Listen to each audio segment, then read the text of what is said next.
The Political Economy of Industrial Policy. Joon Chang.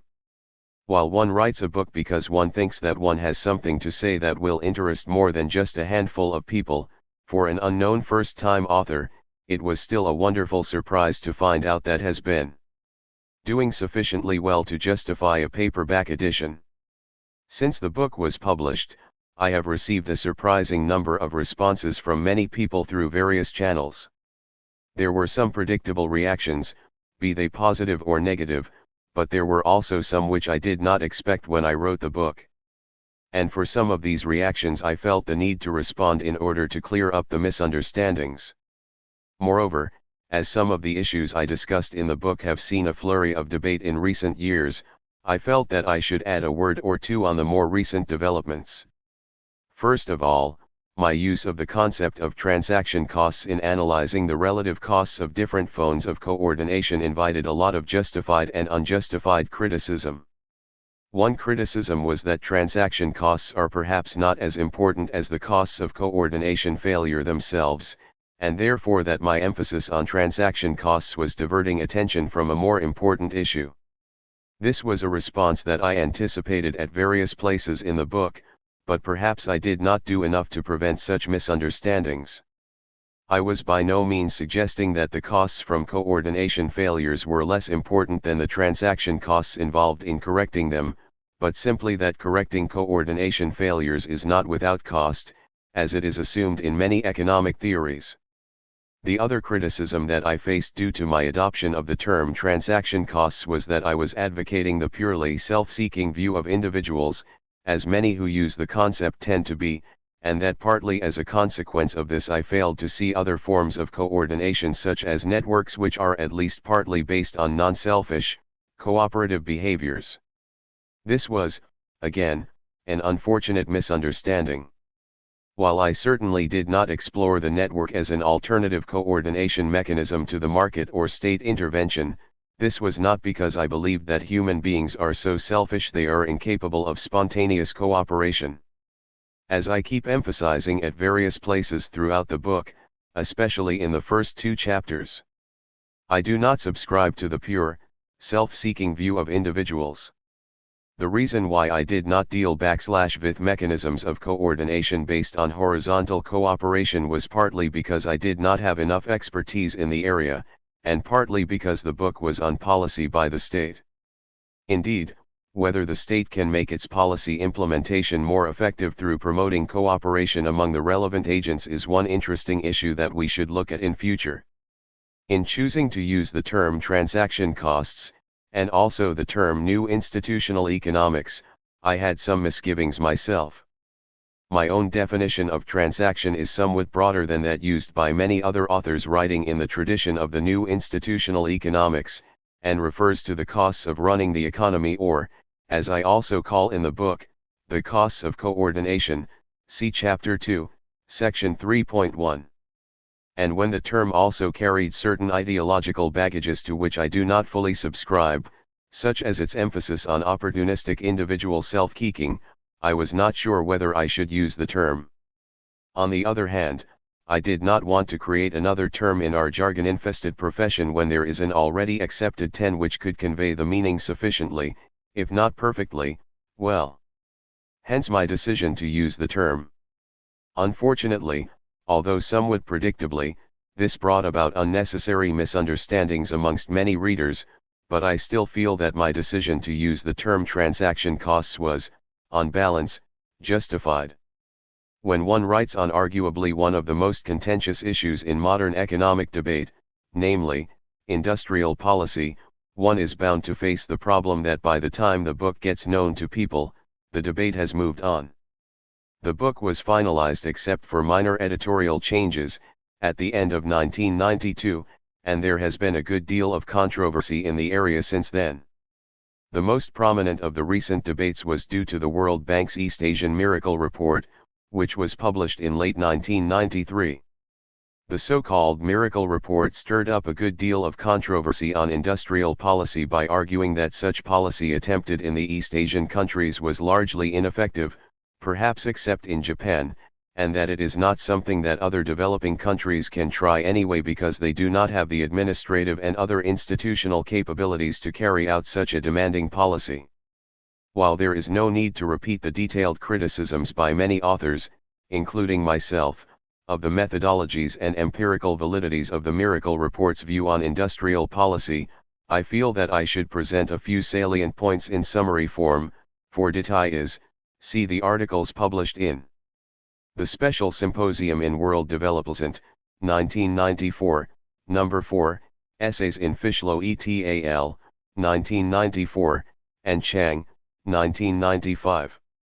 First of all, the World Bank claims that the industrial structural transformation that happened in these countries was market conforming in the sense that their industries became capital intensive more or less in line with the rise in their income and thereby capital stock.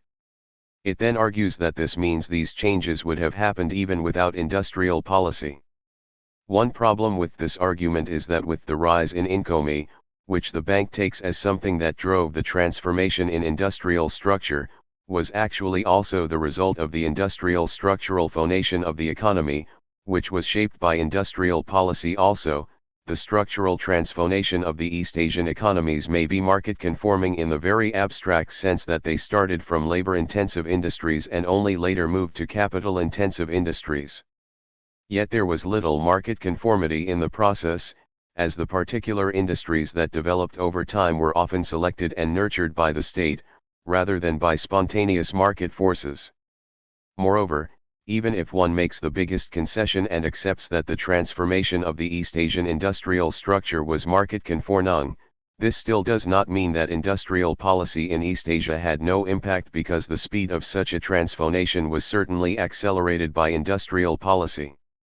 Anyhow, in the absence of actual examples of market-based progress towards an advanced industrial economy during this century, barring the very exceptional case of the colonial city-state, Hong Kong, the burden of proof is really on those who believe that such a progress is feasible.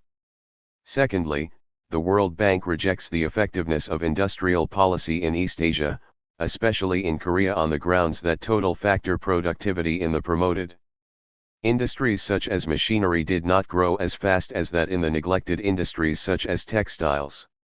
Even ignoring the fact that the textile industry was in fact one of the most heavily promoted in Korea, as its ability to earn foreign exchange was highly prized by the policy makers, see Chapter 4, Section 4.1, the total factor productivity growth figures provided by the Miracle Report should be taken with more than a pinch of salt. There are enough contradicting evidences presented elsewhere, as one would expect given the well-known problems of measuring total factor productivity growth. It should also be added that the Miracle Report ignores other important indicators of industrial policy performance such as balance of payments contributions or spillover effects beyond the two-digit industry level. The Miracle Report's last line of defense is that industrial policy requires a high institutional capability, such as a capable bureaucracy and a well-developed forum for government-business dialogue, and therefore is not applicable to countries without such capabilities. At one level, I could not agree with this statement more. It is certainly important to take into account one's administrative and institutional capabilities when one is designing a policy. Moreover, I regard this as a welcome improvement over the standard mainstream practice of recommending an essentially same economic model, namely, an idealized version of the Anglo-Saxon economic system, to a bewilderingly wide range of countries regardless of their political and institutional conditions, which naturally often produces very disappointing results. Although one gets somewhat suspicious when the same people who used to ignore political and institutional conditions when applying the Anglo-Saxon model suddenly become concerned about them when it comes to applying the East Asian model, I take this as a very positive sign that our profession is finally realizing the institutional diversity of capitalism emphasized in this book. However, what is missing in the World Bank's new position regarding the question of institutional capability is a discussion of how a country that does not have an adequate institutional capability to administer complex policies can construct such capability. As I point out at various places in the book, The East Asian countries did not start their industrialization efforts with a competent bureaucracy and good institutions but consciously built them over time. Moreover, one should not forget that, as in production, there is also learning by doing in administration, and therefore that a bureaucracy which is intent on eventually administering a complex set of policies should try to build up its capabilities over time by engaging in some degree of complex policies from the beginning. So if a country starts from the assumption that it does not have an adequate ability to implement an intelligent industrial policy and therefore gives up any attempt, it will never learn to do it. As I repeatedly argue learning from other countries does not mean exactly copying their institutions and policies, which is not going to be successful anyway, but requires first an understanding of the principles that lie behind these successful policies and institutions, and then constructing their functional equivalents, which may or may not serve the given function better, with due attention to local conditions. There is an old Korean proverb that he who does not have teeth chews with his gums, which nicely sums up the spirit of my argument. To develop this insight further in the modern context, one could say that if one hasn't got teeth, one should think about buying a set of false teeth or even a food processor. To drive this point closer to home, I can do no better than refer the readers to the quote in the third chapter of the present book from the eminent scholar of Japan, Ronald Dory, on the replicability of some Japanese institutions on British soil. This book is a revised version of my PhD dissertation at the Faculty of Economics and Politics, University of Cambridge. In writing the dissertation, and subsequently the book, owe my biggest debt to my supervisor Bob Rothorn. He has taught me how to analyze economic problems with logical rigor without losing sight of history, politics and institutions. He was always willing to listen to my half-baked ideas and discuss them until I could clarify them. Most of all, he has provided me with much more moral support than I deserve. No amount of words can express my gratitude to him. Ajit Singh, Peter Nolan, and Gabriel Palmdata have always been willing to discuss any problem I had in writing the book and have provided me with continued encouragement. I also want to thank John Sender for teaching me the importance of balancing theory and evidence when carrying out research, and Hugo Pagano for introducing me to many of the ideas that form the theoretical foundation of the book. Mushtaq Khan deserves a special mention for his continued intellectual and personal friendship. Without him the book would never have looked like it does now. I also want to thank Longit Yu, interaction with whom in the last phase of the dissertation was extremely important in clarifying the arguments.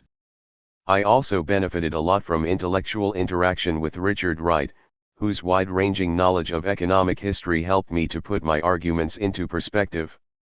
Terence Mall read the whole of the first draft and provided valuable theoretical comments and superb editorial advice. John DeJohn helped me to clarify my ideas in the final stage of the dissertation and provided editorial advice. Nathan Rosenberg, while he was visiting Cambridge for a year, read about a half of what became the base material for the book and made some important suggestions to strengthen NLY arguments, with which he did not always agree. Alice Amston, through her book on Korea and personal contact, provided me with some very important theoretical insights. Robin Matthews read parts of the manuscript and provided some enlightening comments. Ashish Arora, Anuradha Basu, Pranab Bardhan, William Baumal, Jagdish Bhagwati, David Canning, Hendrik Dutoit, Jeff Harcourt, Trina Hack, A.O. Inkong, Sandeep Kapur, Paul Katuman, Zeljaka Kojal, Michael Landisman, Jamin I.E., David Lehman, Sudipto Mundi, Ramangsvamya Ramana, Roger Asia, and Helen Shapiro read parts of the earlier versions of the manuscript and made helpful comments. In turning the dissertation into a book, I have benefited a lot from discussions with Christopher Freeman, Alan Hughes, and John Toy. Although I have not been able to incorporate all the important points they raised, their suggestions and criticisms will prove important in developing my ideas in the future. I also want to thank Wendy Carlin, Chris Edwards, Andrew Glynn, Kyun Kim, and Adrian Wood, who read the dissertation and provided advice which proved valuable in the final conversion process. I also wish to thank Ali Chima, Anjali Modi, and Ratan Roy for their help with proofreading and indexing. My cousin, Hawan Lang, and cousin-in-law, Chawal Lim, who is not with us anymore, have provided me with a lot of love as well as intellectual stimulation during my PhD years. Terry Fry and Amy K. Jotskin, who were my adopted family during my first year abroad, provided me with immense emotional and intellectual support, which continues till these days. Byung Kon Kim not only provided me with another adopted family but also taught me about the world of philosophy and political science. My brother Haesok has been a long-time intellectual and emotional companion. Without him, my PhD would have been an extremely lonely trip. My sister Yeonhu, brother-in-law Soo Bin 1M, and their son Jae Hyuk also provided me with a lot of love. Without them it would have been impossible to survive some of those difficult days. Hee Jong Kim, my fiancé, walked into my life at the final stage of preparing the book and made the job much more bearable. Finally, I want to thank my parents, whose great love and intellectual support made me what I am now. I dedicate the book to them. Cambridge, England. Ha-Joon Chang. Introduction: The Search for New Patterns of Economic Management. The quarter century after the Second World War was truly the golden age of capitalism, see Mark Ginn and Shore, eds. 1990, and Armstrong et al., 1991. All the major industrial countries in this period experienced unprecedented growth with no serious inflation and near full employment, which resulted in a spectacular rise in general living standards. This achievement was impressive enough to establish Keynesian economic management, which dominated the economic policy making of the major industrial powers in this period, as the ultimate way to run a viable capitalist system, or the mixed economy. 1 However, the collapse of rapid growth and full employment in the mid-1970s in most of the leading industrial economies was a rude awakening to the fact that certain fundamental structural changes in national and world economies occurred during the Golden Age. The rapid absorption of the agricultural labor force into industries and services eliminated surplus labor and created tight labor markets, often with inflationary consequences. Investments in manufacturing by multinational corporations emerged as an important form of international capital flow, and this, together with the lowering of barriers to other forms of capital innovements, made national economic management much less effective. Japan became one of the world's leading industrial countries, and the East Asian newly industrializing countries, henceforth NICs, that is, Hong Kong, Singapore, Taiwan, and South Korea, henceforth Korea, became major actors in some world markets, such as textiles, electronics, shipbuilding, and steel.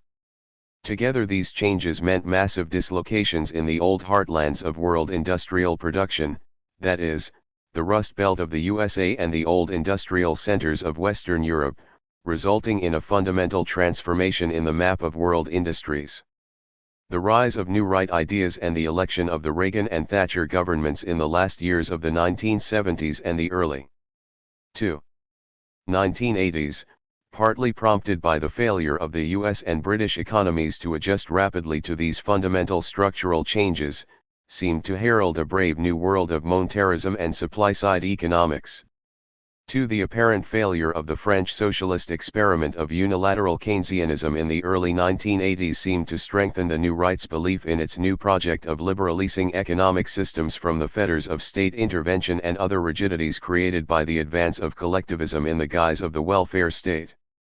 However, by the early 1990s, new right experiments in the USA and the UK were rapidly retreating, although they will have long-lasting influences in some, if not all, areas of the economy and society. 3 The declining competitiveness of the UK economy, manifested in its massive trade deficits, and the threatened position of the US economy as the world's greatest economic power, manifested in its massive budget and trade deficits, were probably enough to produce various new attempts to examine alternative ways to run the capitalist economy, or alternative patterns of economic management, especially in the latter half of the 1980s.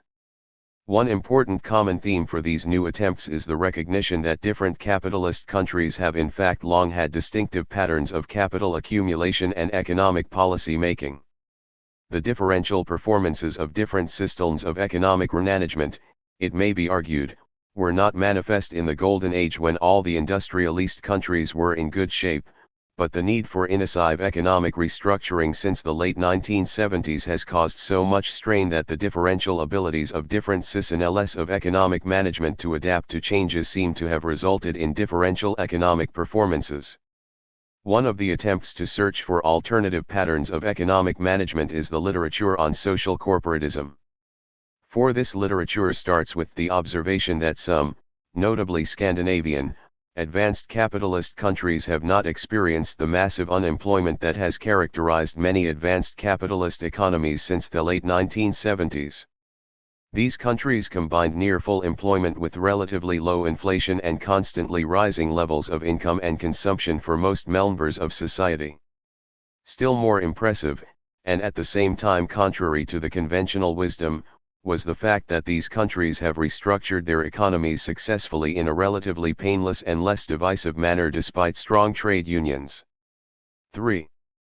Often accused of creating rigidities in the labor market which obstruct structural change, and high taxation, often accused of being a disincentive to hard/fork and entrepreneurial activity. The basic explanation for this impressive performance is found in the tripartite bargaining between the Centralist Employers Organization, the Centralist Trade Unions and the state. Through WMCH the levels of investment, wage, and employment in the economy are coordinated to ensure an effective structural change without causing high inflation or mass unemployment. 5. In addition, egalitarian wage policy, especially in Sweden and Denmark, and active labor market policy, retraining of and migration assistance to the dislocated workers, are identified as the means with which these countries have avoided inhumane and divisive forms of industrial restructuring in which a substantial minority of society bears the whole burden of restructuring, as happened in some other advanced capitalist countries with very high and regionally concentrated long-term unemployment. Rothorn, 1990.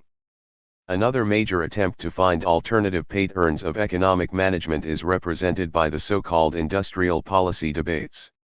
6. Industrial policy, despite its importance in many advanced capitalist countries, notably Japan and France, and some East Asian NICs, notably Korea, Taiwan, and Singapore, during the post-war period, was largely ignored until the late 1970s in the English-speaking academic world. The concept of industrial policy does not seem to be recognized as a legitimate topic of academic discussion among economists. For example, the Palgrave Dictionary of Economics, despite its wide-ranging interests, does not have industrial policy as an entry. Yet the 1980s saw a rapid rise in interest in this issue following the destruction of old industrial heartlands in the USA and Western Europe, on the one hand, and the spectacular industrial performances of Japan and the East Asian NICs, especially South Korea as the biggest and most diversified among them, on the other. The supporters of industrial policy argue that the success of East Asian countries is primarily due to the active role of the state in formulating a vigorous economic system that promotes capital accumulation, innovation, and productivity growth. 7. They argue that state intervention in these countries is characterized by direct state involvement in the fate, especially investment and technical change, of individual industries. They also argue that the failure of manufacturing in many advanced capitalist economies, especially the USA and the UK, is not 4. Just the result of macroeconomic mismanagement but of lagging investment, innovation, and productivity growth. They argue that the manufacturing sector in these countries can only effectively be revived through industrial policy, whose direct and particularistic nature stands out in sharp contrast to the indirect and general nature of macroeconomic policy, which was the main pillar of the Keynesian pattern of economic management. The industrial policy literature, in contrast with the social corporatism literature where a lot of theoretical advance has recently been made, has suffered from the lack of a sound theoretical foundation. Lois is partly because its proponents have been concerned largely with practical policy issues, but mainly because there was very little in conventional economic theory that could justify such policy.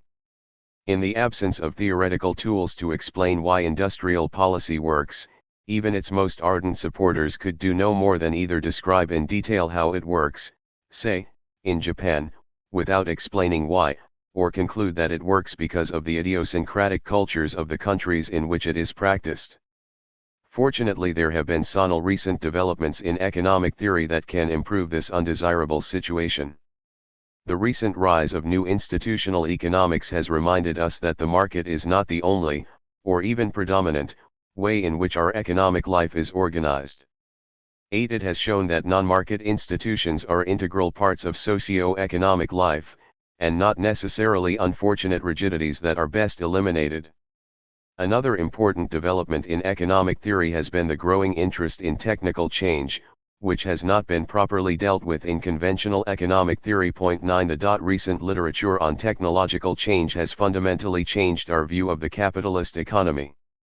Now we are increasingly inclined to see the capitalist economy as in constant flux where learning plays an important role.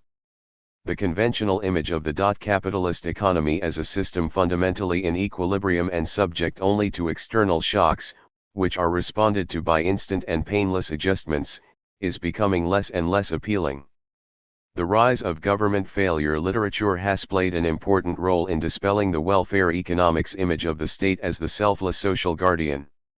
10. The literature has made us think of how and why the state may fail to do what it is supposed to in textbook welfare economics, and many other interventionist theories. These theoretical developments are of course not totally new in their ideas. Adam Smith, Karl Marx, and Alfred Marshall were all, in their own 5 ways, concerned about the development of the division of labor in the capitalist economy and its implication for the organization of economic and political life. Adam Smith, Karl Marx, Joseph Schumpeter, and Friedrich Hayek are only a few of the many great economists who grappled with the idea that the capitalist economy is in a permanent flux of technological development and institutional change. From Karl Marx on the left to George Stigler on the right, generations of economists have been concerned with the role of the state and the logic of interest group politics in the capitalist economy. What is new is that these hitherto scattered ideas are now coming together to produce an alternative to the conventional economic theory whose elegant but overly formalistic models have all but eliminated our ability to deal with issues of economic change and the concomitant conflicts among different groups in society. The application of the recent theoretical developments in economics mentioned above to the issue of industrial policy is the new and ambitious aim of the present book. Structure of the book. The book is organized into 4 parts. The first chapter reviews the literature on state intervention. Without claiming to be exhaustive or to be doing justice to all individual theories, 4 groups of literature are reviewed, namely market failure literature, contractarian literature, political economy literature, and government failure literature. It is argued that, even ignoring the moral and political reasons put forward, respectively, by the contractarian literature and the political economy literature, we cannot fully accept the conventional case for state intervention based on the existence of market failures because the very process of correcting such failures may incur costs greater than the efficiency gains from it, as the government failure literature has correctly pointed out. In the second chapter we develop a new institutionalist theory of state intervention. New institutional economics has largely concentrated on the theory of firm and contracts, but, as we wish to demonstrate in this chapter, it can provide some interesting insights into the question of state intervention. In this chapter we interpret the costs of state intervention as transaction costs incurred, 1. in policy decision and implementation, and, 2. as a result of the increase in the incentives for the private sector to spend resources to change the property rights. 6. System by influencing the state. The standard recommendation from the government failure school in the face of such costs is to get rid of state intervention altogether, but we argue that it is often better that these costs are reduced through institutional and organizational innovations. We then go a step further and argue that, While state intervention incurs certain transaction costs, it can bring about benefits over and above the efficiency gains from the correction of market failures by reducing the transaction costs in the private sector. The third chapter, which is the central chapter of the book, applies the theory of state intervention developed in the previous chapter to the issue of industrial policy. After briefly reviewing the industrial policy debates, two dimensions of industrial policy are discussed, drawing on Austrian, Schumpeterian, and New Institutional Economics. On the static dimension, we discuss how industrial policy can overcome the limitation of the market as a coordination mechanism. We discuss how issues like credibility, fairness, and flexibility have to be taken seriously for the design of a successful industrial policy. On the dynamic dimension, the role of industrial policy in pro-loading industrial change is examined. It is argued that changes often require coordination between agents and therefore a certain degree of socialization of risk may be beneficial in promoting industrial development. The chapter closes with a discussion of the possible problems of industrial policy and remedies to them. Problems of information, entrepreneurship, politics, and supporting institutions are discussed. The last chapter looks at industrial policy in Korea as an example of successful state intervention. We argue that, contrary to popular belief, the rapid development of Korea owes a great deal to the efficiency of state intervention, and especially of industrial policy. A detailed account of Korean industrial policy is given, and an explanation is provided as to how Korea was able to maximize the benefits and minimize the costs of industrial policy. Finally, we examine the political and institutional foundations of Korea's successful industrial policy. While recognizing the importance of historical and cultural factors, /VE emphasize the role of conscious political innovation and institution building in the construction of such foundations. 1. Theories of state intervention, a review of the literature. Introduction. The role of the state in the capitalist economy has been one of the most controversial issues in economics since the birth of the discipline, Dean, 1989. Almost everyone agrees that the state has a role to play, but there is little agreement as to when and how it should act. Perhaps the reason why there is such little agreement is that state intervention is a complex phenomenon involving many contentious issues such as efficiency, morality, power, liberty, and legitimacy, to name just a few. In this chapter we organize our discussion into 4 parts to make this complex issue more tractable. In the first section we examine analyses of market failure which are mainly concerned with the possible failure of the market mechanism to achieve Pareto efficiency and with the state's role in overcoming such failure. Then we come to the politico-philosophical debate on whether the state as a political entity should or should not intervene to correct the market outcome, be such correction efficient or not in its own sense. Thirdly, we consider the political economy, both right-wing and left-wing, literature, which asks whether it is correct to assume that the state serves some public or social purpose rather than individual or group interests. Lastly, /VE examine the government failure literature, which asks whether the state has the ability to intervene effectively, whatever its intention is. 1.1 Efficiency, the market failure literature. The most developed literature on state intervention is that of market failure or welfare economics. The literature is primarily concerned with the failure of the market mechanism in equating private and social costs and benefits and with the possible correctives to such failures through state intervention. 1. We will examine 3 groups of arguments in this tradition, that is, public goods, non-competitive markets and externalities. 1.1.1 Public goods. In the economics literature, goods are usually classified into 2 categories, that is, private and public. A private good is something that can only be consumed by those who have paid for it, whereas a public good is something that can be consumed by those who did not pay for it as well as those who have paid for it. In other words, supplying a public good to somebody means supplying it to others, not simply because it has to be jointly supplied or it has non-rivalness in consumption, but more importantly because it is not economically feasible to exclude the non-payers. That is, the defining characteristic of a public good is its non-excludability, Olson, 1965, pages 14 to 15, 38 to 40. Point 2. Since it is possible for one to consume the good without paying for it once somebody else has paid for it, there is always an incentive to understate one's preference for a public good. Schotter, 1985, pages 57 to 63. The possibility of such strategic behavior means that public goods are likely to be underprovided due to the free rider problem or the problem of collective action. See Olson, 1965, Harden, 1982, Elster, 1989.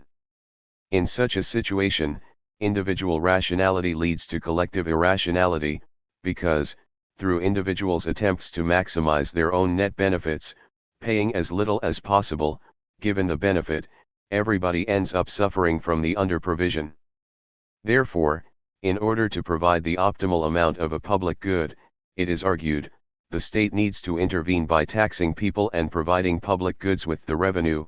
See, for example, Cullis and Jones, 1987, p. 19.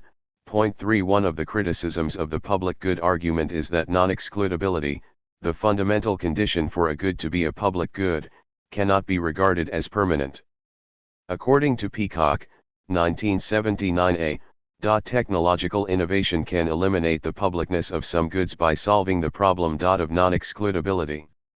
He argues that even in the most famous polar case of a public good, ways and means can be found, by which the problem of non-excludability can be solved, p. 133.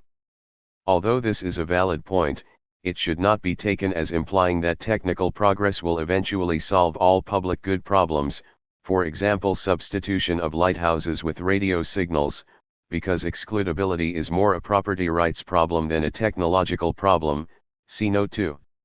Another important criticism of the argument for state intervention based on the public good consideration is that it does not necessarily justify state intervention. For that is, even if there is a public, collective, good, it is not clear whether the collectivity to provide it should be the state. L/S. Olson, 1965, argues, in a small group, optimal public good provision may be achieved without state intervention because in a small group it is likely that there are individual members who gain so much benefit from the public good concerned that they are better off providing the good unilaterally, pages 43 to 52. And even in a large group where this condition does not obtain, state intervention is not always necessary.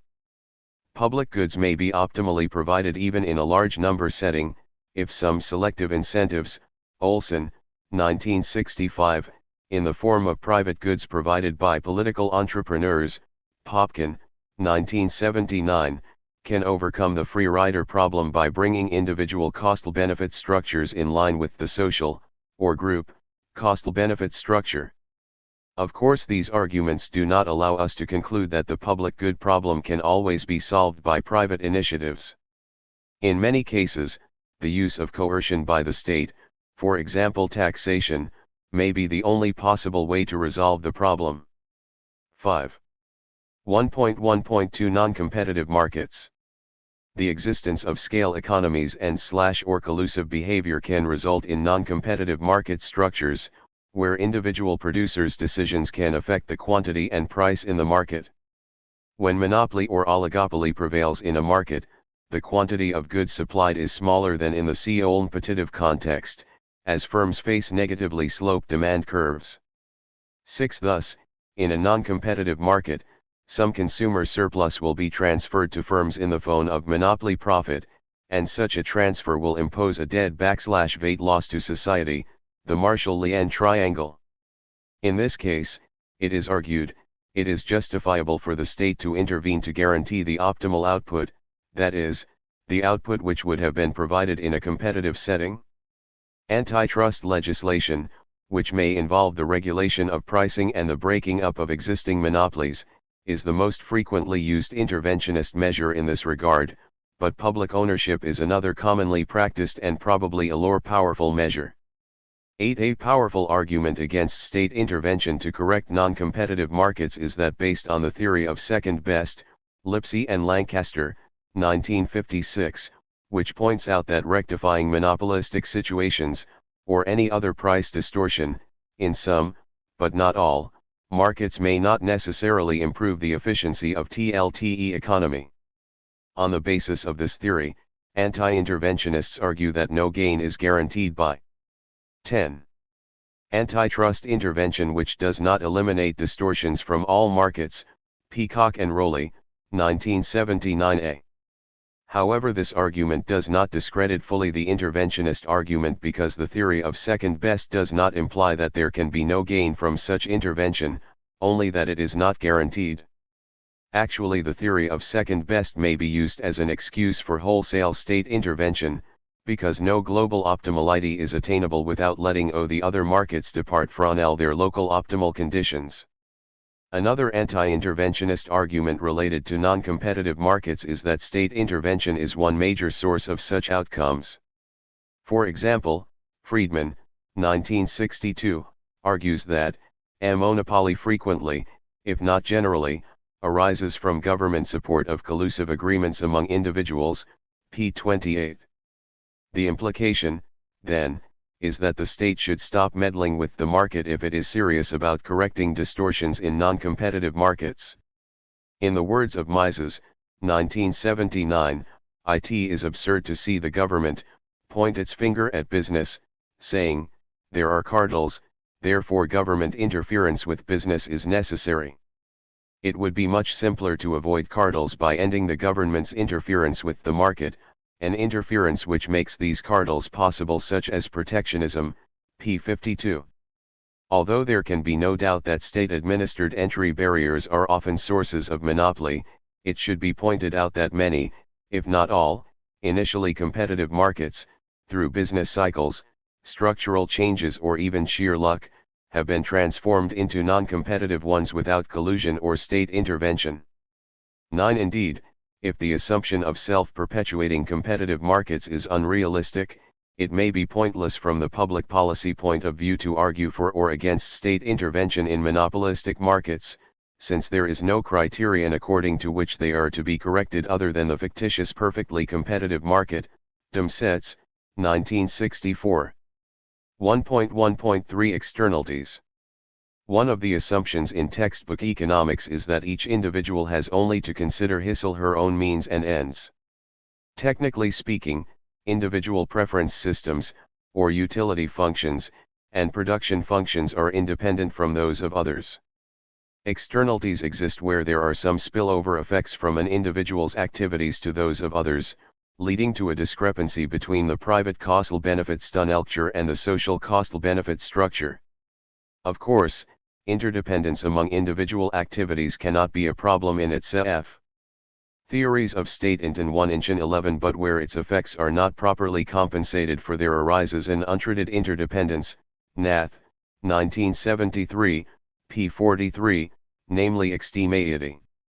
At least in principle, it may be possible to overcome this problem by defining property rights more precisely and having negotiations between the parties affecting and affected, for example the owner of the smoke-spewing factory compensating housewives living nearby who have to spend extra time and money on laundry.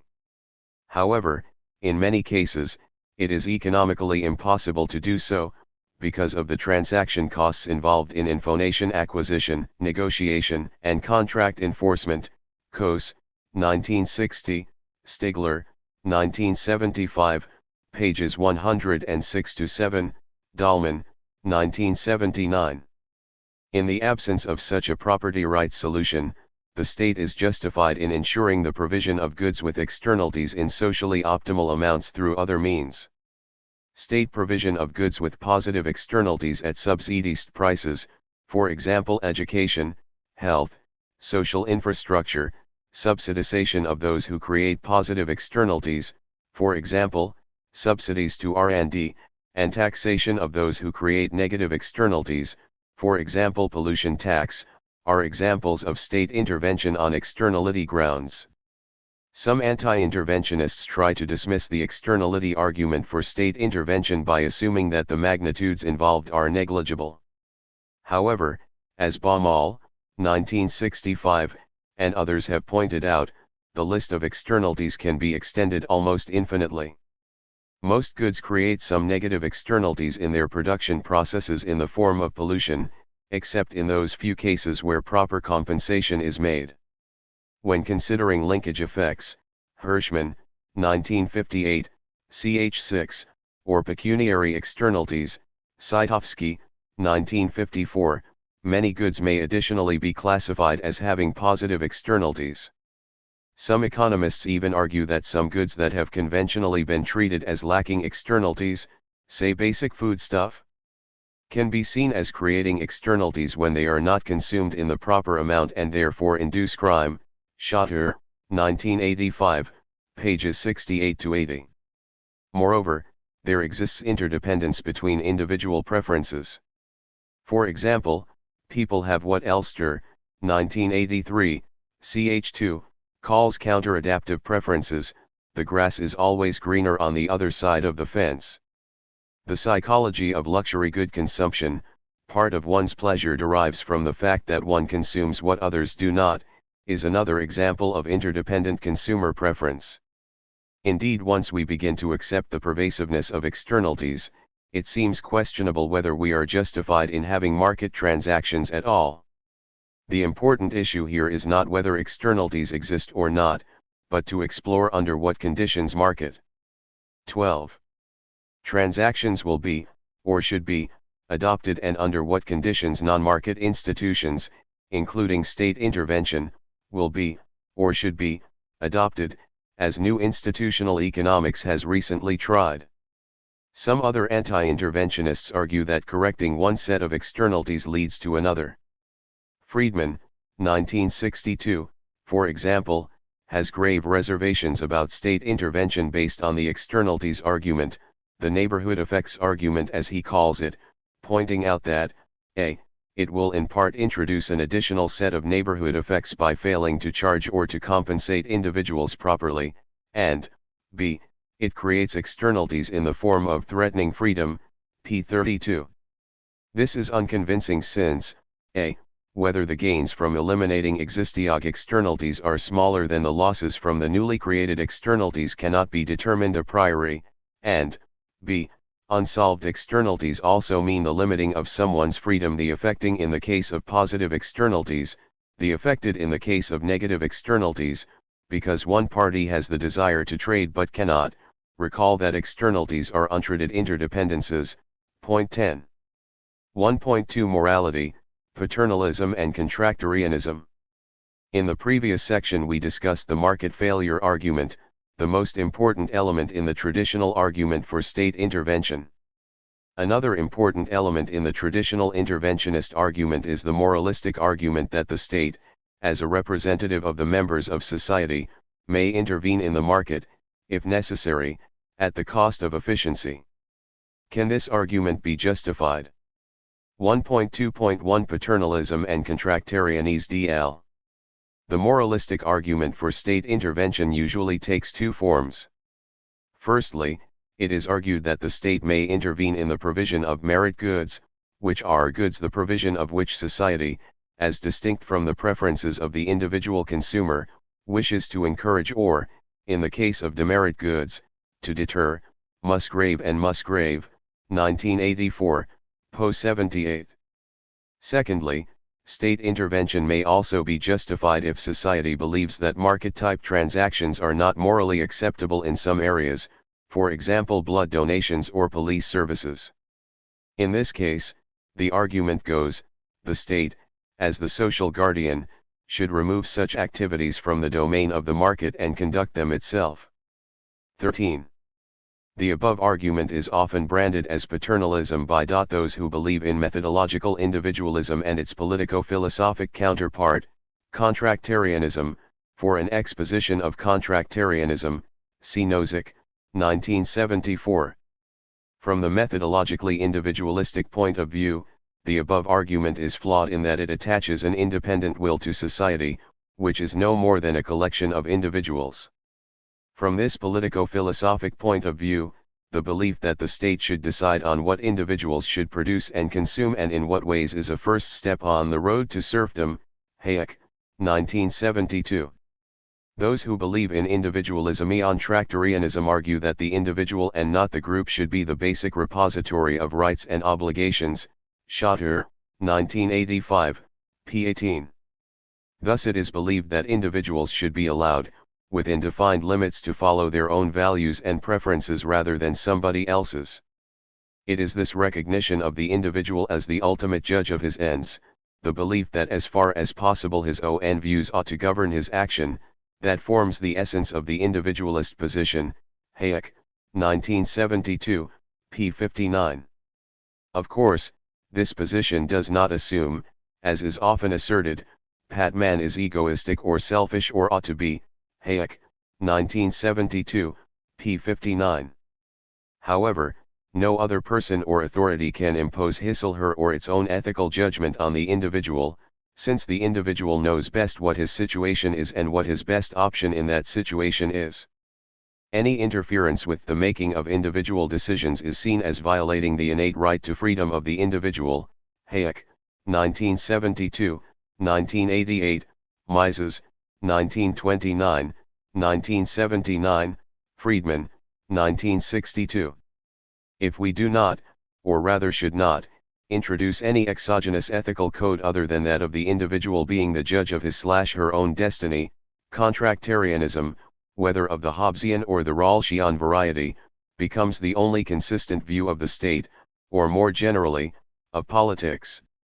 As Buchanan says, if politics is to be interpreted in any justificatory or legitimatizing sense without the introduction of supra-individual value norms emphasis added, it must be modeled as a process within which individuals, with separate and potentially differing interests and values, interact for the purpose of securing individually valued benefits of cooperative effort. If this presupposition about the nature of politics is accepted, the ultimate model of politics is contractarian emphasis. Original, Buchanan, 1986, p. 240. The ideal state is then the product of voluntary contracts between free individuals who found some potential gains in restricting the unfettered exercise of the individual free will of other individuals and of their own. Contractarianism in its most consistent form should be based on the unanimity. 14. Rule.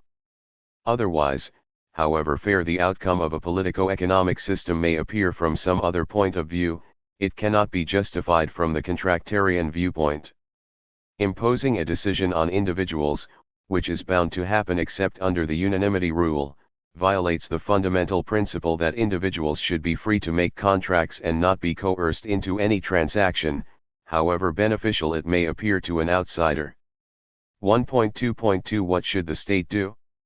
On the basis of individualism contractarianism, it is argued that any state intervention other than some, rather ill-defined, minimal functions is illegitimate because it violates individual freedom as the ultimate value in human society. Indeed, according to Peacock and Rowley, 1979b, what they term liberalisnel is to be prepared to trade off economic efficiency for individual freedom where such a policy conflict becomes apparent. p.26, point 11 Mises, 1979, categorically states that the government's only legitimate function is to produce security. p. 40. To him, any interventionist attempt is doomed to invite in more and more intervention, if the state is serious about achieving its original purpose, leading inevitably to socialism. There is no such thing as the third way. Mises, 1929, 1979. Hayek, 1972, argues that state intervention, except in areas that can be justified on contractarian grounds plus some even-handed interventions in non-exchange economic activities, for example production activities, is bound to erode individual freedom. Competition, and its prerequisite, freedom of entry, is seen as the best means of coordinating the economy not only because it is in most circumstances the most efficient method known but even more because it is the only method by which our activities can be adjusted to each other without coercive or arbitrary intervention of authority. Hayek, 1972, p. 36.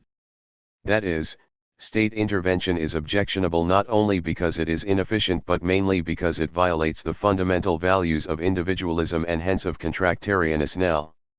12 Buchanan, 1986, gives a typology of the state functions that can be justified on contractarian grounds. According to him, there are three levels of collective action. At the first level are activities involving enforcement of the law. The role of the state here is that of an umpire of a game. The second level involves collective action within the limits of existing laws.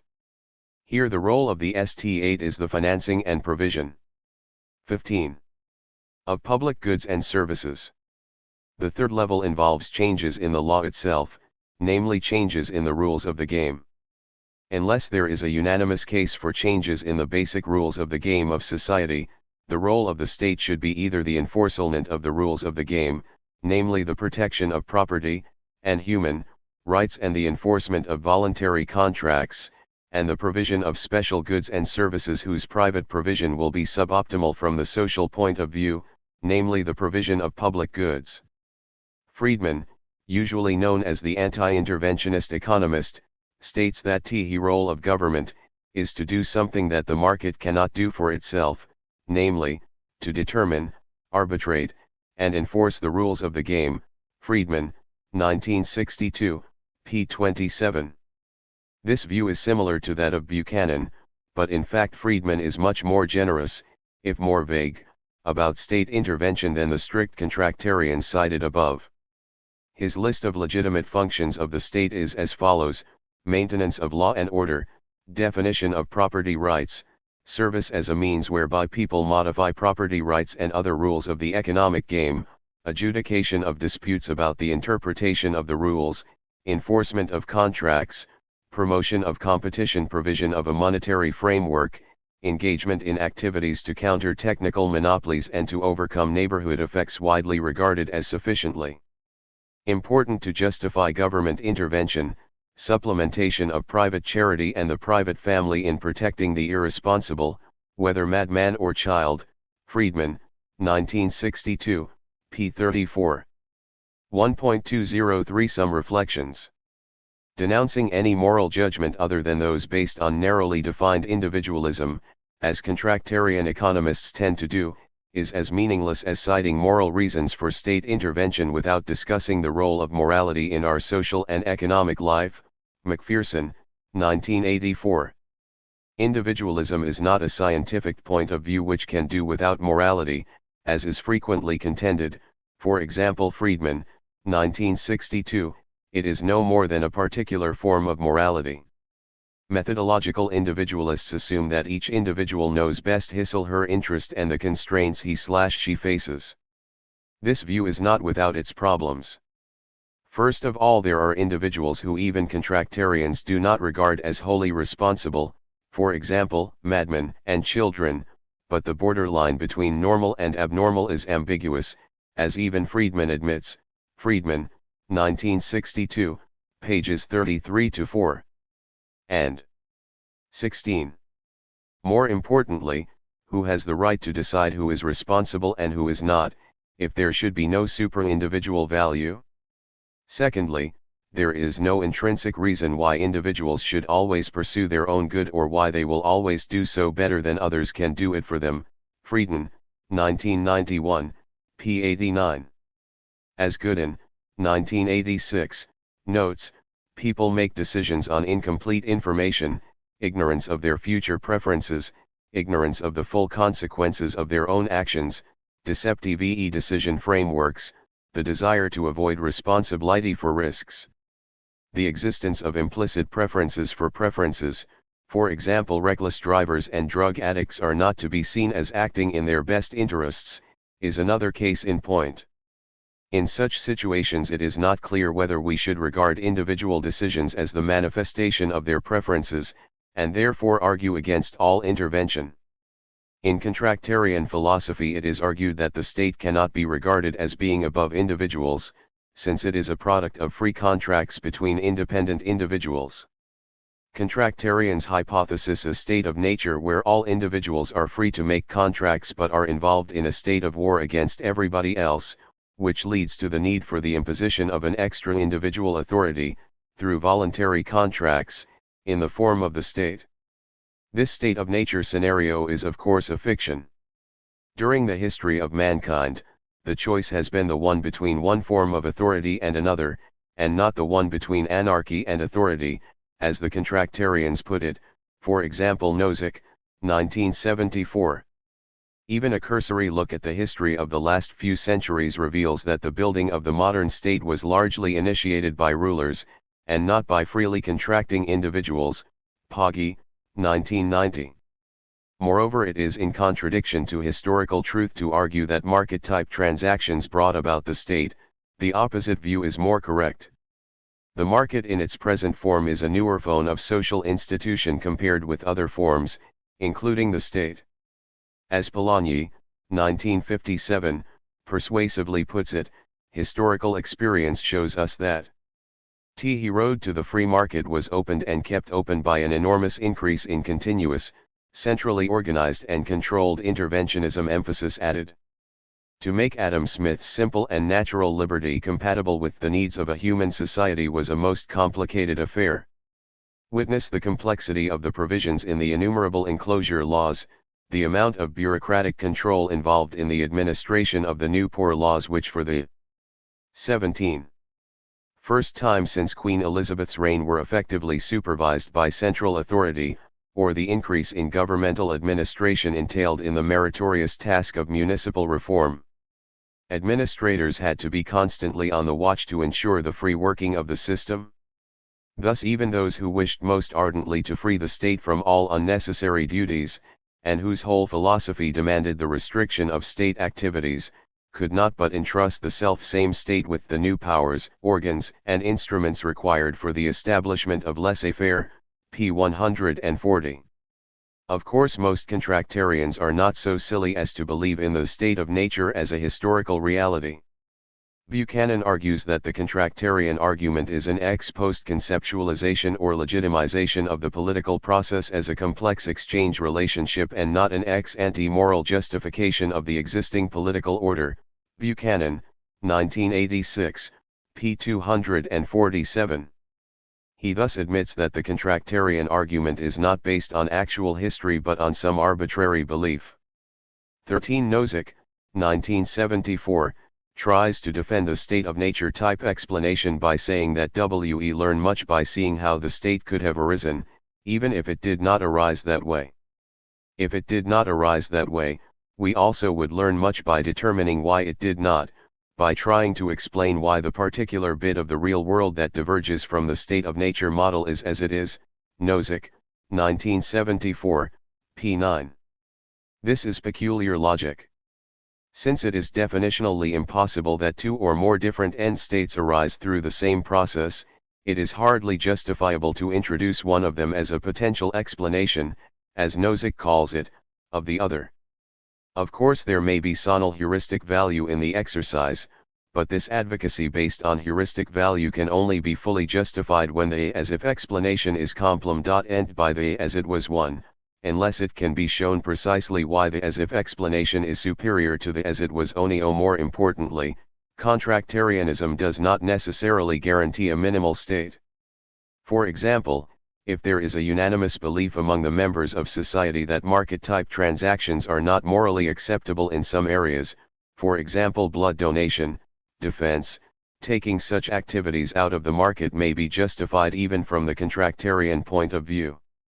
That is, what if the individuals in the society gather together to write a new social contract that endorses an interventionist state? 14. It is not satisfactory to argue for a minimal state on the assumption that individuals will opt for a minimal state if they are given a chance, unless we can show that individuals are wealth maximizers. 18. Common assumption in economics, but nothing more than an assumption, and that the free market will ensure them the maximization of their wealth, a proposition that has been proven problematic by welfare economics. 1.3. Intention, the political economy literature. The political economy viewpoints, both on the left, for example the Marxists, and the right, for example the Chicago School, of the political spectrum, have for long criticized the market failure approach for too readily assuming that the state will act like Plato's philosopher king. That is it the intention, or the objective, of the state to serve the public? Below, we will examine three arguments questioning such assumptions, namely the autonomous state approach, the interest group approach and the self-seeking bureaucrats approach. 1.3.1 The autonomous state approach. The view that the state should be regarded as a dynamic independent force, Findley, 1990, p. 195, with its own objective function that is distinct from that of the society as a whole is not new. A stream within the Marxist tradition, originating from Marx's 18th Brumaire of Louis Bonaparte, Marx, 1934, has recognized that a certain state may acquire an autonomy from society, if no class is powerful enough to impose its will on the state. For example, Alavi, 1972, point 15. One strand in the recently popular neoclassical political economy goes a step further and characterizes the state as a predator, which, acting as a discriminating monopolist, develops a property rights structure and a tax system which maximize its profit or net revenue, tax minus expenditure, if necessary at the expense of social productivity. Point 16. Of course, neoclassical political economy recognizes that revenue maximization by the state is an exercise in constrained maximization, since the threat of takeover by an alternative ruler from within or without the country imposes a competitive constraint. See North, 1981, ch. 3, Findley, 1988, Egertson, 1990, ch. 10. The view that the state may act as an entity with its own will, and greed, is a useful antidote to the naive assumption of welfare economics that it will correct market failures as soon as it finds them. Moreover, when the traditional interest group approach has treated the state as a black box in 19. which interest groups feed their policy inputs, resulting in some disappointingly simplistic policy implications, there seems to be some value in seeing the state as an autonomous entity. Skocpol, 1985, also see 1.3.2 below. However, the approach is not without its problems. First of all, the approach treats the autonomous or predatory state as a unified entity. As recognized even by one of the earlier proponents of the predatory state approach, the richer institutional context of the modern polity with a bureaucracy and, frequently, a working legislature makes it difficult to apply this simplistic model to an analysis of real-life examples. North, 1998. In fact, the most distinctive characteristic of the modern state is the development of institutional bounds on arbitrary Poggi, 1990, pages 74 to 6. In particular, the necessity of developing agents, a bureaucracy, to monitor, meter, and collect revenue. North, 1998, p. 190, introduces a complication in the form of a conflict of interests between the ruler, who wants to maximize net revenue, and the bureaucrats, who want to maximize the budgets of their own bureaus. See 1.3.3 below for further discussion. Secondly, talking of state autonomy in the abstract is not very helpful for the understanding of real-life problems. Whether we call a state autonomous or not should depend on what issues we are interested in. First, one may wish to investigate the effect of their different degree of autonomy on the actions of different states. For example, the Taiwanese state is more autonomous than the Indian state, or the same state at different points of time. For example, the Japanese state in the late 19th century was more autonomous than it is now. The Singaporean state may become less autonomous in the future than it has been under Lee Kuan Yew. Second, different states may have different degrees of autonomy in different areas. For example, the Swedish state may be less autonomous than the Korean state in influencing investment decisions of capitalists, but may be more autonomous in taxing them. Whether or not one should assume autonomy of the state depends on the country one wants to look at, the time period one wants to study and the areas of policy one is interested in. 1.3.2 The interest group approach. Another group of arguments which question the intention of the state is what we call the interest group approach. This approach sees the state as an arena within which economic interest groups or non-native social movements contended or allied with one another to shape the making 20. of public policy decisions about the allocations of benefits among demanding groups.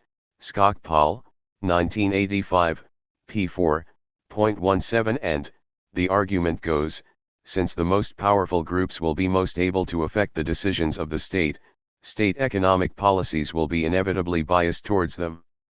The most representative of these theories is the regulatory capture theory of the Chicago School. According to Stigler, 1975, the pioneer of this theory, regulation is acquired by the industry and is designed and operated primarily for its benefit, p. 114, through subsidies, entry restrictions, restrictions on substitutes and subsidies to complements, and price fixing. Political control over this process is limited by the infrequency of voting and the high cost of acquiring information on the side of the voters, Lafont and Tiroli, 1988. Introducing the problem of collective action, due to Olson, 1965, in a more explicit manner, Peltzlewin, 1976, argues that the reason why producers, rather than consumers, capture the regulatory agency is that their small r number makes collective action easier. This version of the interest group approach then prescribes that the best way to avoid the possibility of regulatory capture is to deprive the state of the power to regulate. Some Marxists have argued along similar lines, although with different political connotations.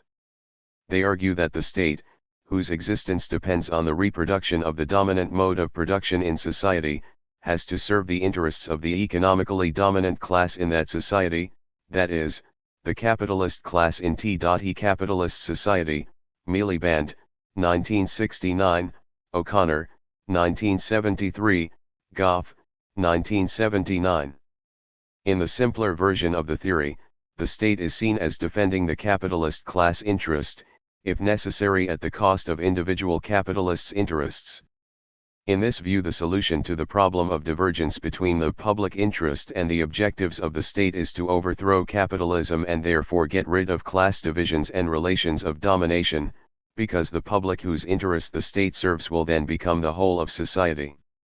The interest group approach is useful as a broad framework to understand politics, since it enables us to see how the public is not an homogeneous entity but is made up of diverse groups which struggle with each other to affect the decisions of the state. However, apart from some sophisticated Marxist versions, this approach has the following shortcomings. First of all, N-Lani versions of the approach do not adequately discuss the problem of collective action. As was pointed out by Olson, 1965, Hardin, 1982, and Hindus, 1987, the traditional theories of interest. 21. Group politics, both the pluralist and the Marxist varieties, have too readily assumed that all existing interests will be represented. However, even if people have identical preferences, they are not necessarily able to act them out due to the difficulty of collective action. As many studies in the tradition of the theory of collective action have shown, which groups can assert their interests depends on how large the group is and whether it is feasible to devise some selective incentive/sanction scheme. In addition, the frequency and duration of the interaction among the members of the group, Axelrod, 1984, Taylor, 1987, and ideology, North, 1981, also matter for the possibility of successful collective action. Moreover, there is the problem of agenda phonation. It is not true that an interests can be organized once the configuration of the group is such that the free rider problem can be overcome. How interests are represented also depends on which issues are more easily put on the public agenda. In a country at any point of time, there exist social norms, or ideologies, according to which some issues simply cannot be put on the agenda for public action, and therefore it is almost impossible to organize an interest group around such issues. Certain kinds of argument, powerful though they may be in private deliberations, simply cannot be put in a public forum, Gooden, 1986, p. 87, or although both individual material interests and the interest of particular groups and classes are still the essential forces at play in the politics, the form in which those interests are publicly expressed and argued over allows for a real distance to open up between political and public debate and those interests. Kitching, 1983, p. 61. The motivation and the capacity of the state also become important variables in determining what kinds of policy alternatives can be discussed, adopted, and implemented, because government leaders and bureaucrats often take initiatives well beyond the demands of social groups. Skocpol, 1985. In other words, the existing forms of politics, the structure of the state apparatus, the prevailing ideologies, or social norms, and so on affect what kinds of interest groups can and would be formed.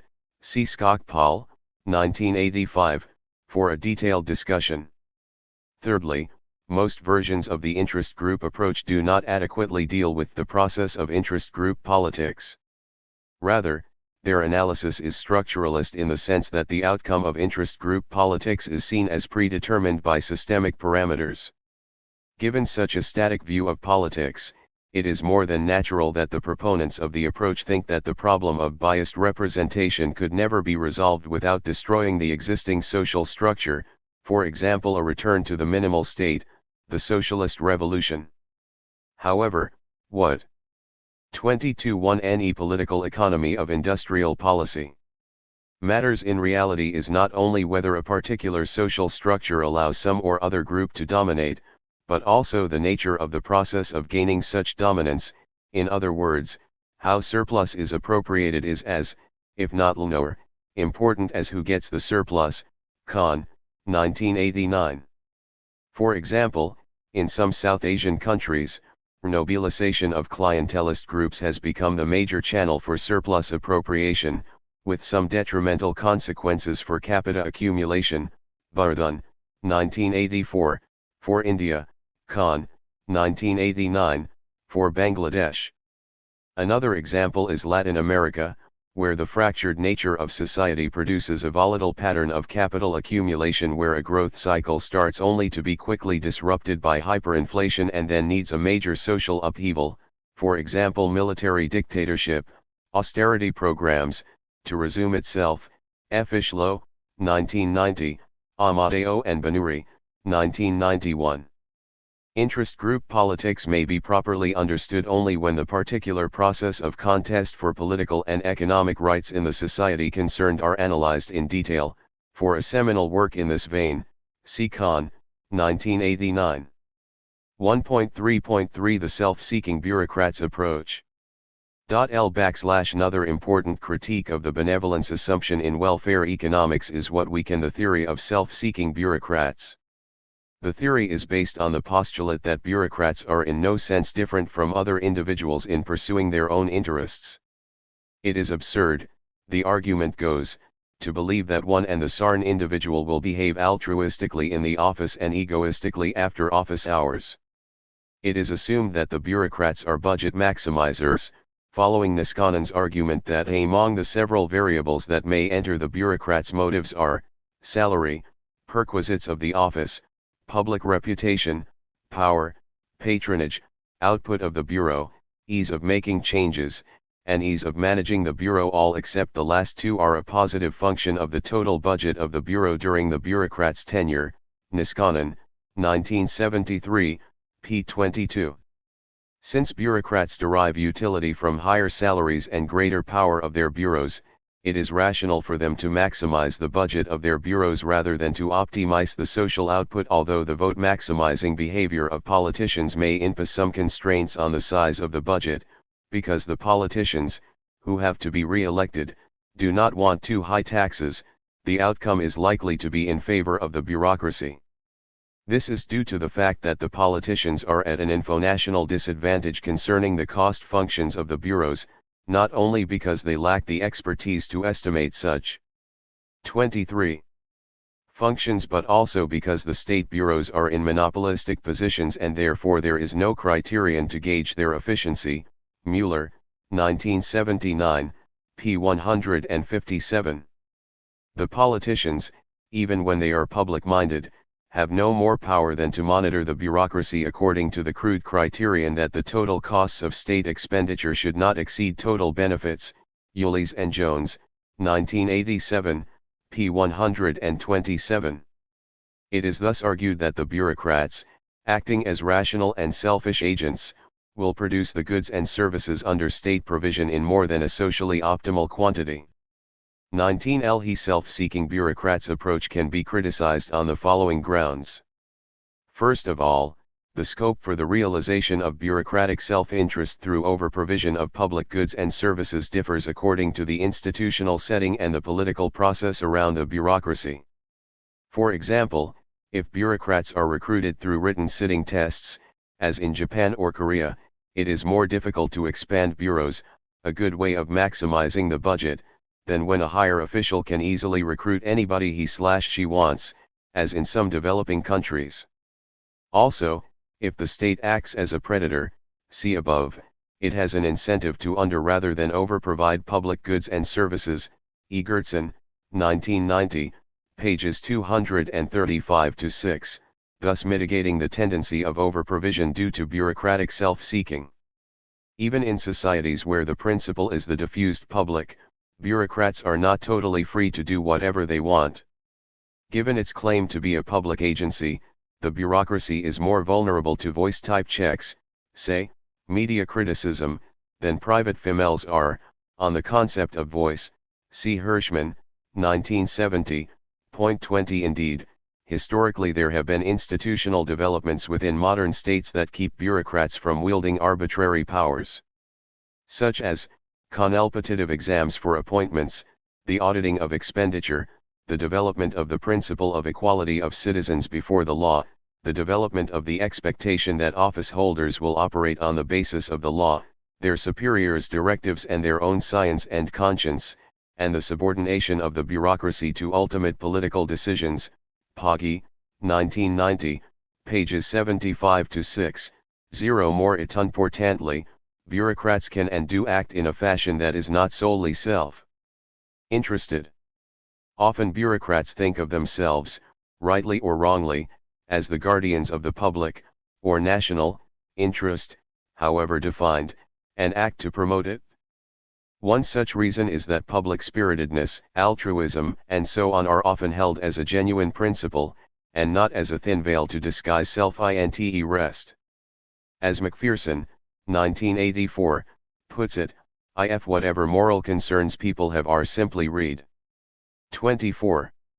Scribed as peculiar forms of self-interest, she tells the truth because she'll feel guilty if she lies. She voted against the fan bill because it made her feel good to defy the interests, then the self-interest hypothesis becomes empty. p. 77. The second reason is that bureaucrats, like the members of any other organization, are constantly asked to conform to the organizational objectives of the state, which is always under some degree of pressure to promote the national or public interest. 21. Moreover, as demonstrated by the psychology literature, for example Tversky and Kahneman, 1986, decision frameworks do influence people's decisions. Bureaucrats usually face questions put in terms of public interest, which will invoke a preference ordering that is different from that used in private decision-making situations. Gooden, 1986. And through the process of endogenous preference formation, they will develop organizational loyalty and other attitudes that differ from what is supposed in the theory of self-seeking bureaucrats. Schott, 1984, pages 111-17, Simon, 1991. 1.3.4 Summary. As the interest group approach emphasizes, groups in society engage in struggles to ensure property rights over productive assets, to claim more resources from the state budget, and to restrict property rights and the distributive claims of other groups, and in this process, they try, and sometimes succeed, to influence the state to their advantage. Of course it would be problematic to interpret every policy as an outcome of interest group politics because the state not only responds to interest group demands but often takes initiatives, for good or bad reasons. In this respect the autonomous, or predatory, state approach, which treats the state as an entity with its own objectives, is a useful antidote. However, as was emphasized by the theory of self-seeking bureaucrats, the state apparatus itself is made up of bureaucrats who act as agents of the ruler, the sovereign in earlier periods and the public in modern democracies. The principal agent problem here makes it impossible to assume that the state is a unified entity without looking at individual cases in terms of the strength of the hierarchy within the bureaucracy, the independence of high-ranking bureaucrats, the prevalent ideology within the bureaucracy, the recruiting method, and so on. There can be no presumption that the state will act in the public interest, as is usually assumed in standard welfare economics. However, it is equally inadequate to employ another sweeping assumption as to 25. The objective of the state, such as net revenue maximization or budget maximization.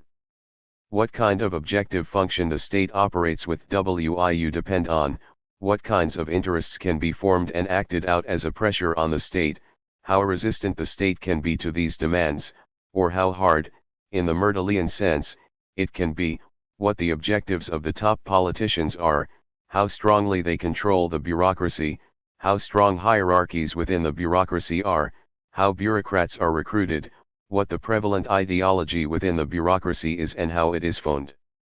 And so on. 1.4 Ability, the government failure literature. In many theories of state intervention it is, implicitly, assumed that the state knows everything and can do everything. Welfare economics is an extreme case of this tendency. In welfare economics it is assumed that the state has all the relevant information for social welfare maximizing intervention and is able to achieve what it sets out to do. The political economy literature suffers from the same problem, albeit to a lesser degree. For example, in the predatory state approach, although the competitive constraint put on the state is recognized, there is a strong presumption that the outcome will be in favor of the state as a predator.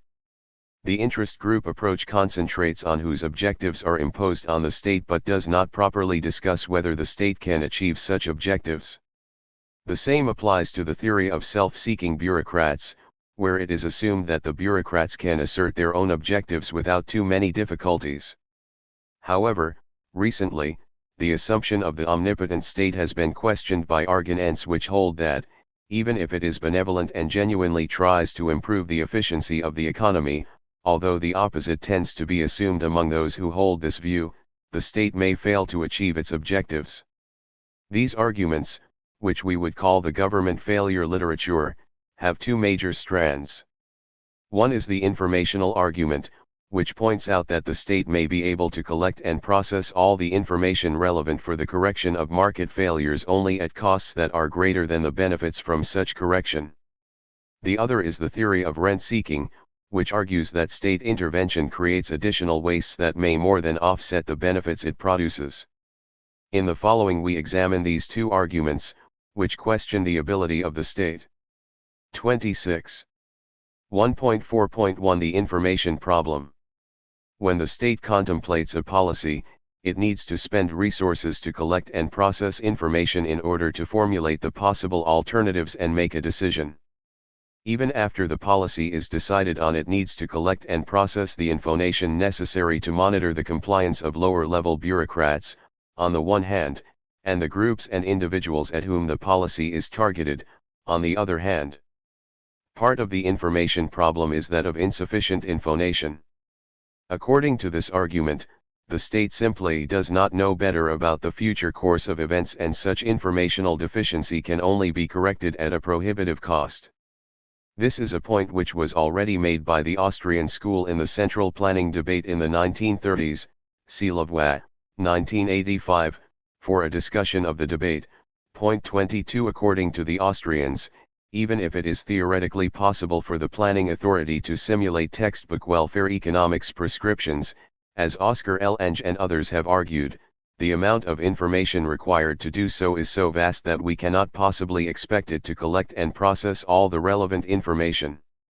Indeed, the practice of central planning in socialist countries shows that the amount of information that could be processed in time for the writing of the plan is too meager to allow a plan of even a reasonable sophistication. See Brothers, 1972, Dobb, 1974, Brothers and Lasky, 1989. A more important dimension of the information problem is the existence of informational asymmetry, in the language of modern economics, the principal agent problem. See Stiglitz, 1987. There exist two types of infonational asymmetry in relation to state intervention. Firstly, there exists informational asymmetry between the top decision makers and the lower-level bureaucrats within the state apparatus. 23. The classic example is the prevalence of shortages in socialist economies due to the attempts of managers of state-owned enterprises to secure sufficient inputs by understating their capabilities. See Dobb, 1970, 1974, Ellman, 1989, chs 2-3. Secondly, there exists informational asymmetry between the state and the policy target entities, for example firms, income groups, individuals. A good example is the existence of firms under infant industry protection which persistently fail to grow out of their infancy in many developing countries. See Bell et al., 1984. Whatever its source, informational asymmetry means that the state may not be able to implement effectively its policies unless it spends enormous resources to overcome the asymmetry. 27. Although the information problem is a serious handicap on any attempt for the state to intervene effectively, we think that the problem can be exaggerated. Problems of information collection and processing exist for state intervention because the rationality of individuals who make up the state apparatus is bounded. Sinlin, 1983, also see Chapter 2.2.1. Indeed, overcoming the limitations of individual rationality is the very raison d'etre of human organizations, including the state apparatus. Stinchcombe, 1990. If this is the case, it is unreasonable to criticize the state for having insufficient information while assuming that decision-makers in private organizations, for example Finns, know everything they need to know. See Chapter 3.4.1. Concerning the problem of asymmetric information within the state apparatus, note that the problem exists in any organization of reasonable size, and not just within the state apparatus. The fact that large organizations, including the state, develop and function reasonably well shows that there are ways and means to mitigate the principal-agent problem, for example by designing an appropriate organizational structure and promoting organizational loyalty. See Chapter 2.1.2. Moreover, asymmetric information may exist between the state and the policy target groups, but it also exists between the parties in private contracts. And, again, the fact that private transactions that involve high informational asymmetry are conducted routinely shows that there are ways to control this problem through organizational innovations. 1.4.2 Rent seeking. The theory of rent seeking argues that state intervention incurs not only traditional deadweight losses but also costs when resources are diverted into unproductive activities by private agents in order to capture rents generated by state intervention. For a survey, see Tollison, 1982, also see essays in Buchanan et al. eds. 1980, and Cullender, ed. 1984. Rent is defined as that part of the payment to an owner of resources over and above that which those resources could command in any alternative use. Buchanan, 1988, p. 3, that is, the receipt in excess of the opportunity costs of the resources.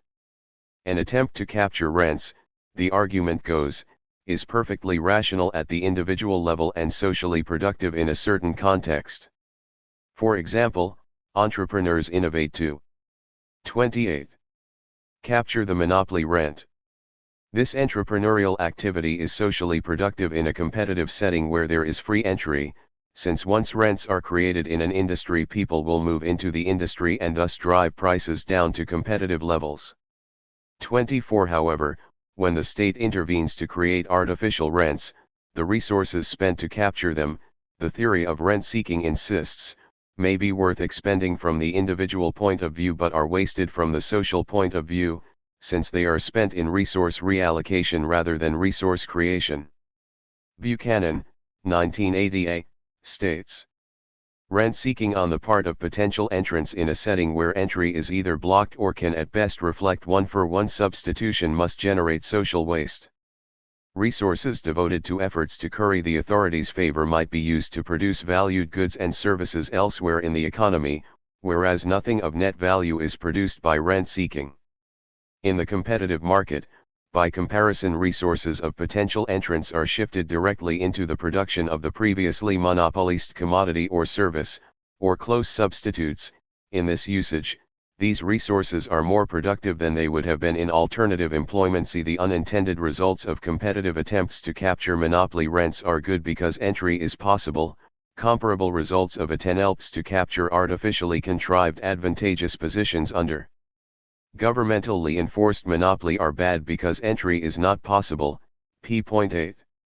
Once government restrictions on entry are introduced, rent-seeking activities, and the resulting waste from them, cannot easily be eliminated, and some apparently plausible means of eliminating them may merely shift rent-seeking to another level.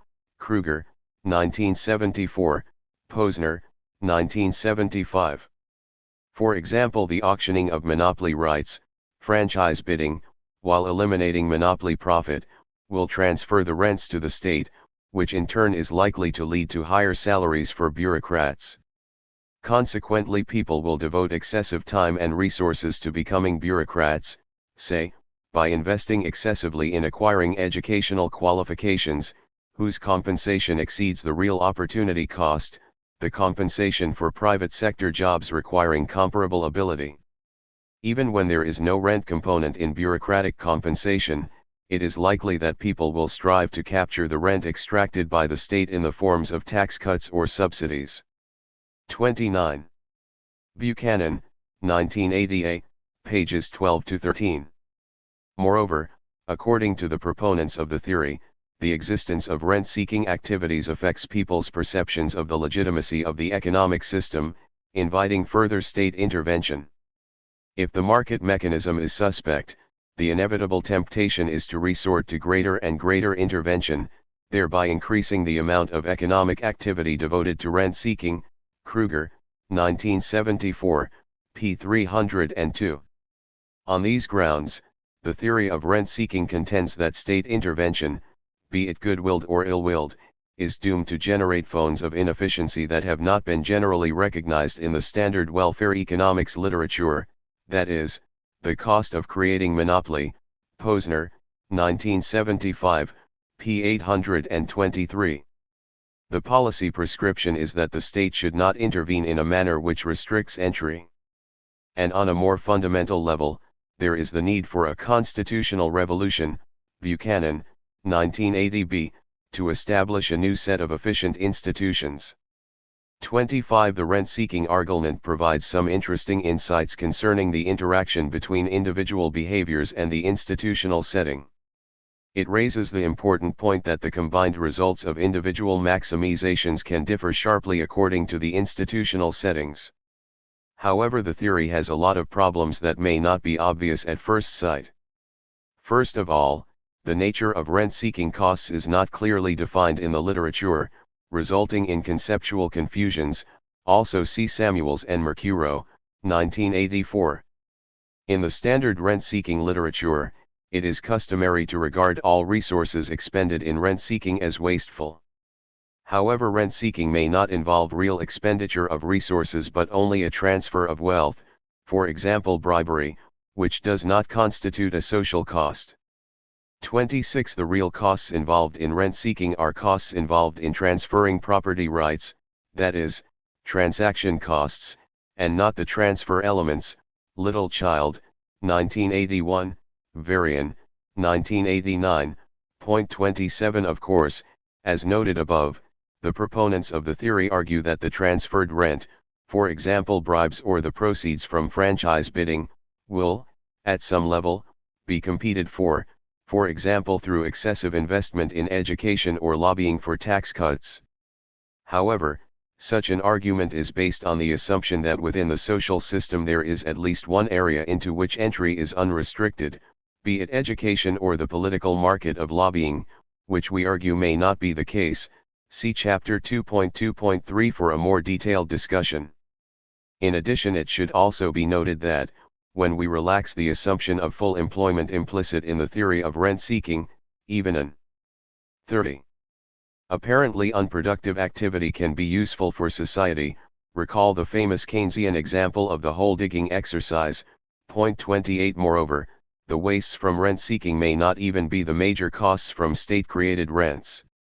Rent-seeking cost is often of a once-and-for-all nature, because once a rent is granted, an entry barrier into the rent market is likely to be erected, which will discourage potential entrants from spending resources to dislodge the incumbent.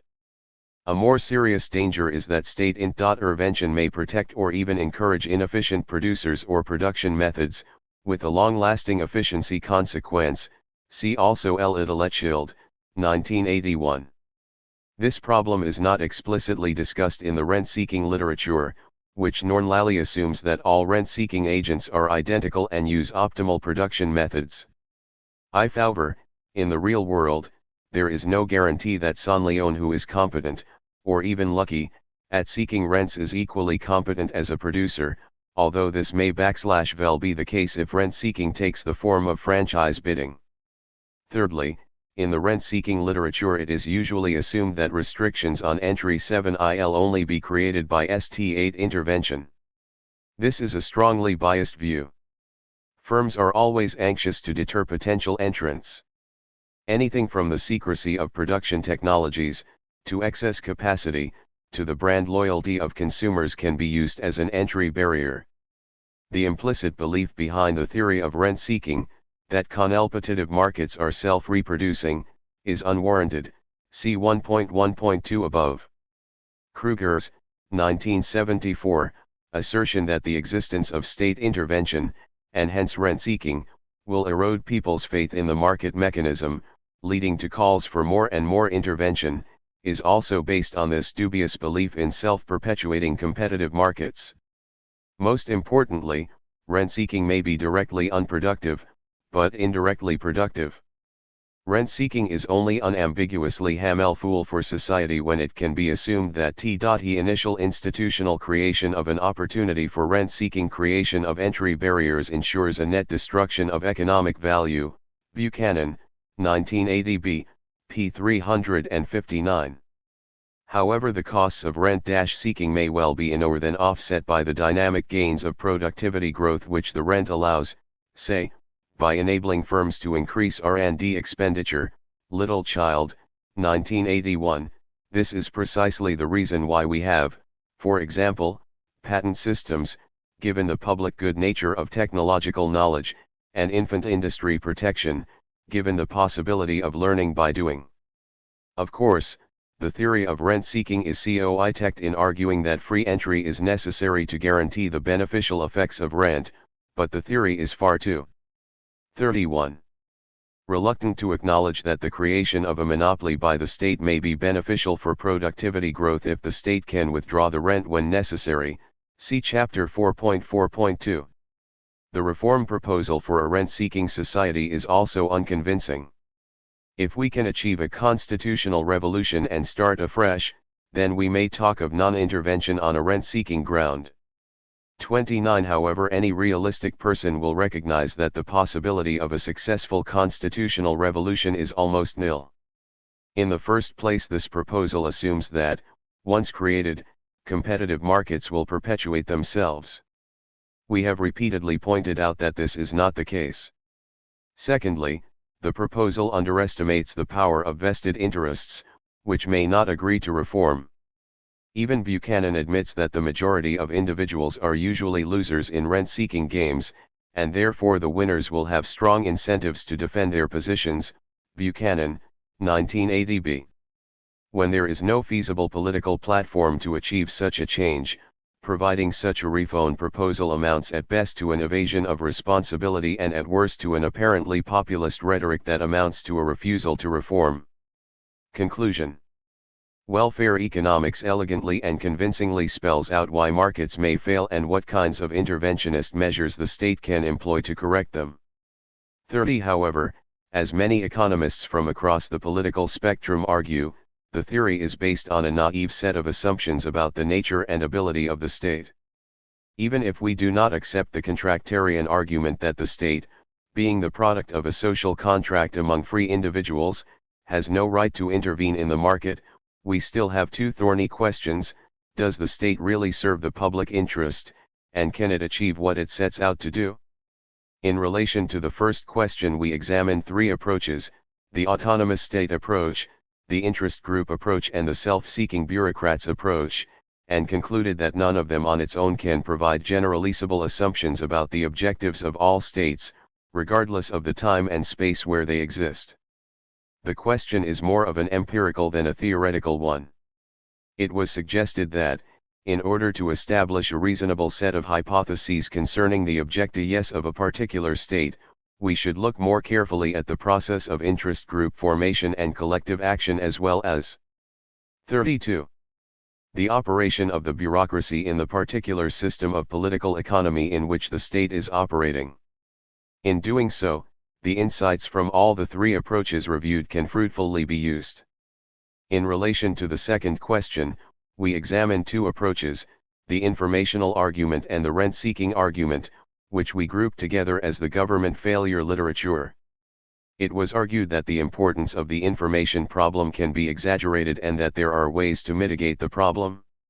In relation to the rent-seeking argument, it was pointed out that despite some important contributions, the argument suffers from a few major theoretical deficiencies. Common to these two approaches is their inability, or unwillingness, to suggest how government failures may be remedied other than by non-intervention. Does this mean that we are condemned to accept failing markets in favor of failing governments as the lesser of the two evils? We will attempt to answer this question in the next chapter. 2. A new institutionalist theory of state intervention. Introduction. The early debate on the role of the state was conducted in the terms set by welfare economics. The degree of market failure may have been questioned, along with the moral legitimacy and the political intention of state intervention, but no question was asked as to whether well-informed, with welfare economics, and well-intentioned state intervention can actually improve the efficiency of the economy by correcting market failures. With the advent of the government failure school, the terms of debate have considerably changed. Although the possibility of improvement in efficiency through state intervention is still accepted, except by some staunch free marketeers who deny the existence of market failures, now it is being asked whether the net outcome of such intervention is efficiency improving when state intervention itself carries certain costs. We think that the government failure literature has provided a valuable corrective to the naive belief about the state held by some welfare economists that, once we can somehow have a benevolent state, it will solve all problems. However, as we pointed out in Chapter 1, we are still left with one important question: is there any way to correct government failures, as there are ways to correct market failures? The first two sections of this chapter look at the information and the rent-seeking arguments examined earlier and suggest how government failures may be remedied, if not completely eliminated. The last section moves a step further and develops what we call a new institutionalist theory of state intervention, which incorporates both the market failure and the government failure perspectives and suggests some roles of the state that have hitherto been neglected in existing literature. 33. 34. 2.1 Remedying government failures. The inform and non-problem. 2.1.1 Substantive rationality vs procedural rationality. In the standard model of decision-making, the decision-making agent has a well-defined objective function and is aware of an exhaustive set of alternatives, and their respective likelihoods. In this model of what Simon, 1983, Kant's Olympian rationality, there may be inefficiency as a result of individual decisions which lead to collective irrationality, for example see Sen, 1982, but there is no inefficiency due to the costs of making decisions because everyone knows everything.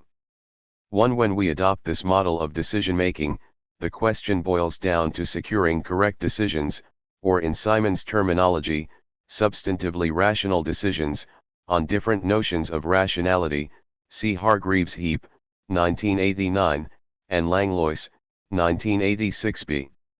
However, given the limited cognitive ability, or bounded rationality in Simon's terminology, of individual agents, devising a rational decision-making procedure becomes a more important question than ensuring that each decision is as substantively rational as possible, Simon, 1975.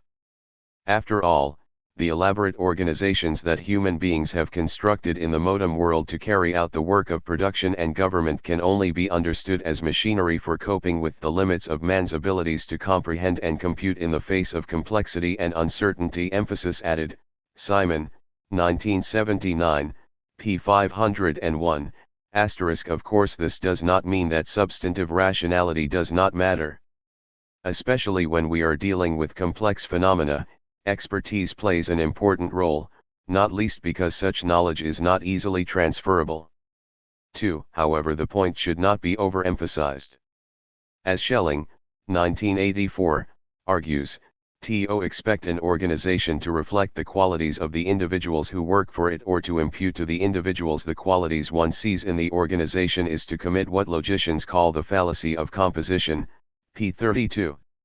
In other words, what matters more in a complex and uncertain situation is the rationality of the decision procedure, determined largely by the organizational structure, rather than the substantive rationality of individual decisions, determined largely by the quality of individual members of the organization.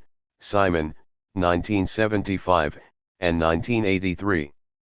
That procedural rationality may matter more than substantive rationality is also suggested by the fact that those East Asian states that have a new institutionalist theory of state intervention 35 successfully intervened in the economy do not in general have well-trained economists as their economic bureaucrats.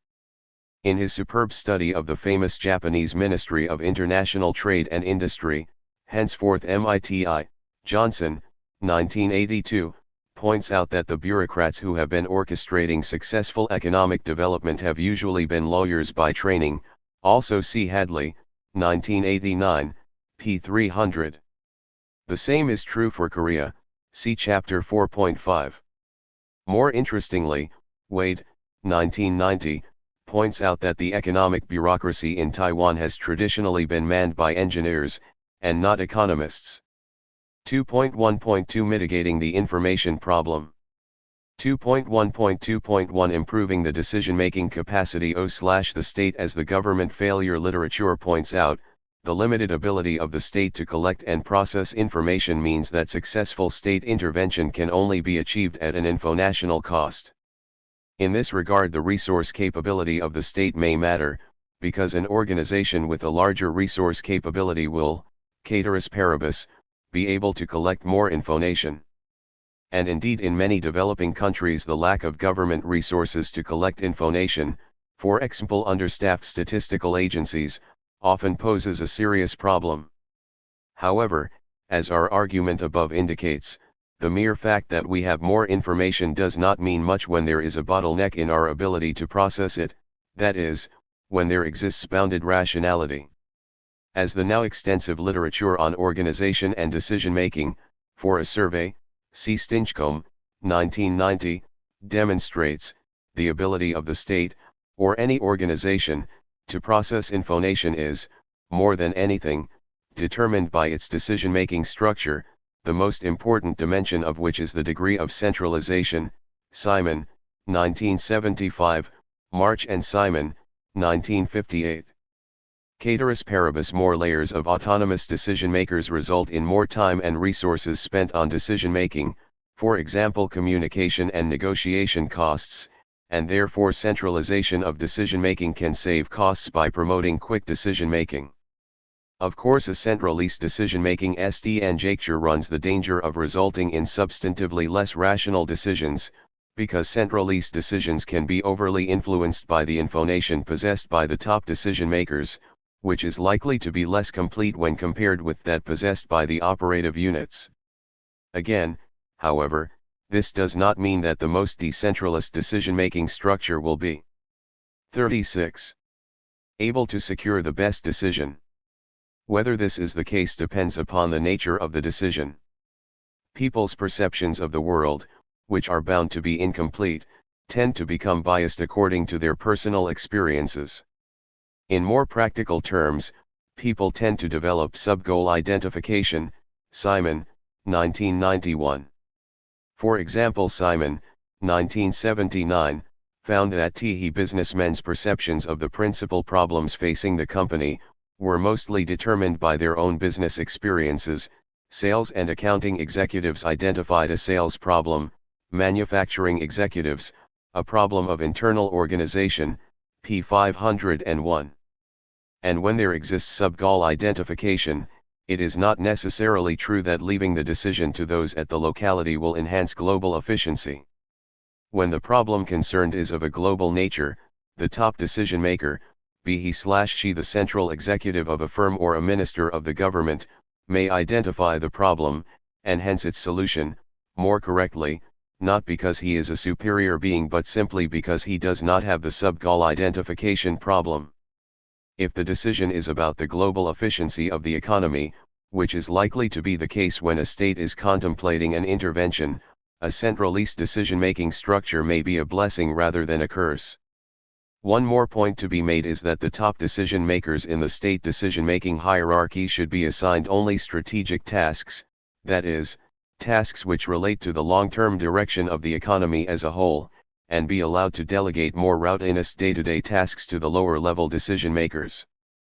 3. In the organizational literature it is found that, when day-to-day tasks and more analytical tasks were vested in the same decision-making unit, the pressure of regular deadlines and the tasks of supervising clerical personnel usually gives the day-to-day activities priority over equally important, but postponable, analytic tasks. Simon, 1982, p. 81. Given that any individual's ability to process information is limited, freeing the top decision makers from routinous decisions will enhance the overall ability of the state to process information. 2.1.2.2 Reducing informational asymmetry. If designing a decision-making structure that can secure rational decisions at the lowest costs can alleviate the information problem that results from the limited ability of the state to collect and process information, how can the information problem due to asymmetric information be reduced? As we discussed earlier, there are two kinds of informational. A new institutionalist theory of state intervention. 37. Asymmetry involved in state intervention. One is that which exists within the state apparatus, between the top decision makers and the lower-level bureaucrats, and the other is that which exists between the state and other agents. Concerning informational asymmetry within the state, it should be noted that when the person in charge of a subordinate unit, and hence accountable to the top decision maker, does not have a substantial measure of control over variables influencing the performance of the unit, he/she can always blame others for bad decisions. Simon et al., 1955, p. 78. In this case, the top decision makers have to spend time and resources on measuring the performance of their subordinates to verify such arguments. To reduce such costs, the degree of discretion available to an organizational participant should be linked to the characteristics of activities performed by him/her. For example, if it is easy to observe job activities and job outputs and to relate activities to output, less discretion should be allowed, and vice versa. March and Simon, 1958, p. 147. Improving organizational design is not the only way to reduce the informational asymmetry and the resulting agency costs in the state apparatus. As we discussed in relation to the self-seeking bureaucrat's approach, organizational loyalty plays an important role in reducing selfish behavior among the organizational participants. See Hirschman, 1970, and Simon, 1991, on the role of organizational loyalty. Promoting organizational loyalty among the bureaucrats, therefore, would reduce the agency costs within the state apparatus to a great extent. Informational asymmetry between the state and other agents also can be reduced through institutional design. For example, the willingness of Japanese firms to reveal the necessary information to the state, which reduces informational asymmetry, is often attributed to the tradition of a close government-business relationship. Okamoto, 1989, p. 156. Nevertheless, it should be remembered that this tradition can only be fully exploited because of the role of state-promoted industry associations as information clearinghouses. Magaziner and Hout, 1980, p. 37. The plan contracts between the ministries and the public, and some private, enterprises in France and the establishment of laws for regular reporting from targeted industries in Korea are other examples of reducing informational asymmetry through conscious institutional design. On France, see Hall, 1987, CHS 6-8, and Hayward, 1986, on Korea, see Chapter 4.4.1. 4. 38. 2.2 Remedying Government Failures 2. The rent-seeking problem. In the standard model of rent-seeking, wherever the state restricts entry, economic agents, individuals and groups, will try to capture the rent arising from such restrictions and, in that process, will spend an amount of resources equivalent to the amount of the rent. In order for this result to obtain, a few rather stringent conditions need to be satisfied. 5. First of all, it should be possible for private agents to influence the state. If the state is not open to influence, there is no point in spending resources to affect its decisions. The second condition is that there are agents who will engage in rent-seeking activities. This condition may not be met when the rents are granted to an interest group, for example industry, but the individual agents of the potential interest group fail to organize themselves due to the collective action problem. Thirdly, competition should exist in the rent-seeking process, because if there is no need to compete for the rents, it is not necessary to spend resources to acquire them. Let us examine these conditions one by one and explore their implications for the reduction of rent-seeking costs. 2.2.1 The vulnerability of the state. As Congleton, 1980, argues, artificial scarcity alone does not create rent-seeking. There should be some means for rent-seekers to influence the outcome of the contest. AJ1D Since rent-seeking involves state-created rents, the vulnerability of the state becomes a crucial issue, since if the state is invulnerable to outside influence, there will be no rent-seeking however big the rent may be. 6. One reason why a state may be invulnerable is that its key decision-makers are not dependent on electoral support. A good example is provided by the bureaucratic regimes of Gauli and France, Japan, and Korea. For a more detailed discussion of these countries, see chapters 3 and 4.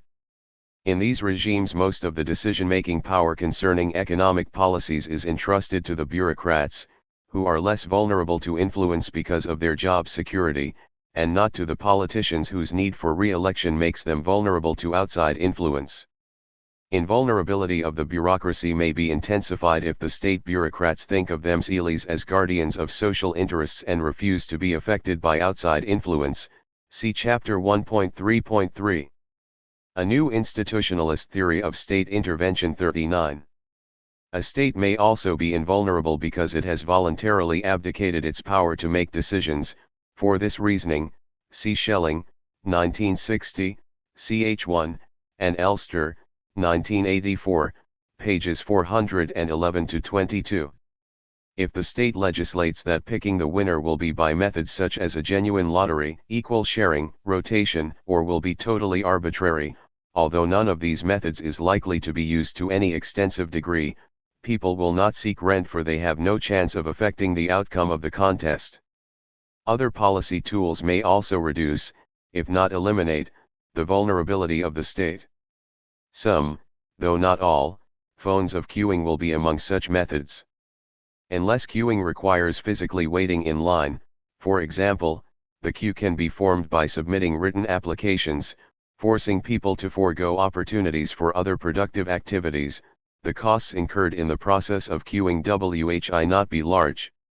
7. Another case of abdication will be the indicative planning exercise in Japan and France, which can be understood as an attempt by the state to bind itself to a policy and thus make it difficult for individual ministries and bureaucrats to significantly deviate from the announced priorities. See Johnson, 1982, on Japan, and Cohen, 1977, on France. This is a good contrast to the U.S. industrial policy, where the employment of ad hoc measures meant that there was plenty of scope to bend the rules. Johnson, 1984. More interestingly, the state might be vulnerable to pressure but decides on the method of picking the winner so as to generate some beneficial byproducts. Picking the winner by observing each contestant's past contribution to social productivity or his or her future prospect for such contribution will have, to borrow from Congleton, 1980, a beneficial bystander effect. For example, contestants in the rent-seeking process may be required to use the wealth effectively to generate more wealth through innovations, in products, production processes and organizations, or to demonstrate benevolence or altruism. Congleton, 1980, pages 172-3.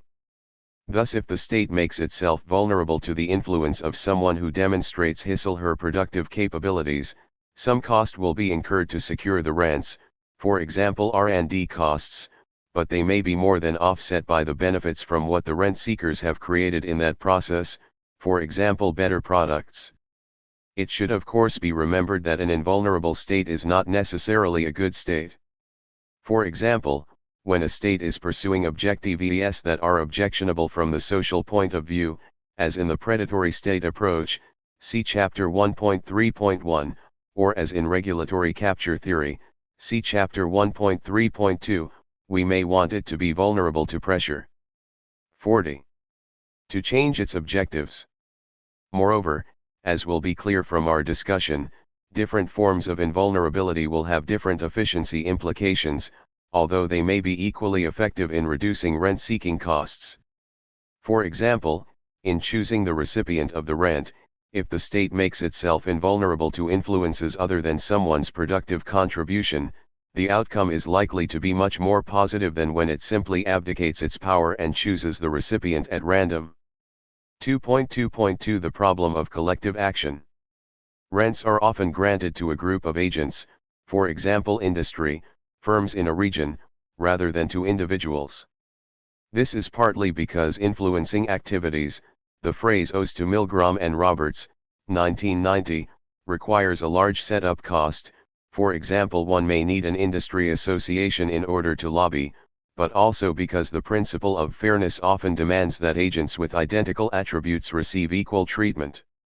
If a particular contest for rent, for whatever reason, requires organizing an interest group, such a contest may not happen due to the collective action problem.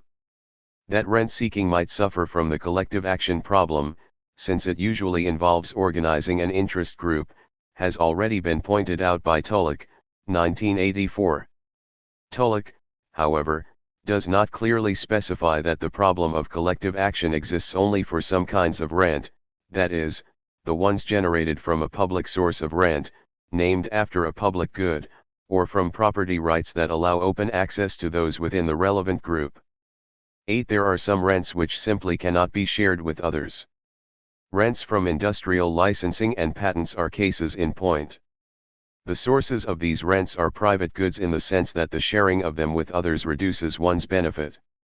In this case, the problem of collective action simply does not exist, and therefore Tulloch's argument does not hold. The problem of collective action does exist when the rent is generated from a public good. Tariff protection is a case in point, since the fact that others are getting tariff protection does not reduce one's benefit from the protection.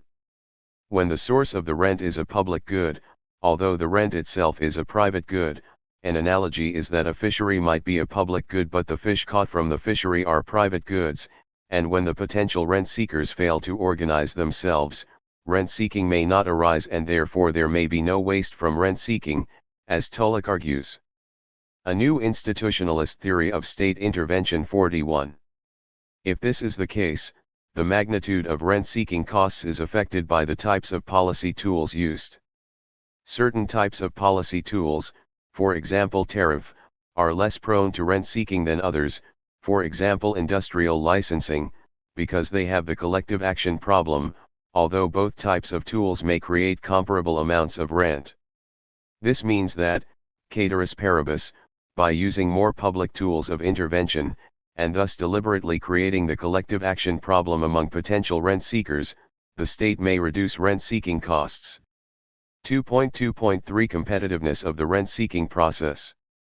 One basic assumption of the theory of rent-seeking is that getting a monopoly, whether by influencing the government or by getting it privately, is essentially a competitive industry. Tulloch, T. 984, p. 228. The assumption of competitiveness is important because if there is no competition, there is no need to spend resources to influence the state's decision to one's favor, and hence there is no waste from rent seeking. Contrary to what is usually assumed in the standard literature, however, rent seeking does not always, and not even predominantly, involve a large number of equally positioned competitors. Especially in many developing countries, the oligarchy, which has an exclusive access to state-created rents, is so deeply entrenched that the rent-seeking industry can hardly be described as competitive. The limiting case of non-competitive rent-seeking will be monopolistic rent-seeking, where there is only one contender for the rent. For example, an incumbent firm in, say, the petrochemical industry may become the sole contender for the rent from tariff protection because it happens to have a monopoly position due to the state 9's industrial licensing policy, or due to scale economy reasons, natural monopoly. Or Mr. Brown may be the sole contender for the rent from the license for the new automobile plant because every other potential seeker of this rent knows that he is a brother-in-law of the Prime Minister and is certain to get the license. In such situations, the sole contender for the rent does not have to spend anything to get the rent, and therefore no rent-seeking cost is incurred, both from the individual and from the social point of view.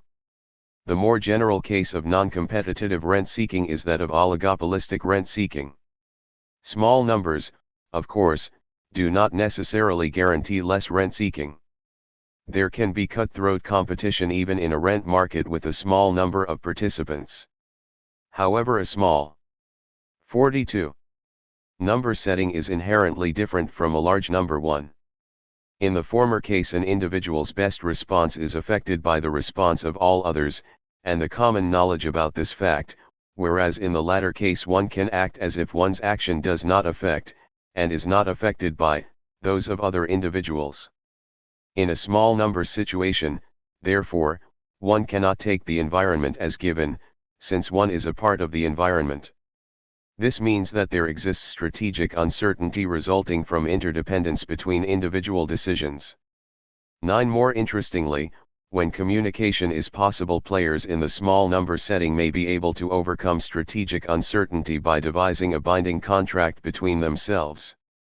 Here there arises the possibility of collusion. The competitors for a particular rent might agree, and make a binding contract between themselves, that only one will bid for the rent at a price that is far lower than the rent, and that they will split the spoils, the rent minus the price, rather than compete the rent away. Let us elaborate on this point with an example. If two firms are contending for a monopoly position that will yield a rent of 100, and if they have an even chance of getting the position, we can suppose a payoff matrix as shown in figure 2.1. In this example, if both A and B bid for the rent, each has an expected payoff of 0, because each runs the risk of spending the sum equal to the expected value of the rent, that is 50, but not getting the rent, 1 out of 2 cases, 0.5x 100. B. A. Bid. Stay out. Bid. 0,0. Stay out. 100,0. 0,0. Payoffs to A, B. Figure 2.1. An example of duopolistic rent seeking. A new institutionalist theory of state intervention. 43. 50 plus 0.5x 0 to 50 equals 0. However, if the two firms can write a binding contract such that one of them will stay out of the contest, they can acquire the rent without spending any resource. In this case, the social cost involved may be nil. Of course, this simple example ignores the fact that the possibility of such collusion will depend on the feasibility of making credible commitments, the possibility of side payments, and other conditions related to bargaining. For a more detailed discussion of these conditions, see Schelling, 1960, but it shows that non-competitive rent-seeking is likely to incur less rent-seeking costs than a competitive one due to the inherent likelihood of collusion. The above discussion shows that when the rent-seeking process is less competitive, it is more likely that the total costs arising from the process are lower. This happens basically because there exist entry barriers into the rent market. Of course, one may argue that resources will still be wasted even in the case of non-competitive rent seeking because people will spend resources to build up entry barriers to the rent market. We agree that this is sometimes the case. For example, I may spend resources in building personal ties with the industry minister in order to build barriers against future rent-seeking contests. However, in a world with imperfect foresight, the scope for such action may be seriously limited. I cannot be sure how helpful the minister will be in a later, and unforeseen occasion when I want to bid for a rent. 10. Even if the entry barriers to the rent market are sufficiently high that there are few rent-seeking costs, there may be costs from second-tier rent-seeking if the state distributes the rent extorted through franchise bidding or bribery, see Chapter 1.4.2. For example, if the rent extorted by the state is distributed to bureaucrats in the form of higher salaries, and if anyone can become a bureaucrat with a certain educational qualification, people may invest an excessive amount of resources in education. Likewise, if the state extorts some part of the rent in the form of, say, bribery and distributes it in the form of tax cuts, which are up for grabs by any interest groups will spend resources to secure such rents. These examples of second-tier rent seeking, however, still assume that there is unlimited entry at least one level of the political economy. However, if entry is contained at some level and if, as a result, competition does not overflow into other levels, the rent extorted by the state may not be totally dissipated. And although this outcome may have undesirable political and distributional consequences, it may be a less wasteful outcome. For example, if entry into 44. The bureaucracy is open only to a tiny minority, or if only the most powerful group is able to secure a new tax cut, there may be no second-tier rent-seeking and hence no rent-seeking cost to society, although income distribution may become skewed as a result.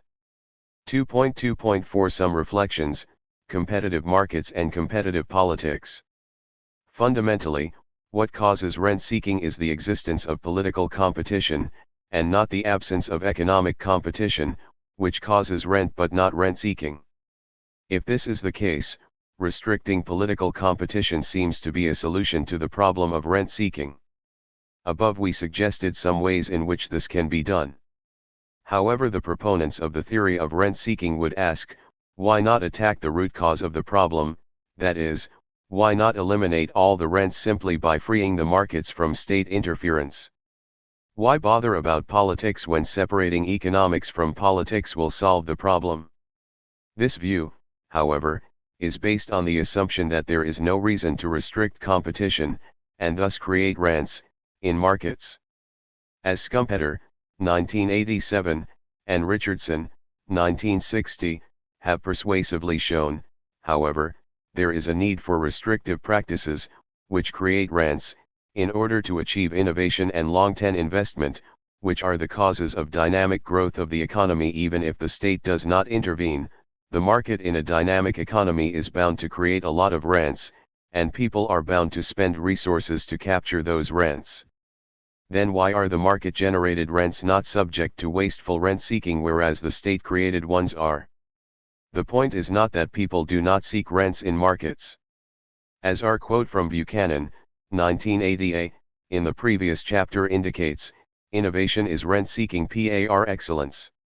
However, rent-seeking in markets is regarded as productive because we assume that it creates more resources than it uses up in the process, and not because it does not use up any resource. For example, firms do spend resources on R&D to win the competition, but produce more resources, for example better products, or reduce costs, for example better processes. As a result, although, contrary to the conventional presumption, there is a possibility that such competition will result in waste, see Chapter 3.2.1. Political competition is wasteful only because it is implicitly assumed that it does not create any value. However, political competition does create, if intangible, values.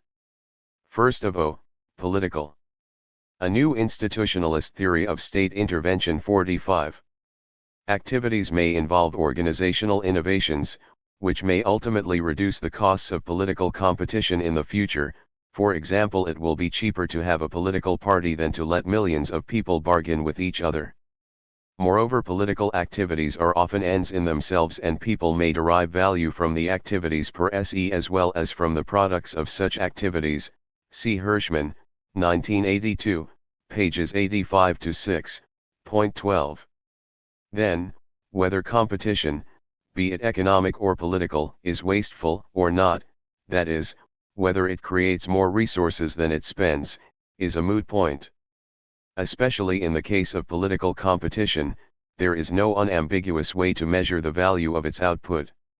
Even if we follow the proponents of the theory of rent-seeking in assuming that political competition creates no value whatsoever, there are ways and means to reduce the costs from rent-seeking, essentially by restricting competition at one level or another. The real question, then, is at what level of the overall system of political economy, for example education, bureaucratic recruitment, interest group activities, market competition, should competition be restricted, and at what level should it be encouraged? The answer to this question can only be determined with reference to the concrete political economy of the society concerned, and not on the basis of the simplistic model of political economy envisaged by the proponents of rent-seeking, in which there exists no entry barrier other than the ones created by the state. 13. 2.3 A new institutionalist theory of state intervention. Up to now we have discussed how the costs of state intervention may be reduced, or in other words, how government failures may be corrected.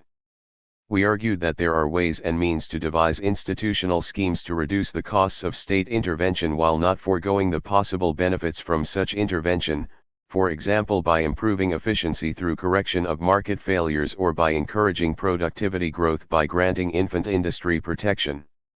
In this section we generalize our discussion and suggest a new institutionalist theory of state intervention, which allows us to look at the problem of state intervention in a more balanced manner and reveal some important roles of the state that have hitherto been neglected. 46. 2.3.1 The nature of economic costs.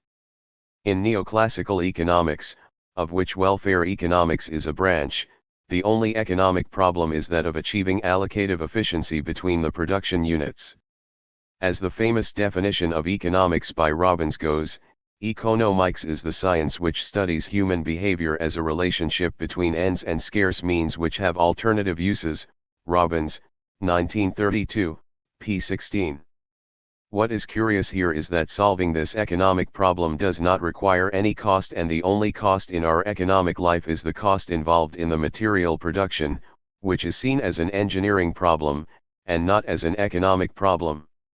In this framework, market failures are inefficient in the sense that the economy does not achieve the degree of social welfare that is theoretically attainable, or what Domsetz, 1964, calls the nirvana state, but they still do not impose any real cost to society. And better still, such inefficiency in resource allocation, market failure, can be remedied by the state, and the remedy costs nothing to society, because what the state does, so to speak, is announce new prices at no real cost. Recently, however, there have been arguments criticizing this framework on the ground that the achievement of efficiency may be a costly activity, independent of the hypothetical costs arising from the state of not achieving efficiency. In relation to production, two groups of argument have been put forward against neoclassical orthodoxy. Firstly, the literature on technical change points out that technology is not a blueprint, but that it contains a lot of tacit knowledge which cannot be put to work without a costly process of learning, for example training costs. Point 14. Secondly, the Marxian labor process literature, the efficiency wage argument, and the theory of team production all argue that production is not merely an engineering process but is also a labor process in which workers have control over their effort, and therefore it may be costly to organize production, for example monitoring costs. 15. In relation to resource allocation also, two kinds of arguments have been raised. Firstly, the transaction cost branch of new institutional economics argues that market exchange, or market transaction, through which resource allocation is achieved in the market economy, is not costless as assumed in neoclassical economics because bounded rationality requires us to spend resources to set up safeguards against the opportunistic behavior of the trading partner, for example the cost of writing and enforcing the contract. Point 16. Secondly, the government. A new institutionalist theory of state intervention. 47. Failure literature argues that the process of resource allocation by the state is not costless as assumed in welfare economics, if only because the state is not an omniscient and omnipotent being, for example costs of information processing. 17. Thus seen, the recent theoretical developments emphasize that achieving efficiency, or coordinating the behavior of interdependent but independent agents, is costly. Independent of the hypothetical costs arising from actually falling short of what Domsetz calls the nirvana state. From this point of view, the costs of actually producing goods, which are inevitable due to the law of physics, so to speak, are not the only costs of our economic life, and a significant portion of economic costs are made up of the costs of actually allocating resources between production units and managing the production process within the production units. These costs of coordination between and within economic units, which are to be differentiated from pure engineering costs, have recently come to be called transaction costs. Transaction costs exist because economic activities, be it the production process or the allocation process, involve not only interaction between people and things but also interaction between people. 19. For economic interaction between people to start at all, the rights of individuals need to be defined. Property rights have to be assigned and their boundaries defined. I may own my knife but I may not be allowed to kill people with it. Rights over other entitlements, for example social security, working conditions, and product safety, also have to be negotiated and defined. These are all costly processes that require information collection and processing, bargaining, and contract writing. After the rights structure is defined, it is necessary to maintain the given rights structure, and this will also require resources for policing and enforcement. Moreover, resources will continually be spent by those who want to redefine the rights structure, for example, through enclosing open fields, spending on R&D to acquire patents and lobbying to secure tariff protection, and by those who want to defend the existing rights structure. Even within the existing rights structure it will be costly to acquire and process the information necessary to arrange the contract, say, concerning the contracting partner and the likelihood of each possible future event, and bargain over it. It will often be necessary to incur costs to actually write the contract. Once a contract is made, the adherence of the contracting partners to the contract needs to be monitored. This involves measurement costs. Milgram and Roberts, 1990, and 48. Policing costs. When a breach of contract is suspected, it may be necessary to incur costs to settle the disputes, for example the cost of lawsuits.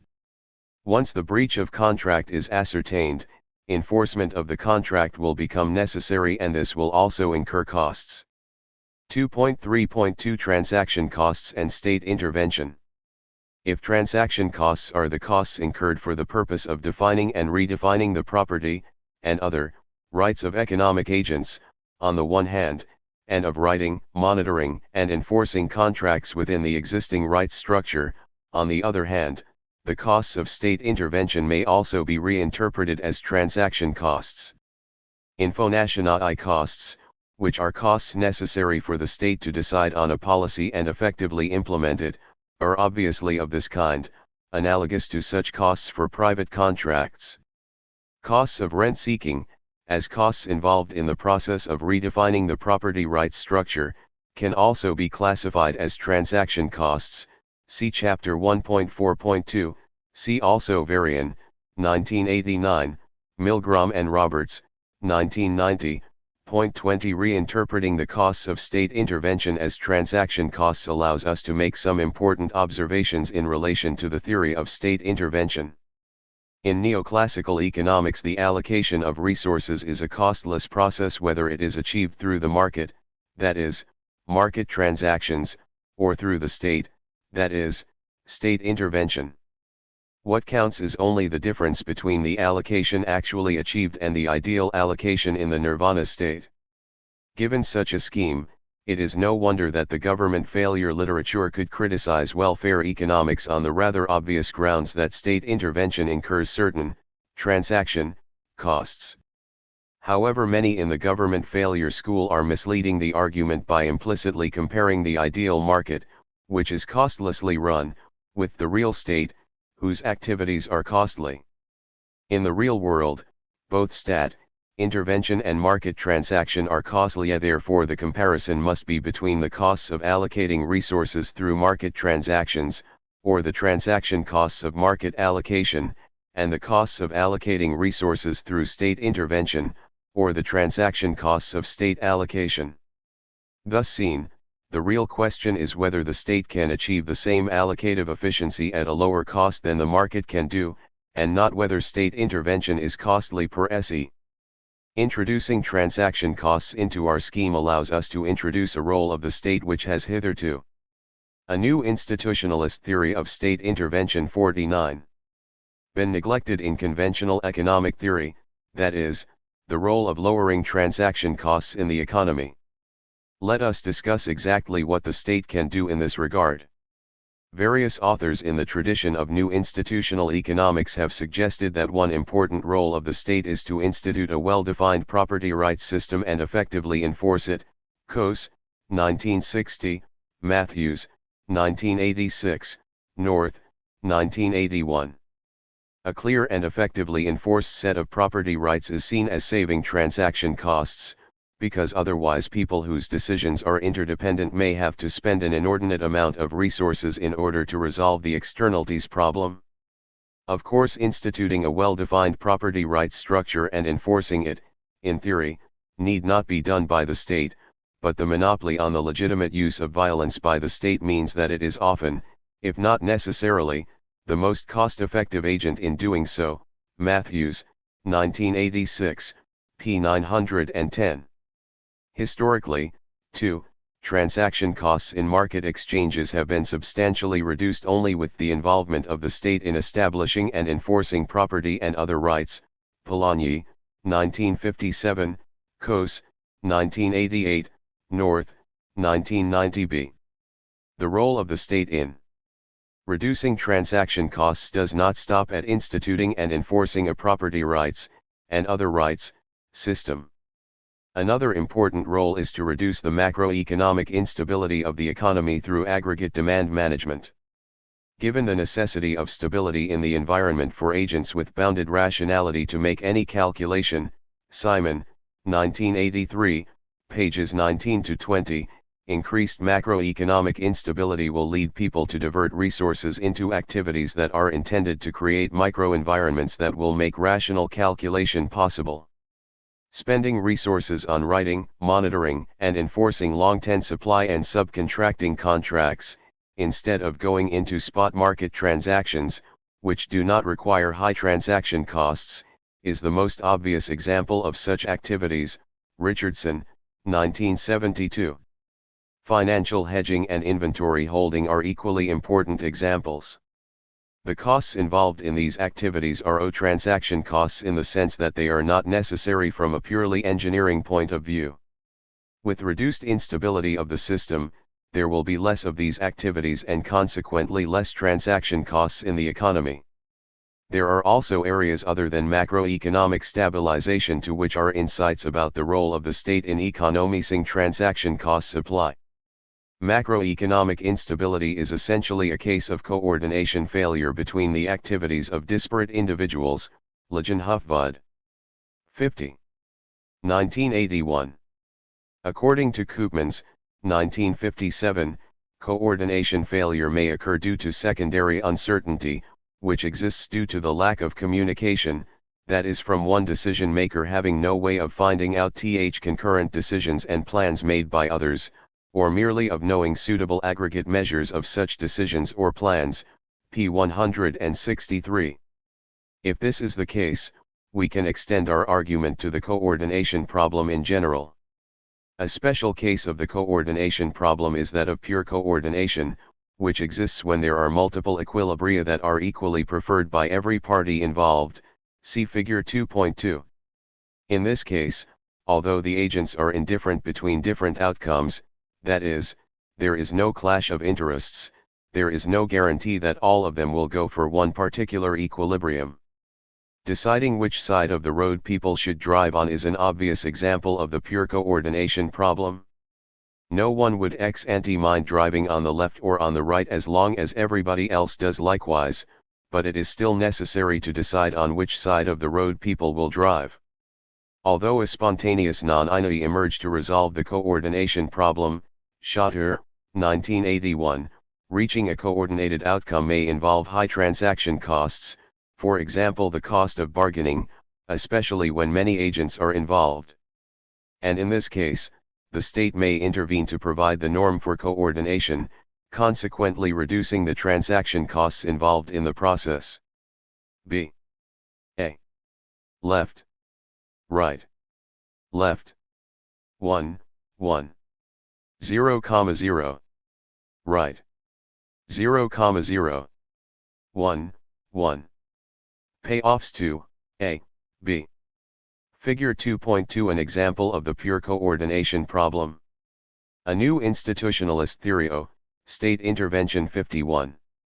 A more generalist problem of coordination exists if the payoff space of the game it defines is such that at any equilibrium point, not only does no player have any incentive to change his behavior, given the behavior of the other players, but no player wishes that any other player would change either. Schotter, 1981, p. 22. In this case, everyone would prefer a coordinated outcome to an uncoordinated outcome, but it may be that each may prefer a particular coordinated outcome. 21. A schematic example of such a case is given in figure 2.3, where two VCR producers, A and B, are using two different types of technology, say, VHS and beta technologies, but want to introduce a national product standard, which will bring about network externalities or what David, 1985, calls system scale economies. In figure 2.3, A, B, being a VHS, beta, producer will prefer the standard to be VHS, beta, technology, but both will prefer either of the coordinated outcomes to the uncoordinated ones. B. VHS beta. A. VHS. Beta. 2, 1. 0, 0. 0, 0. 1, 2. Payoffs to A, B. Figure 2.3 an example of the generalist coordination problem. The transaction costs involved in resolving this generalist coordination problem through private negotiations are likely to be higher than in the case of the pure coordination problem, because more intense bargaining may be necessary due to different people's preferences for different outcomes, that is, there is a partial clash of interests. Such costs will be particularly high when many agents are involved, which means a multitude of bargaining over, writing, monitoring and enforcing the con. 52. Tract. 22 and indeed some in the tradition of new institutional economics, for example North, 1990b, have suggested that superseding private attempts at coordination with state intervention may greatly reduce transaction costs in the economy, although they do not put it in this particular way. Point 23 State imposition of a system of weights and measures, North, 1990b, and of technological standards, C. Porter, 1990, ch. 12, for examples, are good examples of this. In order to achieve the coordinated outcome, the state need not completely supersede market transactions, as in our examples above. Indeed, such an exercise may be prohibitively costly, as the examples of central planning practice in the socialist countries show. Coase, 1988, for further references, see Chapter 1.4.1. There exist ways in which the state can reduce the transaction costs in the economy without necessarily superseding all market transactions. First of all, the state can reduce the transaction costs within the economy by changing the institutional configuration of society. The state can provide legal backing to organize agents into large groups and thus reduce the number of necessary bargainings, and consequently the transaction costs involved. Social corporatism in Scandinavia or Austria, whereby the workers and capitalists are respectively organized into encompassing organizations and conduct nationwide bargaining, is a good example of this, although the transaction cost aspect of social corporatism has been little discussed. See the introduction to this book for references. 24. Secondly, the state can intervene, through its influence on the education system and the mass media, to promote a national ideology or value system, which will help to reduce the costs involved in the exchange of information and bargaining. 25. As Arrow, 1974, observed, it is easier to communicate with other individuals with whom one has a common approach or a common language, p. 42, and therefore contracts between agents sharing the same ideology will reduce the bargaining, monitoring, and enforcement and other transaction costs required. North, 1981, ch. 3.26. This is obviously what people have in mind when they say that a homogeneous society like Japan or Korea is easier to manage than a heterogeneous one like the USA or India. Although this role of the state may be objected to on the ground that it can be used to foster false consciousness and other undesirable qualities among the people, it is undeniable that an ideological campaign can play a tremendously important role, as can be seen in its A New Institutionalist Theory of State Intervention 53. Role in the process of rapid industrialization in many late developing countries such as Japan, the Soviet Union, China, and Korea. See Chapter 4.5 for the Korean case.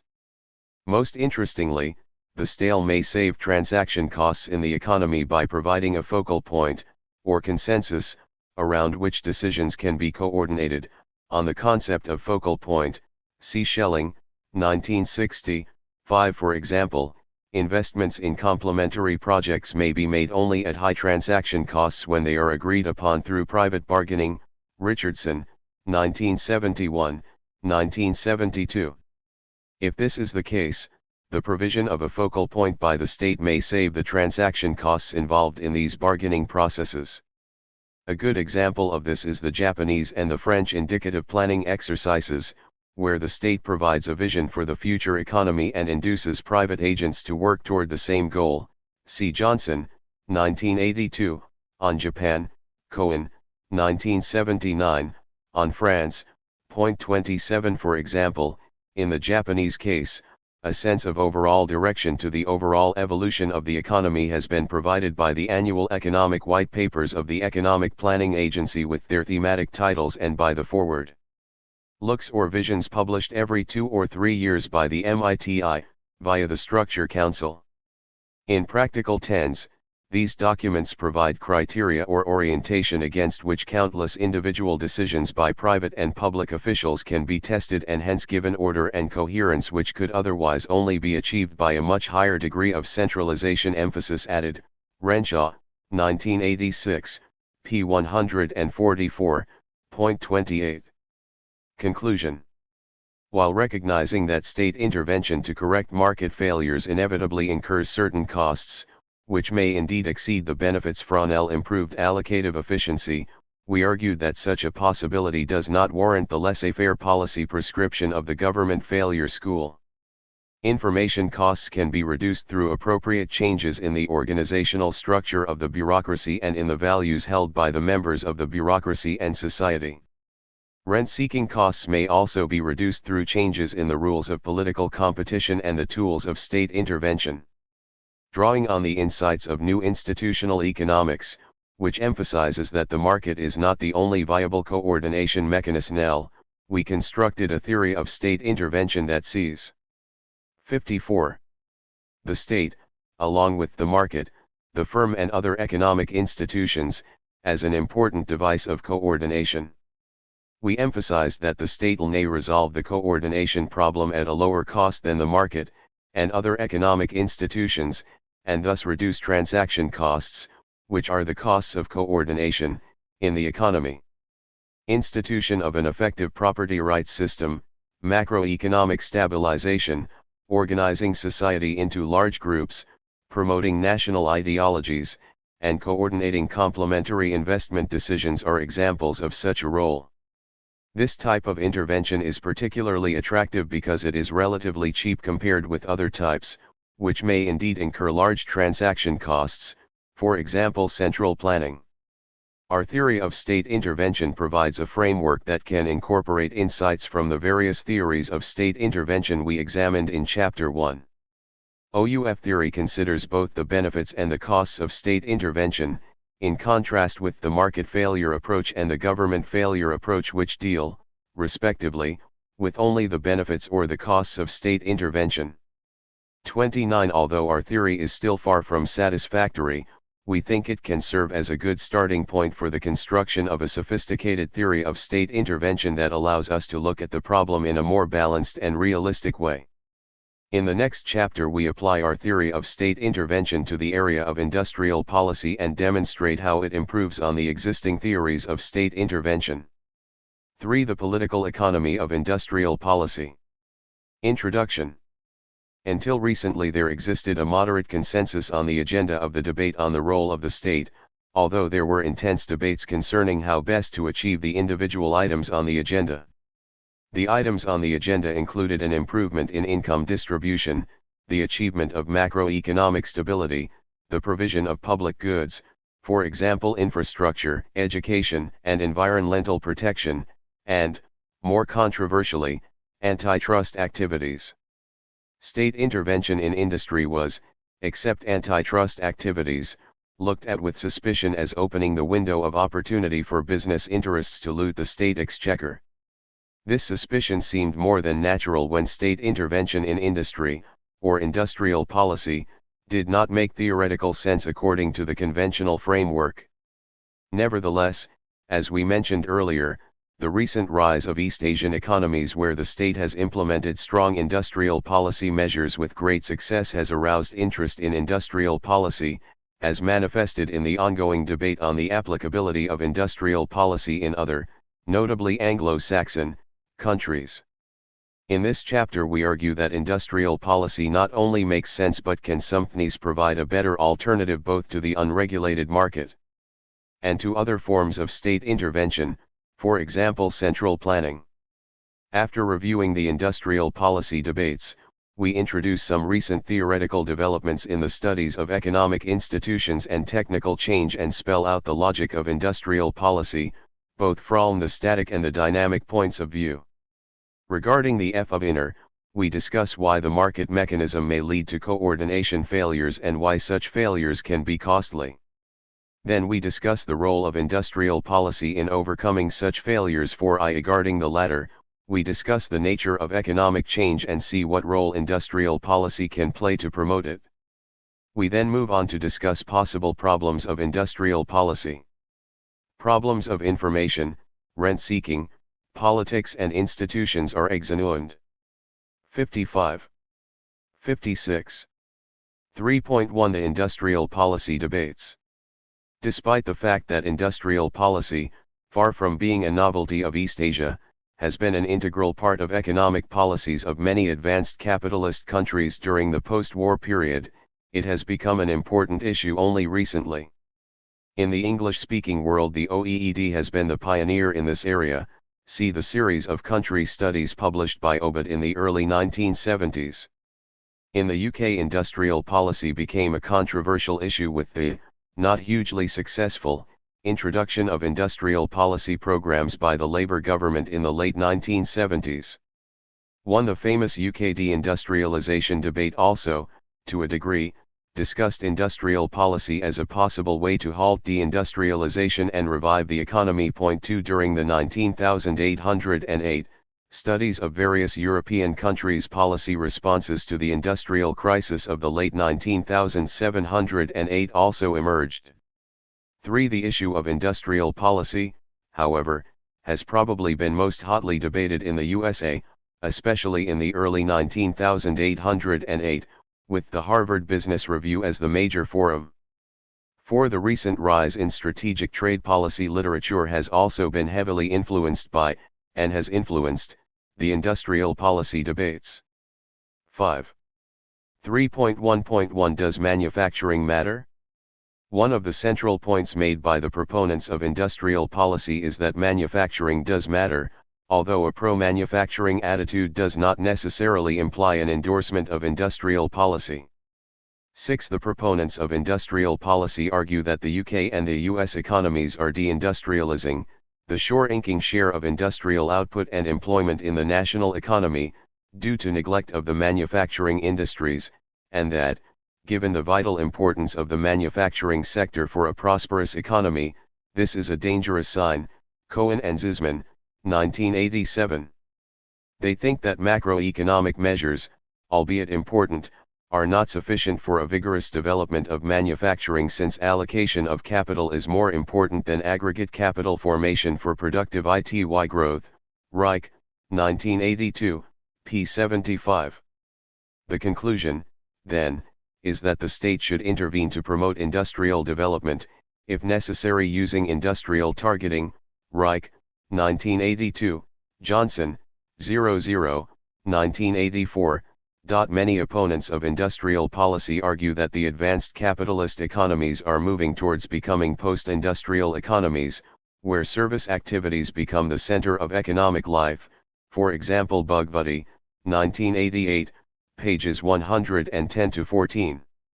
Given that the tendency to LTIOVE towards 57 service activities is dictated by market forces, that is, demand for services increases as income rises, the argument goes, favoring manufacturing is not only unnecessary but also harmful. That is, favoring manufacturing would block the natural selection mechanism of the market by hampering the necessary reallocation of resources towards service activities, and therefore damage the long-term viability of the economy.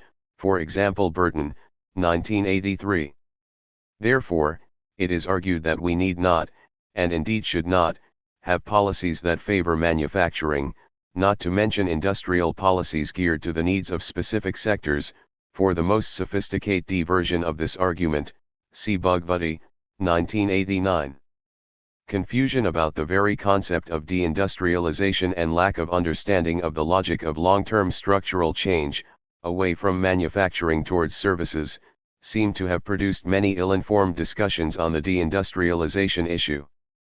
Fortunately, some recent studies have spotted the source of confusion and clarified some of the larger theoretical issues. Rothorn and Wells, 1987, Baumol et al., 1989. The conclusions emerging out of the manufacturing matters debate are the following. First of all, the long-term structural shift towards a service economy does not happen solely because people want more services as they grow richer, as was believed by some proponents of the theory of post-industrial economy. The major reason for such a structural shift in employment towards services seems to be the relative cost inflation of services due to their lagging productivity growth, compared with that of manufacturing, rather than a real shift in demand towards services as income lanes rise. Secondly, deindustrialization, defined as the decrease in the share of manufacturing employment in total employment, and the decrease in the share of manufacturing output in total output in current prices, is an inevitable long-term result of differential productivity growth rates between manufacturing and services, and is not necessarily related to the declining competitiveness of the economy's manufacturing sector. Even successful exporters of manufactures, such as Japan and West Germany, have experienced deindustrialization in this sense, which implies that, contrary to what was believed by those who condemned deindustrialization as a sign of industrial decline, deindustrialization and industrial decline are not one and the same thing, although industrial decline can affect the timing and scale of deindustrialization. See Rotham and Welslow, 1987, ch. 1. Therefore it is wrong to argue 58. That an economy's manufacturing sector is in trouble solely on the ground that it is deindustrializing in terms of the above definition. Thirdly, the fact that deindustrialization is an inevitable long-term trend does not necessarily mean that a country can ignore manufacturing completely and rely fully on services. This is largely because many services are either basically non-tradable, for example governmental services, legal services, childcare, elementary and secondary education, or have a large non-tradable component, for example transportation, distribution, although there are other services that have become or are rapidly becoming tradable, for example financial services, management consultancy, higher education. With a growing share of services in national income, compensating productivity growth in manufacturing is needed, on the reasonable assumption that no dramatic increases in productivity in agriculture and services are likely in the foreseeable future, if a country wants to maintain its income level without running into balance of payments problems. 3.1.2 What is industrial policy? A major problem with industrial policy issues is that the very concept of industrial policy is not clearly defined, resulting in heated but often fruitless debates. A good example of this is the discussion on the post-war Japanese experience, which inspired many of the industrial policy debates.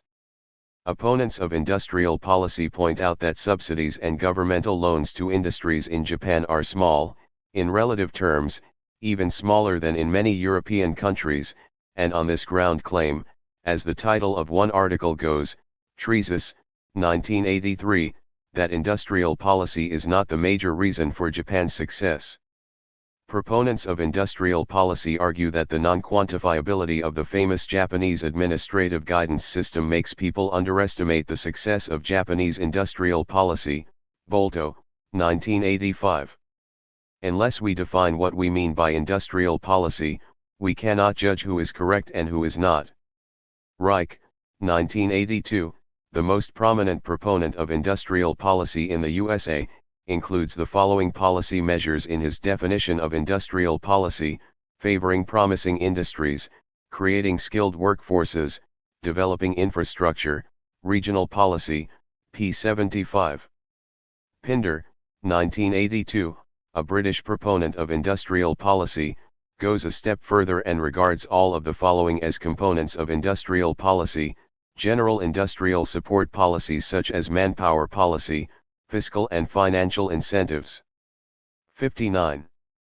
For investment, public investment programs, public procurement policies, fiscal incentives for R&D, firm-level policies such as specific R&D support, antitrust policy, merger policies to create national champions, support for small firms, regional policies such as the development of physical and social infrastructure and the establishment of industrial complexes, generalist trade protection, sectoral policies such as the organization of recession cartels in depressed industries, product upgrading in labor-intensive industries, pages 44 to 52. The tendency to adopt an encompassing definition exists even among those who oppose industrial policy. Donges, 1980, an ardent European critic of industrial policy, categorically states that industrial policy embraces all government actions which affect industry, p. 189. Corden, 1980, also implicitly adopts this definition when he states that the best industrial policy may be to provide an adequate infrastructure, some limits on the powers of monopolies and cartels, an education system that helps to generate the human capital for industrial success, indicative guidance about industrial prospects, without compulsion or subsidies, stability and simplicity in the system of taxation, a free and flexible capital market and a steady movement towards zero-sectional protection, whether direct and indirect, pages 182 to 3.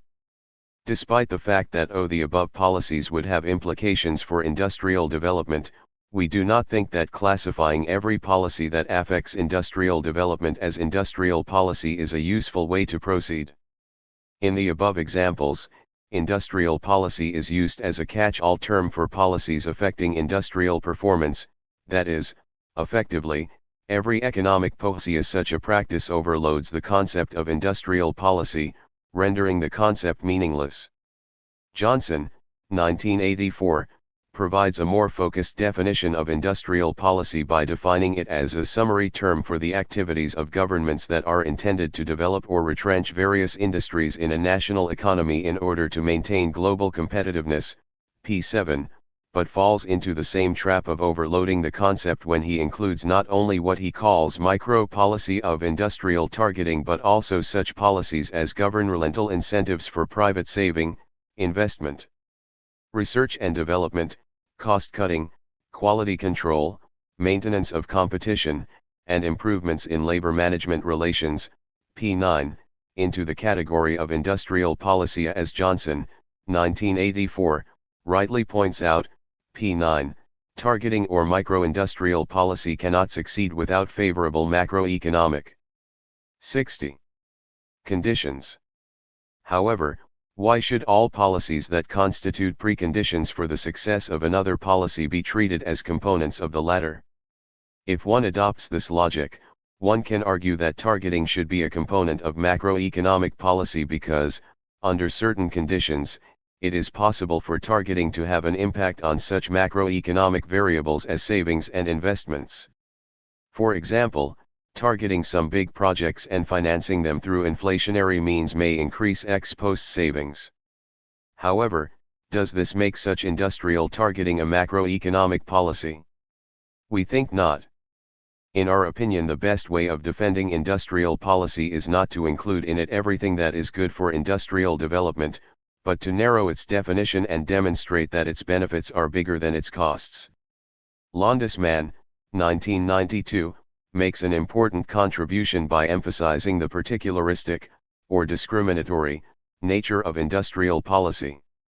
According to him, industrial policy is designed to be specific, directed towards particular industries, firms, regions, groups in the labor market, etc., rather than general. Implicit in industrial policy formulation and execution are therefore always trade-offs between different groups, regions, industries, etc., p. 245. According to this definition, we may exclude such general policy.s as creating skilled workforces or improvements in labor management relations from the realm of industrial policy, making the concept more focused. However, Landesman's concept of industrial policy is still somewhat overloaded, because it includes policies designed to affect both particular regions and particular groups in the labor market.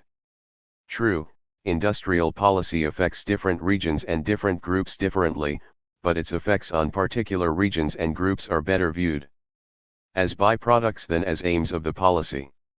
Likewise, regional and group-oriented policies may affect particular industries, for example setting up an industrial park for the garment industry in a high unemployment region, but this does not make them industrial policies.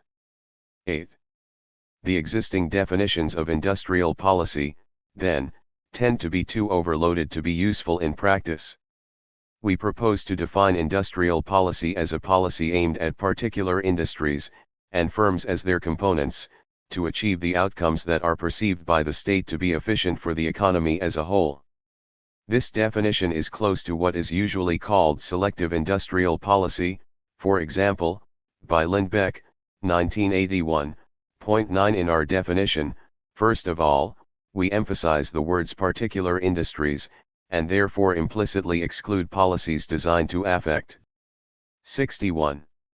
Industry in general, for example educational investment, infrastructural development, and policies aimed principally at categories other than industry, for example regional policy, group-oriented policy, from the domain of industrial policy.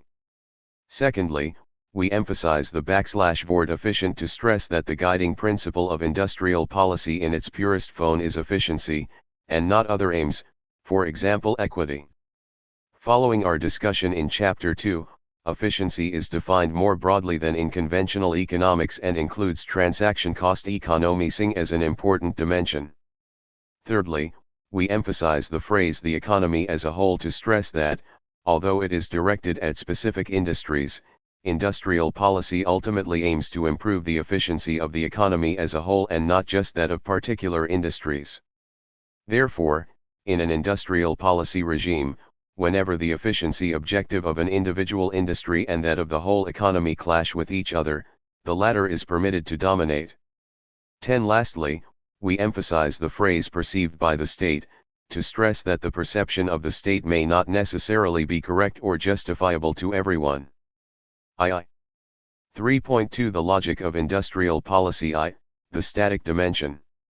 We defined industrial policy as a policy intended to affect particular industries to achieve outcomes that are perceived by the state to be efficient for the economy as a whole.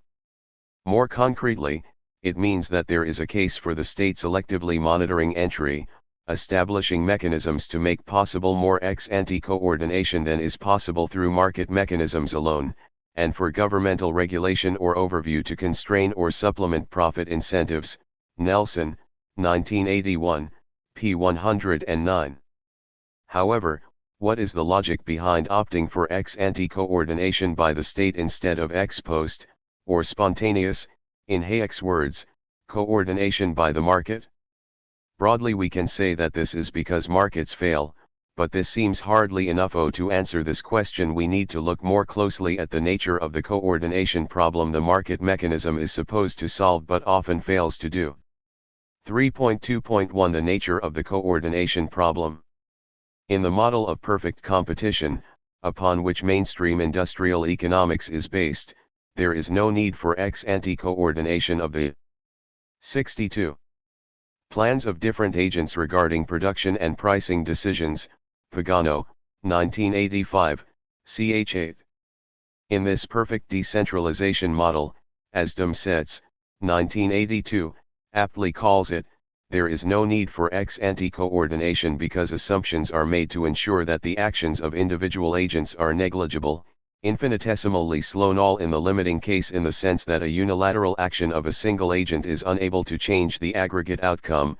Kahn, 1987, pages 831-4. Why/hen individual agents are negligible, there is no interdependence among individual agents and hence no need to coordinate their activities ex ante. One crucial assumption to guarantee the total absence of interdependence supposed in the neoclassical model of perfect competition is that production technology is characterized by decreasing returns to scale, DRS, at an infinitesimally small output level in the limiting case. Even under the widely used assumption of constant returns to scale, CRS, not to mention the disturbing case of increasing returns to scale, IRS, the perfect competition model does not guarantee a solution to the coordination problem, as was pointed out long ago by Richardson, 1960, pages 31-2. When CRS technology prevails in a large number setting, ex-ante J-fins may behave as if the demand curve is horizontal, that is as if they are individually negligible, but ex-post there is no guarantee that the market win clear, since an individual fin, not being bound by production technology, can produce as much as it wants. In other words, there is no way to determine the number of the firms and their respective outputs in an industry characterized by a CRS production technology, as is recognized even by standard neoclassical textbooks, for example Varian, 1984, p. 88. Therefore even with CRS technology there may be so few firms in a market as to give rise to interdependence and consequently to the need for ex-ante coordination. 12. Of course the coordination problem will not exist except in the case of IRS technology if the firms can correctly predict how much the other firms will produce, as implicitly assault T1 ed in textbooks. However, as Hayek, 1949a, remarks, his statement that, if people know everything, they are in equilibrium is true simply because that is how we define equilibrium, p. 46. If everybody knows everybody else's plan, then why do we need a price system or any other coordination mechanism? In other words, equilibrium in the perfect competition model is attained only because the coordination problem is assumed away from the beginning. As Hayek, 1978, somewhat derogatorily says, a state of affairs which economic theory curiously calls perfect competition, that is. 63. A situation in which all the facts are supposed to be known leaves no room whatever for the activity called competition, p. 182, Point 13. He argues that the peculiar nature of the assumptions from which the theory of competitive equilibrium starts stands out very clearly if we ask which of the activities that are commonly designated by the verb to compete would still be possible if those conditions were all satisfied. Advertising, undercutting, and improving, differentiation, the goods or services produced are all excluded by definition. Perfect competition means indeed the absence of all competitive activities. Hayek, 1949b, p.96. Models of oligopoly in the neoclassical tradition recognize the coordination problem arising from the indeterminacy of the market outcome in a small number setting. However, their solutions to the coordination problem are not entirely satisfactory. The usual solution to the problem is to employ the concept of the mixed, or randomized, strategy, for example Patent Race in Rasmussen, 1989, pages 295-8. However, a mixed strategy does not guarantee an optimal solution except in the probabilistic sense that, if the situation occurred an infinite number of times, randomizing one's actions would yield the highest average payoff. When the situation is not recurrent, employing the concept of probability is less than meaningful. For a classic discussion, see Knight, 1921, Part 3, and it is therefore dubious to describe the mixed strategy equilibrium as optimal.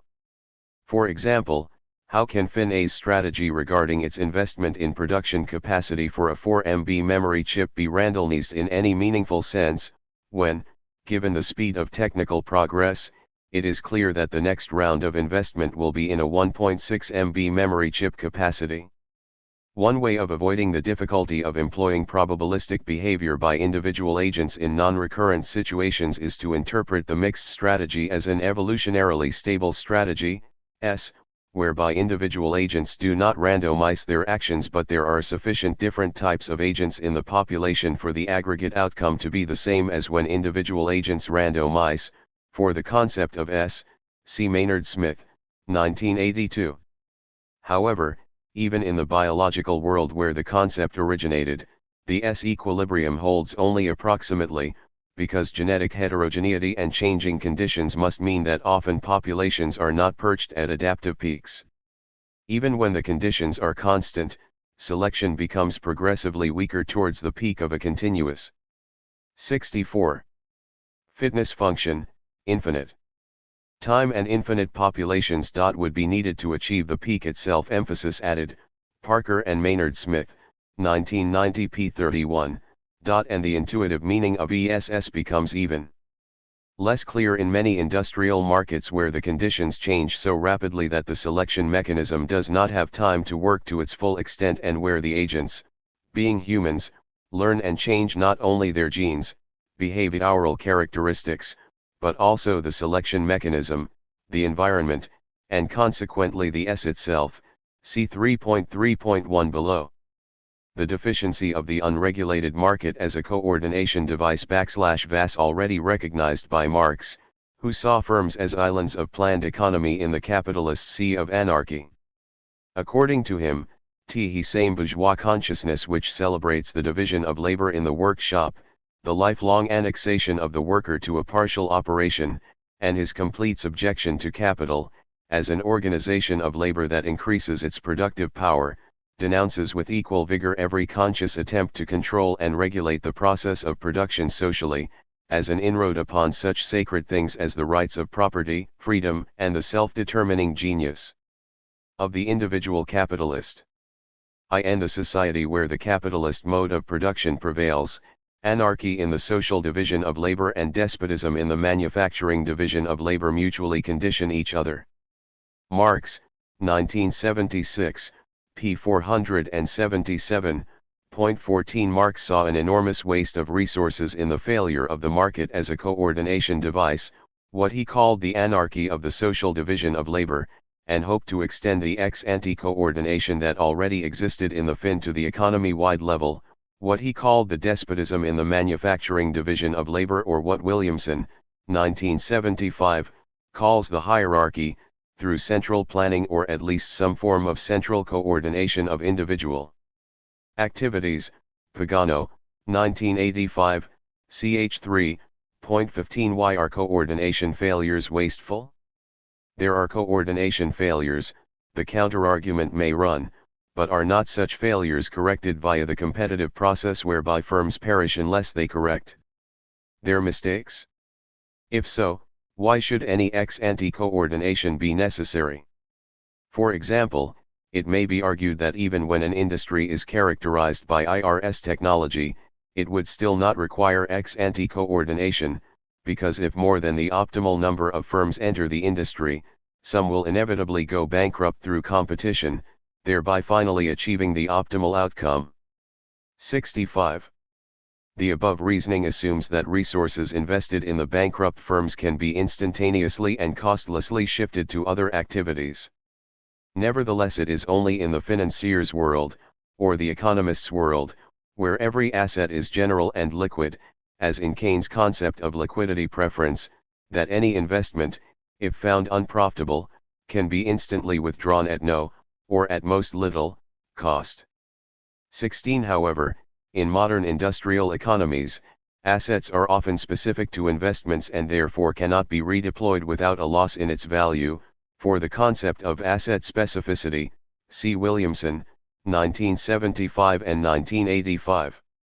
In a world with asset specificity, ex post coordination through the market can be wasteful, as Marx argued, because a coordination failure that involves specific assets means a net reduction in the amount of resources available to the economy. 17. If the market fails to solve the coordination problem, and if such failure can produce waste, there is a case for non-market, or ex-ante, coordination. Pagano, 1985, ch. 8.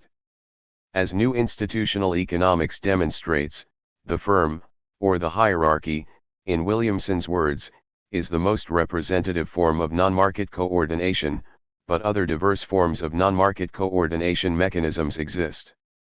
As Winter, 1988, puts it, markets appear and disappear, firms expand in scope and then turn back towards specialization, quasi-fins and quasi-markets proliferate. P 168.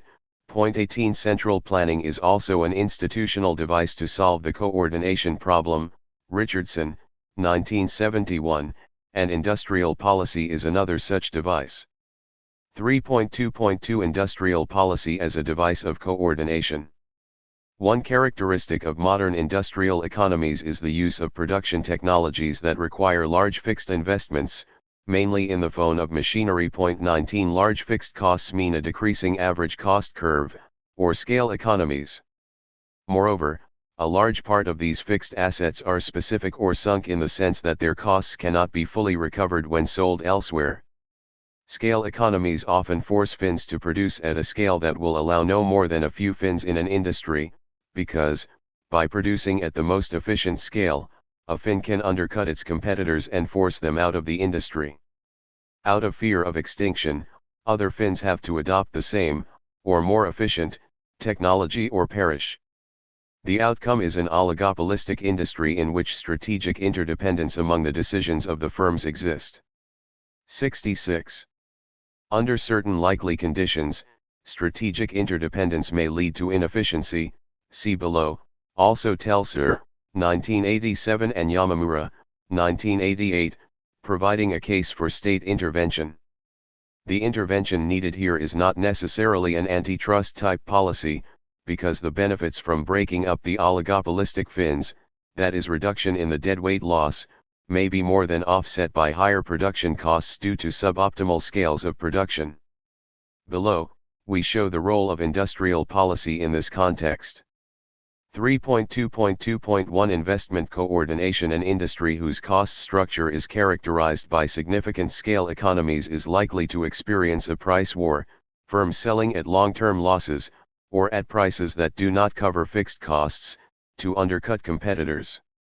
Under adverse demand conditions, which might occur due to factors like external shocks, for example a rise in energy prices, and a slower demand growth than was expected at the time of the investment decision, firms in the industry might prefer to engage in a price war rather than forego sales, and hence incur heavier losses due to their inability to recover fixed costs.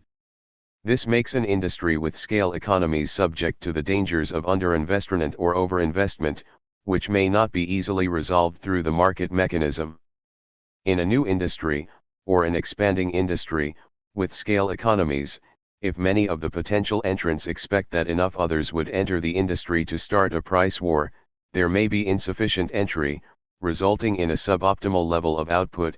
A case of underinvestment, on the other hand, if they expect that not many competitors would enter, too much investment may be undertaken, because then they have an incentive to install as much capacity as possible to reduce their unit costs, which would provide a distinct advantage in future competition, a case of overinvestment.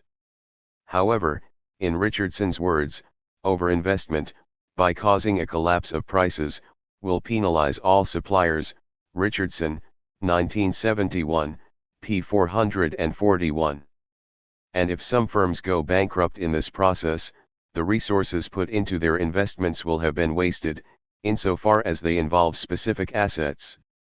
Since under and overinvestment are essentially problems of strategic uncertainty, each potential entrant not knowing the intentions of others, the state can intervene in this industry to assure optimal entry by guaranteeing potential entrants that there will not be more than optimal entry. It can do this through arbitrating private bargaining. 67. Among potential entrants, but also by superseding private dealing and thus reducing the transaction costs involved in such bargaining. License JNG entry and regulating capacity expansion are the most common forms of state-imposed investment coordination. The negotiated industry-wide investment plans, the so-called investment cartels, in Japan during the 1960s for industries like steel, vinyl chloride, synthetic fibers, pulp, paper, cement, petroleum, petrochemicals, cars, machine tools and some branches of electronics are classic examples of investment coordination achieved through state-led private negotiation. Dory, 1986, Magaziner and Hout, 1980.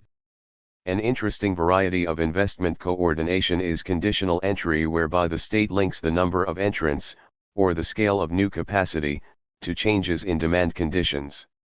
An example of conditional entry is the Korean passenger car industry, where, faced with a lagging demand growth, the state forced one of the three existing firms to exit on the condition that it would be allowed back when demand expanded. See Chapter 4. 4.2. 3.2.2.2 Recession cartel. Even industries with optimal capacity may experience price wars if there are unforeseen fluctuations in demand due to, say, downturns in the business cycle, a sudden import penetration, changes in raw material prices, or world recession, in the case of export-oriented industries. If the fall in demand is temporary, it may be desirable to organize a recession cartel, whereby individual firms limit their production for a limited period of time, rather than allow a price war. In the conventional wisdom, cartel arrangements are strongly opposed because they are seen as creating allocative inefficiency, that is deadweight loss, in the process of transferring consumer surplus to producers, that is the process of creating monopoly profit. However, the costs of cartels, that is the deadweight loss, should be weighed against their possible benefits. First of all, as we have already discussed, when there are specific assets involved, price wars can lead to bankruptcy and therefore social waste. Recession cartels may allow such waste to be avoided. Moreover, even assuming that there is no waste involved in bankruptcy, prohibiting recession cartels may increase allocative inefficiency in the longer run. As Okamoto, 1989, points out, without a recession cartel, stronger firms will survive at the cost of weaker ones, eventually extracting more monopoly profit after the recovery. Thirdly, and most importantly, letting firms engage in a price war may have disastrous consequences for long-term productivity growth if firms have 68. To reduce their investment levels in order to make up their losses from the price war. As was common in the interwar period in many advanced capitalist countries, recession cartels may be organized through private initiatives. Nevertheless, such cartel arrangements may be costly to organize. For example, when a large number of firms are involved, due to the cost of overcoming the collective action problem. For another example, if the sellers do not publicly quote prices and make separate deals with separate buyers, say, because the number of the buyers is small, it will be difficult to detect breaches of the cartel agreement. Tiroli, 1988, p. 241. In this case, the cartel may have to spend a lot of resources on monitoring. Or if the history of the industry is such that firms do not trust each other, working out an arrangement may incur a large bargaining cost. If, for whatever reason, it is costly to make a recession cartel work on private initiatives, the state may intervene and organize a more credible arrangement, thus cutting down the transaction costs involved. For examples of state-led recession cartels in Japan, see Magaziner and Hout, 1980, and Dory, 1986. 3.2.2.3 Negotiated exit/capacity SCR apping. If the demand downturn turns out to be of a long-term nature, the cumulative costs of a recession cartel may exceed its benefits. In this case, apparently, there is a need for market forces to weed out the weak. However, leaving the adjustment to the new long-term demand situation to market forces can also be costly. A permanent fall in demand requires some firms to exit, but this may cause a war of attrition, whereby no firm wants to exit first because it will benefit by staying if others exit first.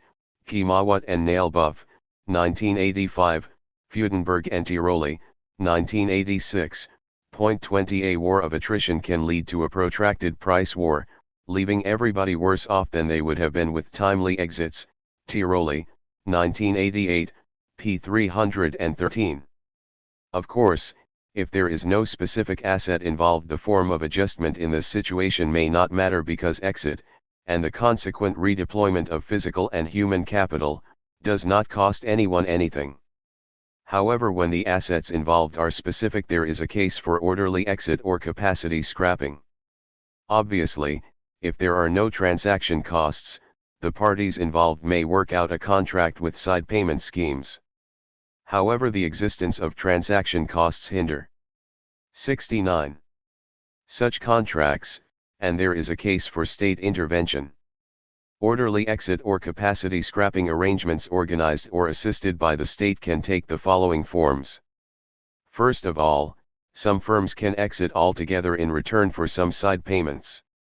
Side payment may take the form of direct compensation by the remaining firms, as seen in the Japanese textile industry in the early 1980s, Dory, 1986. Point 21. State subsidies may quicken the process, especially when negotiations over side payments prove difficult. Mergers can also make it easier to devise side payment schemes, as seen in the reorganization of the French chemical industry, Hall, 1987, pages 208-9. Side payment can also take the form of an increase in a firm's share in other markets in return for exit from one market. This option may be feasible if the firms concerned belong to larger entities simultaneously operating in multiple markets, for example conglomerates. The 1980 Industrial Reorganization Program in Korea is a good example of this, see Chapter 4.4.2. Secondly, all firms can scrap some of their capacities according to some norm, for example according to each firm's share in total industrial capacity or according to its market share. The best examples are seen in the capacity scrapping arrangements in the Japanese aluminium, shipbuilding, textile, petrochemical, and steel industries in the 1970s and the 1980s. Dory, 1986, p. 142, Okimoto, 1989, p. 110. Point 22. The advantage of capacity scrapping over an exit arrangement is that it can improve the vintage structure of capital, thus raising overall productivity. On the vintage effect, see Salter, 1960. A capacity scrapping arrangement may need state intervention more than an exit arrangement does because it is more difficult to monitor the compliance of the parties involved. It is fairly obvious whether a firm is in operation or not, but it is difficult to observe whether a firm really has scrapped its capacity. The presence of government inspectors in capacity scrapping processes, as in some Japanese capacity scrapping arrangements, may help to solve this problem. See Dory, 1986. Thirdly, there is the interesting practice of mothballing, defined as stripping equipment down and concreting in the mounting so that it requires a good deal of time and effort to rehabilitate it, as practiced in Japan, Dori, 1986, p. 142. This mitigates the problem of credibility that is inherent in recession cartels by making cheating costly. However, it keeps open the option of returning to the former levels of production if necessary, although at a cost, and therefore avoids the risk of scrap. 70. Ping too much capacity due to an unduly pessimistic forecast of future demand. As a hybrid between recession cartels and capacity scrapping arrangements, mothballing may be appropriate when it is uncertain whether the demand downturn is permanent, while recession cartels, capacity scrappings, are appropriate when the demand downturn is certain to be temporary, permanent. Point 23. Fourthly, with state arbitration or even decree, firms can divide a market into segments and exit from some segments in return for the exit of others from the segments where they are given permission to stay. Such a segmentation arrangement may be a good idea when the industry can easily be divided into segments, for example, ships over or under a certain tonnage.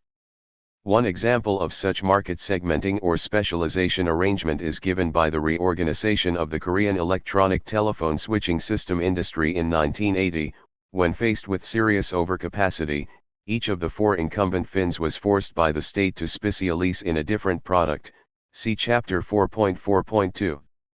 The market segmentation arrangement in the Japanese industrial machinery industry in the late 19,608 is another such example. Dori, 1986, pages 137-8. 3.2.3 Concluding remarks, credibility, fairness, and flexibility. In the first part of this section we discussed why the market mechanism may fail to solve the coordination problem, and why coordination failures can be costly. In the second part we discussed how state intervention can prevent and/or redress coordination failures. Investment coordination, recession cartels, and negotiated exit/capacity scrapping were examined. Common to all these forms of industrial policy is the problem of strategic uncertainty. Of course, the existence of strategic uncertainty does not necessarily mean that state intervention is the optimal solution. After all, many non-market institutions enable long-range planning by reducing strategic uncertainty. Schumpeter, 1987, pages 102-3, Eatwell, T. 982, p. 210. Point 24 Long-term supply contracts, technological cooperation, and vertical integration between firms all fall into this category. Richardson, 1972. In a situation of strategic uncertainty, making one's commitment credible is vital in working out a coordinated outcome. And, as we argued, state intervention can help overcome the problem of credibility in such situations. Investment coordination by the state is a way of avoiding overinvestment and underinvestment due to the difficulty of making. 71. Credible commitments concerning one's investment decision. A state-led recession cartel is a way of overcoming mistrust inherent in a private recession cartel arrangement. The presence of government inspectors in kappa ity scrapping or mothballing arrangements can also help to make the commitments credible. Another problem common in all the arrangements we discussed is that of devising a scheme that is considered fair in knowing the participants. Decisions regarding the quota of each fin in recession cartels, which firms should exit, which firm should cut how much capacity, and so on, all involve the question of fairness. The capacity or the market share of each firm may provide focal points for such fairness, but they need not do so necessarily, especially when the firms involved are heterogeneous. For example, in the case of Japanese shipbuilding industry, large companies and efficiency-oriented civil servants wanted to see the big companies cut capacity, and many of the small companies to close down. The small companies wanted the large ones to take all the cuts. Companies which had newly invested in up-to-date berths wanted special exemptions. Dori, 1986, p. 145. Point 25. Although the state may not necessarily be better situated to work out a fair norm, it can help this process by representing the national interest, which may serve as a focal point in negotiations. The third problem is the question of flexibility. The limits of human cognition, or bounded rationality, mean that the demand, and other, forecasts on which investment decisions are based can prove wrong. 26. For example, even if demand has fallen substantially, we do not know whether the situation will last long enough to justify exit or capacity scrapping. And if it is not implausible that demand might improve in the future, it may be wise to bear certain short-term costs, say through a recession cartel, in order to keep open the option of exploiting improved demand in the future. 27. Conditional entry is one device to maintain flexibility in an expanding industry. Mothballing is a device to maintain flexibility in declining industries where demand is unlikely to improve. 3.3 The logic of industrial policy. 2. The dynamic dimension. In the previous section we paid little heed to endogenous technical change, considering plainly changes in demand. However, we cannot possibly ignore this issue, as the very strength of the capitalist system is 72. Its ability to generate endogenous technical change. By its nature, technical change is an unpredictable process, and no one, including the state, can claim superior knowledge of its future course. Moreover, it is often argued, technical change is an evolutionary process, whereby only those who develop better technology survive. Therefore, some opponents of industrial policy argue, for example, Burton, 1983, that, however while industrial policy may solve the static problem of coordination, it will do more harm than good in the long run because it hampers the workings of the natural selection mechanism of the market economy. After all, does not the failure of central planning prove that the coordination problem, which it solved at least to a degree, may be far less important than the attainment of dynamic efficiency? Indeed, the advocacy of central planning is usually based on the proposition that a centrally planned economy can solve the coordination problem as well as, if not better than, a market economy, and not that it generates more dynamism. See essays by Lang and Taylor in Lippincott, ed. 1938, see also Lavoie, 1985, ch. 4.28 as Rosenberg and Birdsell, 1986, argue, failure of planning can be attributed in part to its conception of an economy system as a lifeless machine, without the internal capacity to change, adapt, grow, renew, reproduce itself and shape its own future. Plans do not ordinarily provide for creating extensive classes of people with capacity to engage in independent economic activities not envisioned by the plan. But a growth system is like a living organism with impulses of its own. The result of planning for growth is to produce an economy that is, if not a wholly lifeless statute of the real thing, at best a tame zoo-bred shadow of the natural animal. p. 331. How then can industrial policy cope with the problem of change? Before we answer this question, we need to look more closely at the nature of economic change. 3.3.1 Knowledge, Change, and Evolution. According to Hayek and the Austrian school, the essence of our economic problem is that those variables treated as data by orthodox, that is neoclassical, economics keep changing. Hayek, 1949b, pages 93-4. The market, far from already embodying all the information necessary for coordination, can only gradually reveal them through a competitive process. Kertner, 1973, ch. 1. Hayek, 1949c, argues that the various ways in which the knowledge on which people base their plans is communicated to them is the crucial problem for any theory explaining the economic process, and the problem of what is the best way of utilizing. 73.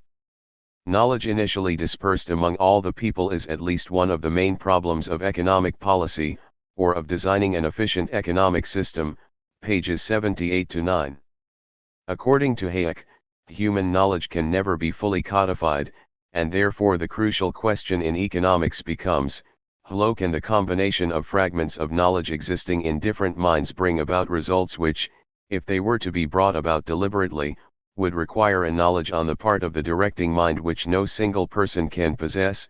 Hayek, 1949a, p. 54.29. In particular, as Svenilson puts it, when the knowledge involved is technical knowledge, only a part, and mainly the broad lines of such knowledge is codified by non-personal means of intellectual communication or communicated by teaching outside the production process itself, quoted in Rosenberg, 1976, p. 155.30. The virtue of the market mechanism, according to this argument, is that it acts as the most economical mechanism through which dispersed agents exchange information without explicit coordination. If this is the case, the market mechanism need be preserved to promote economic change, because it is highly conducive to the achievement of many different individual purposes not known as a whole to any single person, or relatively small group of persons. Hayek, 1978, p. 183. If we recognize the importance of competition in generating change, should we not understand the market process as an evolutionary process, whereby natural selection operates to pick the winners? And does this not mean that industrial policy is harmful because it attempts to tinker with the natural selection mechanism, which is beyond any human comprehension? We think likening economic process to an evolutionary process is a helpful analogy. 31 However, an analogy is an analogy, and therefore should not be taken too literally. First of all, biological evolution is characterized by the lack of conscious planning. Gould, 1983, Dawkins, 1986, whereas economic evolution is characterized by the human ability to learn consciously, from one's own and others' experience, and accordingly change one's behavior.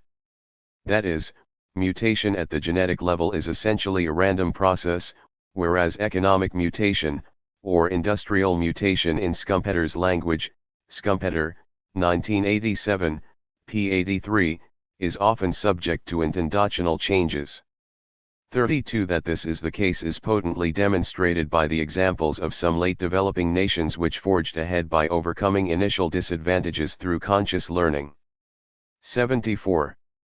Despite the existence of cumulative causation, where the initial disadvantage leads to further disadvantages, in modern industrial economies, Abramovitz, 1986, Nelson, 1991, 33 Secondly, biological evolution is essentially a Darwinian process in which only hereditary characteristics can be transmitted, whereas economic evolution is essentially a Lamarckian process in which acquired characteristics can also be transmitted. Hodgson, 1988, p. 143. This is because human beings have the ability to codify knowledge, for example, languages and signs, and, more importantly, store it, for example, books, computer memories, however limited such ability may be. And that acquired characteristics, and not just hereditary characteristics, can be transmitted means that learning plays an important role in the process of economic evolution. Thirdly, natural selection in the biological world, while systematic, is independent of the actions of the units of selection, that is, the individual organisms. However, the selection mechanism in economic life is not natural in the sense that it is totally out of reach of the conscious attempts by the objects of selection, in this case, firms, to change it to their advantages. The participants in economic life enhance their ability to survive not only by changing themselves, the genes, but also by changing the environment, the selection mechanism. For example, a firm operating in an industry with network externalities, for example typewriters, computers, telecommunications, can change its chance of survival by spreading its own technology, for example by encouraging other smaller firms to produce clones of its products or by providing loans to its customers.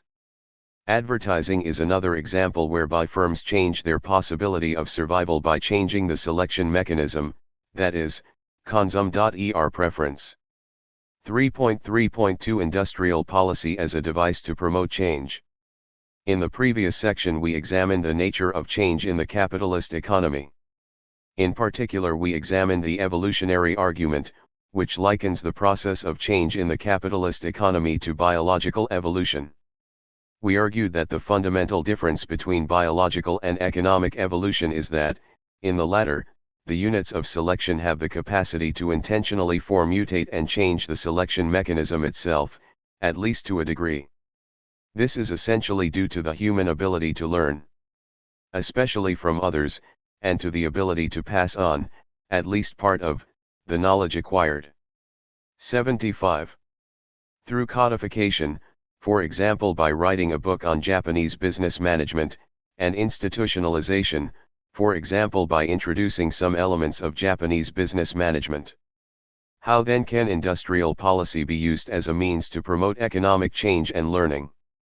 3.3.2.1 Economic change, coordination, and industrial policy. One important point not addressed by the opponents of industrial policy who employ the misunderstood evolutionary argument is that economic changes may require coordination to be successful. In a world of interdependence, the existence of a better alternative does not necessarily mean the advent of a change.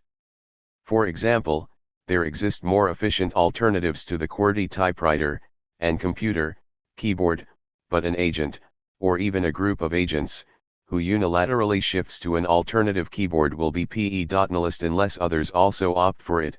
David, 1985. More generally, when interdependence prevails between economic agents, changes would not automatically be made without the guarantee that complementing changes would also be made. Richardson, 1960, ch. 2. For example, if a successful computer industry depends on a strong semiconductor industry, people will be reluctant to invest in the computer industry unless there is a credible commitment for adequate investment by the potential investors in the semiconductor industry, and vice versa. 34 As Abramovitz, 1986, argues, if the capital stock of a country consists of an intricate web of interlocking elements, then it is difficult to replace one part of the complex with more modern and efficient elements without a costly rebuilding of other components. Emphasis added, pp. 401-2. Now, THIS may be handled efficiently if all the costs and benefits are internal to a fin, but when the capital stock is interdependent in use but divided in ownership, and thus the accompanying costs and benefits of change are divided among different fins and industries, the adaptation of old capital structures to new technologies may be a difficult and halting process. Emphasis added, p. 402.35. Although it is possible that potential investors in complementary projects may devise a contract between themselves, such a contract may be costly to draw up, particularly when there is asymmetry in asset specificity of investments between different investors. The failure of the complementary investments to materialize can be more damaging to the investor with greater asset specificity. State intervention in this case. 76. May cut sharply the transaction costs involved in such contracts. Such intervention need not involve financial resources such as subsidies.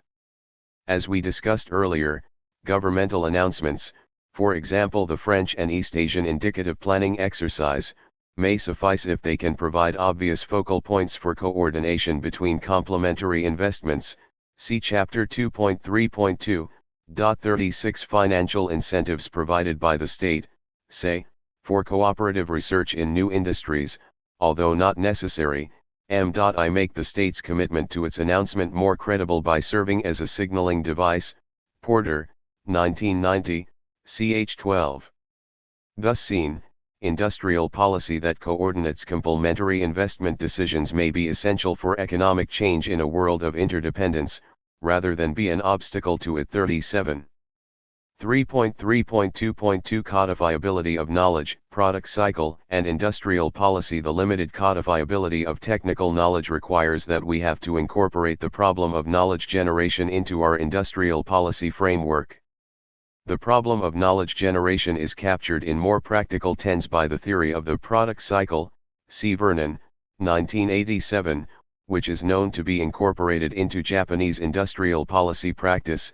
Okamoto, 1989, ch1, Magaziner and Hout, 1980, ch4, 38. According to this theory, a young market is characterized by a phase of experimentation in which different ways of doing the same thing vie with each other. As the market matures, most technical knowledge becomes codified and easily transmittable. When a few technologies emerge as the best practice ones, they are adopted across the industry, as fins learn from the experiences of others. As a market matures and finally becomes senile, the discovery potential in that market gradually diminishes, as knowledge becomes more codified, and the role of competition as a discovery procedure, Hayek, 1978, is accordingly reduced. 39. Let us examine how the idea of the product cycle can be incorporated into the practice of industrial policy. In the infant stage of an industry, where experimentation is necessary to generate new knowledge, industrial policy should encourage it. More aggressive experimentation and learning can be encouraged by providing fins with a more stable environment, through, say, patent systems, subsidies, tariffs or other types of entry barrier, as the familiar infant industry argument goes. At this stage it would also be necessary for the state to set up institutional arrangements that can cope with the 77 new externalities generated by this new industry, Nelson and so et, 1988, pages 633-4. Moreover, industrial policy has a valuable coordinatory role to play at this stage. Introducing national product and, if necessary, process standards, coordinating competing investment decisions to prevent underinvestment and overinvestment, and ensuring that complementary investments are made will all be useful at this stage. As the industry matures, experimentation becomes less important. According to Hayek, when we have a highly organized market of a fully standardized commodity produced by many producers, there is little need or scope for competitive activities because the situation is such that the conditions which these activities might bring about are already satisfied to begin with. The best ways of producing the commodity, its character and uses, are most of the time known to nearly the same degree to all members of the market. Hayek, 1949b, p. 103. When the technology has been stabilized and codified, on the one hand, and the institutional arrangements necessary to cope with new configurations of asset specificity and the resulting uncertainty have been set up, on the other hand, the static dimension of industrial policy, which we discussed earlier, becomes more important. 40. As an industry enters its senile stage, production shrinks, labor is shed and capacity is scrapped. The material and human resources employed in an industry may be highly specific to that industry, so their redeployment may be extremely difficult, or even impossible. In the face of a possible loss in value of specific assets, the owners of the assets will resist change, and this may result in a considerable waste of resources if a war of attrition among the firms concerned or protracted labor disputes take place. The role of industrial policy in this phase will be to encourage private negotiations regarding exit and capacity scrapping between the relevant agents, or even to impose a centralized solution when negotiations reach a stalemate. Retraining and relocation programs organized by the state will also greatly assist the process of negotiation by reducing the would-be displaced workers' resistance to the firm's decision to exit or scrap the capacity. 3.3.2.3 Diversity of ovatory sources and industrial policy. Nelson, 1981, in discussing the innovation mechanism of the capitalist economy, argues that the waste that is bound to be generated by competitive innovative attempts, say, due to duplication, may be a price worth paying to avoid the dangers of relying on a single mind for innovation, that is monopoly. Or as Abramovitz, 1986, puts it, in the 78 uncertainty that obscure early effort to explore new fields, it would be quite unwise to concentrate all effort on a single approach to a still cloudy goal, p. 41. This is because innovation is basically a chase after a moving target, a job at which nobody can claim absolute superiority.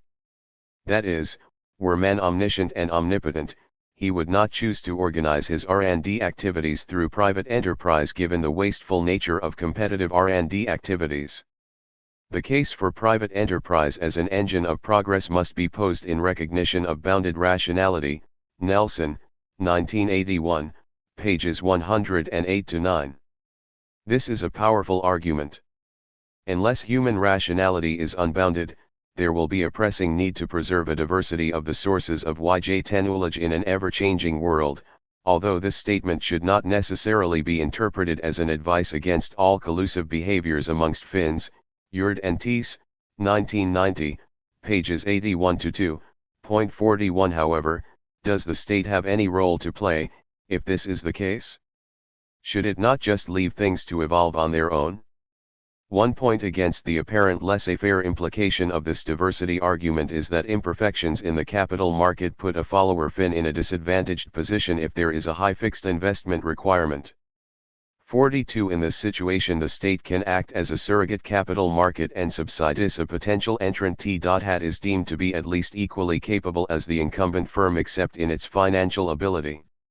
State-organized venture capital schemes conducted in countries such as Korea, France, and the United Kingdom are good examples of this. The state can contribute to increasing the diversity of innovatory sources in a more direct manner.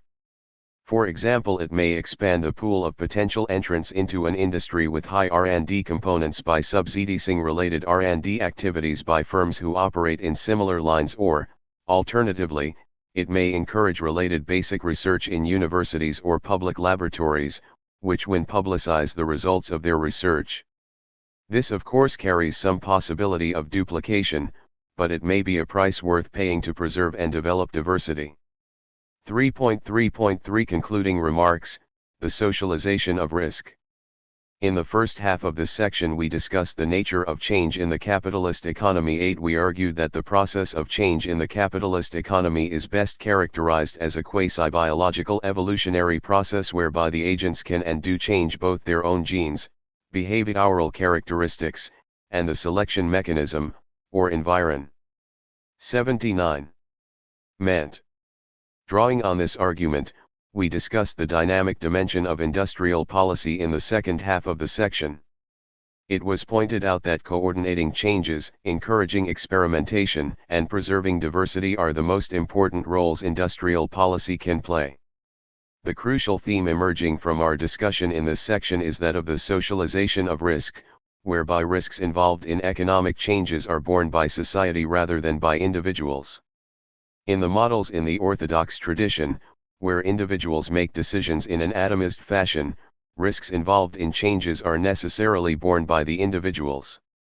To those who subscribe to this view, the socialization of risk opens doors to the moral hazard of excessive risk-taking by those individuals whose risks are borne by society, see 3.4.1 below. However, in the real world many changes involve interdependent decisions. If the risks involved in these situations have to be solely borne by the individuals, necessary changes may not come about. The socialization of risk through state intervention is a means of promoting changes that involve interdependence. Contrary to what is implicitly assumed in mainstream economics, the capitalist economy has developed on the basis of the growing socialization of risk. As Rosenberg and Birdsell, 1986, argue, the West has grown rich, by comparison to other economies, by allowing its economic sector the autonomy to experiment in the development of new and diverse products, methods of manufacture, modes of enterprise organization, market relations, methods of transportation and communication, and relation between capital and labor, p. 333. And in such a process, institutional arrangements that, by increasing benefits and externalizing costs of private investment, North, 1981, p. 62, allow experimentation and risk-taking beyond a scale whose risk can personally be borne out by the experimenter. For example, systems of limited liability have played an important role. The socialization of risk through state intervention, then, may be seen as but one extension of these already existing institutional arrangements. 3.4 Possible problems of industrial policy. 3.4.1 Problems of information. One common objection to industrial policy is based on problems of information. For example, Burton, 1983, Grossman, 1988. There are 80. Two major elements in this argument, also see chapters 1.4.1 and 2.1. First of all, it is argued that the state does not possess enough information to decide correctly on the future industrial structure of the economy. This is, according to our earlier classification, the problem of insufficient information. Secondly, it is argued that the state is at an infonational disadvantage vis-a-vis the firms that are subject to industrial policy. The firms, the argument goes, may use their informational advantage to extract more than they deserve on social grounds, a moral hazard problem. This is the problem of asymmetric information. With the exception of some staunch free marketeers, for example, Burton, 1983, those who employ informational arguments, for example, K-Cross-ETAL, 1983, Grossman, 1988, Obud, 1989, support a generalist industrial policy targeted at certain types of activities rather than at particular industries, for example, investment, R&D, against selective industrial policy, the type of policy we defined as industrial policy proper at the beginning of the chapter. If the state has in the relevant information, the argument goes, particularistic interventions may work, but since this is unlikely to be the case, the state should support productive behavior in general rather than pick the winners on the basis of incomplete information. Price, 1980, Lindbeck, 1981. 3.4.1.1 Insufficient information. Concerning the insufficient information argument, note first that insufficient information does not prevent us from planning our future economic life. Actually, the uncertainty of the future is exactly the reason why we plan for the future. Overcoming uncertainty is one of the most important functions of business management, especially in large modern corporations. Richardson, 1960, Williamson, 1975, Stinchcombe, 1990. A firm chooses its production technology, capacity, liquidity position, inventory level, and so on, to minimize the potential loss in case of abrupt changes in environmental factors such as market demand, macroeconomic conditions, and the state of technological development, in other words, to overcome parametric uncertainty. A firm goes into long-term binding contracts concerning its purchases of raw materials, labor power, parts, and equipment, on the one hand, and its sales of products, on the other, to minimize a potential loss in the event of opportunistic behavior by its business partners, in other words, to overcome strategic uncertainty. It is inadequate to argue that the state should not attempt to plan the future of the national economy because of insufficient information, when firms can and do plan their own future despite, or rather, precisely because of, insufficient information. 81. Secondly, the informational requirement for intelligent state intervention is not always so great as to disallow state intervention altogether. Entrepreneurs themselves often operate on the basis of informed guesses or of animal spirits in making investment decisions. Frequently much of the information used by the firm to make investment decisions, for example estimates of present and future demand, the availability of best practice technology, the financial situation of the firm, the distribution network of the firm, are readily available to anybody, and not just to the firm itself. Moreover, a large part of the information used by the firm is acquired from external sources such as consultants, research institutes and state agencies, for example a central statistical bureau. Thus seen, it is not necessarily true that the state suffers from insufficient information whereas the firms do not. In fact, one of MIT's resources in dealing with the private sector has been its superior information. Okamoto, 1989, p. 145, thanks to the more extensive informational network in the hands of the state. Also see the Korean case discussed in Chapter 4.43. Thirdly, in the context of late development, on the concept of late development, see Jerskin-Kron, 1966. The problem of identifying desirable industrial structures is far less serious.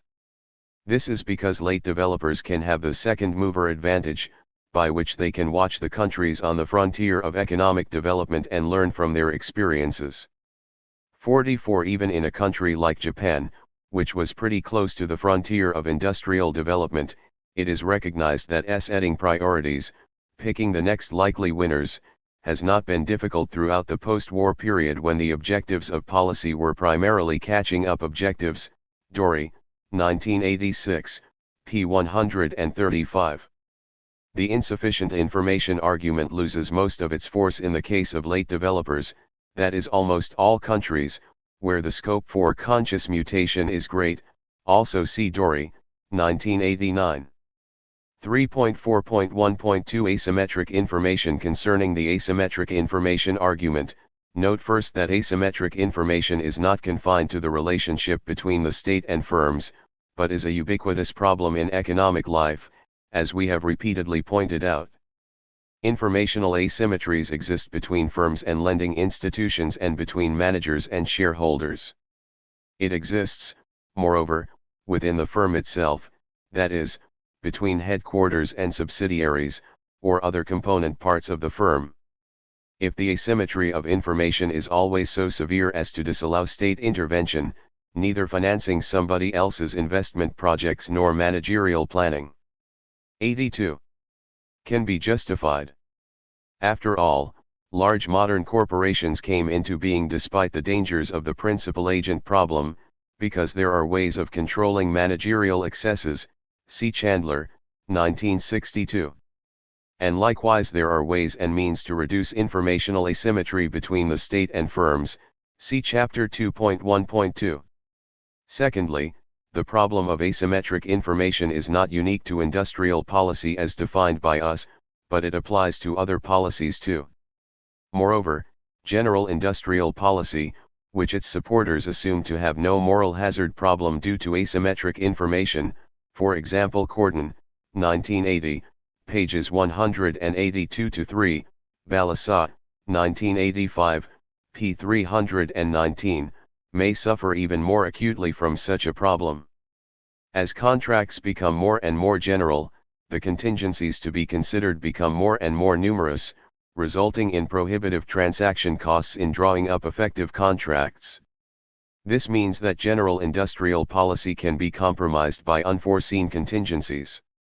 An interesting example is the US 1981 tax code provisions, which were originally intended to boost industrial R&D but ended up subsidizing advertising firms.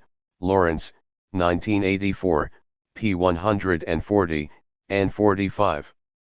Industrial policy, as defined by us, being particularistic in its nature, tends to involve contracts that are more custom designed and hence allow fewer unforeseen contingencies and less moral hazard. The use of plan contracts with specified targets between the state and individual fins in France is the best example of preventing moral hazard through the use of custom designed policy, see Hall, 1987, p. 207. Thirdly, the asymmetric information argument assumes that local information is always better than global information because it is more finely meshed. 45. However, as we pointed out earlier, people with localized information may make a substantively less rational decision due to the sub-goal identification problem, see Chapter 2.1.2. If the aim of industrial policy is to improve the efficiency of the economy as a whole, it may actually be better, under certain circumstances, not to be affected by the localized information possessed by the firm. Especially when the decision involves externalities that are not borne out by the firm, the state can make a better decision solely due to the more global nature of its information, and not because it is a superior being. 3.4.2 Problems of rent-seeking and entrepreneurship. The ever-changing nature of the capitalist economy, or Schumpeter scales of creative destruction, Schumpeter, 1987, and the consequent 83. Pervasiveness of uncertainty gives entrepreneurship a vital role to play in the capitalist development process as the generator and/or finder of new knowledge, Schumpeter, 1987, Dobb, 1925, Kertner, 1973, Nelson, 1986. However, as Baumol, 1990, argues, depending on the incentive structure in the economy, the existing stock of entrepreneurial talents may be diverted away from productive purposes into unproductive or even destructive ones. According to him, entrepreneurial talents can be used for destructive purposes when rents are granted to those who are best at destroying existing assets, for example warmongering in Europe in the Middle Ages. They can be used for unproductive purposes when rents are granted to those who are best at transferring existing assets, as in rent-seeking, also see North, 1990b, ch. 8. The state has a major role to play in preventing the diversion of entrepreneurial talents into unproductive venues by reducing profitable opportunities in those areas. As argued in Chapter 2, the nature of unproductive activities is that they are transaction cost-generating activities, and many such activities exist because of strategic uncertainty.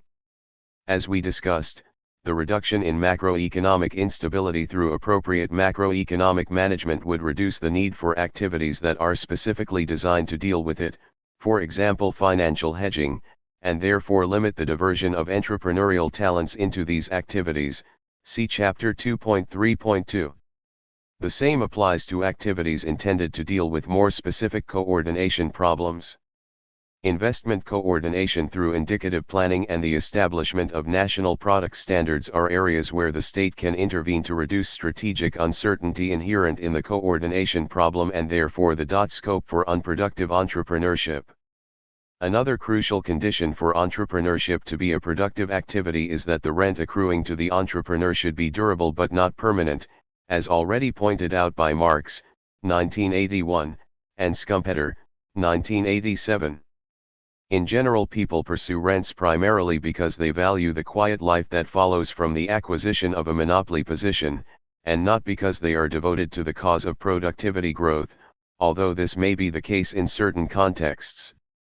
Therefore, if the monopoly position, and the accompanying rent, is too quickly eroded, there will be little incentive to innovate. Schumpeter, 1987, pages 104-5. However, if the monopoly position lasts too long, the cumulative deadweight loss due to its existence will ultimately cancel out the initial. 84. Productivity gains made in the process through which such a monopoly position was established. Thus the important question is, how can it be ensured that the rent lasts long enough to motivate people to capture it but short enough to force people to keep improving productivity? Richardson, 1960, ch. 3. In employing industrial policy measures, which are bound to create rents, this question becomes particularly relevant. Then how can the state ensure that the rents are durable but do not become permanent? One obvious way is to use the patent system. The patent system, by guaranteeing a monopoly position, frees the innovator from the fear of being caught up with, but at the same time, by limiting the length of such a guarantee, ensures that the cumulative deadweight loss will not ultimately cancel out the initial productivity gains. However, when it is not just a particular product or process that enhances social productivity but a whole investment project, say, through spillover effects, the patent system may not be used. And in this case, the necessary incentive, the rent, needs to be created in other ways such as subsidies, import protection, and industrial licensing. If the rents are created by means other than the patent system, the crucial question becomes whether the state is able to withdraw the rent whenever necessary. This means, first of all, that when it is contemplating an industrial policy, the state should set strict performance criteria so that the rents would not go on regardless of the performance of their recipients. For example, in France the provision of state aid to ailing industries dependent on their performance is not unrelated to the relative effectiveness of those aids. Hall, 1987, p. 210. Secondly, the state has to ensure that it has the power to punish the firms if they resist the elimination of the rents. It is not a coincidence that industrial policy exercises were more successful in France, whose state has control over the banking sector, than say, the UK, whose state has had only a limited control over the flow of financial resources in the economy. 46. In addition, some industrial policy measures that may be used as means to preserve diversity, For example, venture capital schemes and subsidization of related commercial R&D and basic research, can also be used as means of keeping rents from becoming permanent. Even when new entry does not add to diversity, that is when the entrants have the same technology and organizational structure, prohibiting the incumbent firm from expanding its capacity beyond what is justified by scale economy considerations, and allowing new entrants can prevent permanency of the rent. 3.4.3 Political problems, legitimacy and democratic control. 85. As we discussed in the introduction, an industrial policy regime is not merely a technical means to achieve efficiency, it is fundamentally a regime of political economy. This means that a discussion of industrial policy cannot be satisfactory without discussion of the political problems associated with it. There are several political problems related to industrial policy, but we shall discuss only the two which are the most relevant in this context: legitimacy and democratic control. 3.4.3 J. Legitimacy. Some may argue that industrial policy should not be used because it undermines the legitimacy of the state. First of all, by opening the door for special interests, industrial policy practice can erode the image of the state as a social guardian and therefore make people question its intentions. 47. Secondly, industrial policy gives bureaucrats the power to allocate property rights and hence creates scope for bureaucratic corruption. In addition to its efficiency consequences, for example, an industrial license may go to an inefficient producer. Corruption may have consequences for the legitimacy of the political system. Kruger, 1990, p. 18. If industrial policy may endanger the legitimacy of the political system, should we not refrain from it, whatever its efficiency gains may be? First of all, it should be pointed out that legitimacy is concerned with the socio-economic system as a whole, of which the political system is only a part. People may be generally disenchanted with the outcome of the socio-economic system, for example, high income inequality, even if the state is impartial and honest. For example, Dobb, 1925, argues that monopoly may give occasion for a psychological tendency to antagonism and distrust on the part of dependent groups and classes towards those in a position of advantage. If this happens, the society may cease to have the general will which is supposed to exist in a harmonious democratic community, its sections may not respond to the same idealistic appeals, and their latent antagonism may prevent them from subordinating their own sectional interests to the success of the whole. Pages 157 to 8.48 The problem of legitimacy is much more fundamental than whether or not a particular government, or a specific type of policy, is open to corruption. 86. Moreover, although the erosion of legitimacy is a serious danger when conducting industrial policy, it is by no means a possibility confined to industrial policy. Other, more general, policies may also suffer from the problem of legitimacy. For example, monetary policy may prima facie appear to be immune to interest group activities, but it is well known that industrialists often lobby for expansionary monetary policies whereas financiers usually lobby for tight monetary policies. And there is no guarantee that such lobbying would not involve corruption and therefore endanger the legitimacy of the state. 3.4.3.2 Democratic control. The fact that an industrial policy regime apparently requires an elite bureaucracy has often raised concerns about democratic control. Especially among those who believe in parliamentary democracy of the Anglo-Saxon variety, the weakness of legislature in industrial policy states such as Japan and France, not to mention Korea, which has been non-democratic for the major chunk of its modern history, has been a great concern. To them the fact that bureaucrats, who are not subject to popular mandate, are powerful means that the whole political process is rigged to ensure that efficiency dominates democratic values. 49 They believe that industrial policy is less subject to democratic control because it is open to bureaucratic discretion, in contrast with other even-handed or general policies. Against this view, it should firstly be pointed out that some degree of bureaucratic control is necessary for any society of reasonable sophistication. Becqu's many decisions have to be taken in response to rapidly changing situations and cannot accept at the cost of total stasis and chaos. be left until a highly democratic decision-making process has been completed. Almost immediately then, in any real situation it becomes necessary to delegate powers from larger, more democratic bodies, to smaller, more efficient bodies. However, once such delegation has occurred, a great deal of the REA day-to-day decision-making power is taken out of democratic channels and placed in the hands of small minorities / may then be beyond the effective control of the larger bodies. Kitching, 1983, p. 39. That is, there may be a certain trade-off between democratic control and efficiency in decision-making. However, no a priori criterion can tell us which mix of democratic control and efficiency, including the one existing in an industrial policy regime, is the most desirable. 87. Secondly, it is not just industrial policy that suffers from the problem of democratic control. For example, those who criticize industrial policy usually support an independent central bank, but it is not clear to us why the democratic credentials of an official in the Japanese MITI or the British DTI should be viewed with suspicion, whereas those of a genuine Bundesbank official should be accepted without question. No policy is free from the personal discretion of the policy maker. Moreover, other policies may be even less subject to democratic control than industrial policy due to their less transparent nature. Dory, 1987, pages 199 to 201. Industrial policy usually clearly reveals the beneficiaries of the policy, whereas other policies, for example monetary policy, often do not clearly reveal who is benefiting from them. Such transparency may make it easier to exercise democratic control over industrial policy than in the case of other policies, if there is a will to do so. 304.4 The problem of supporting institutions.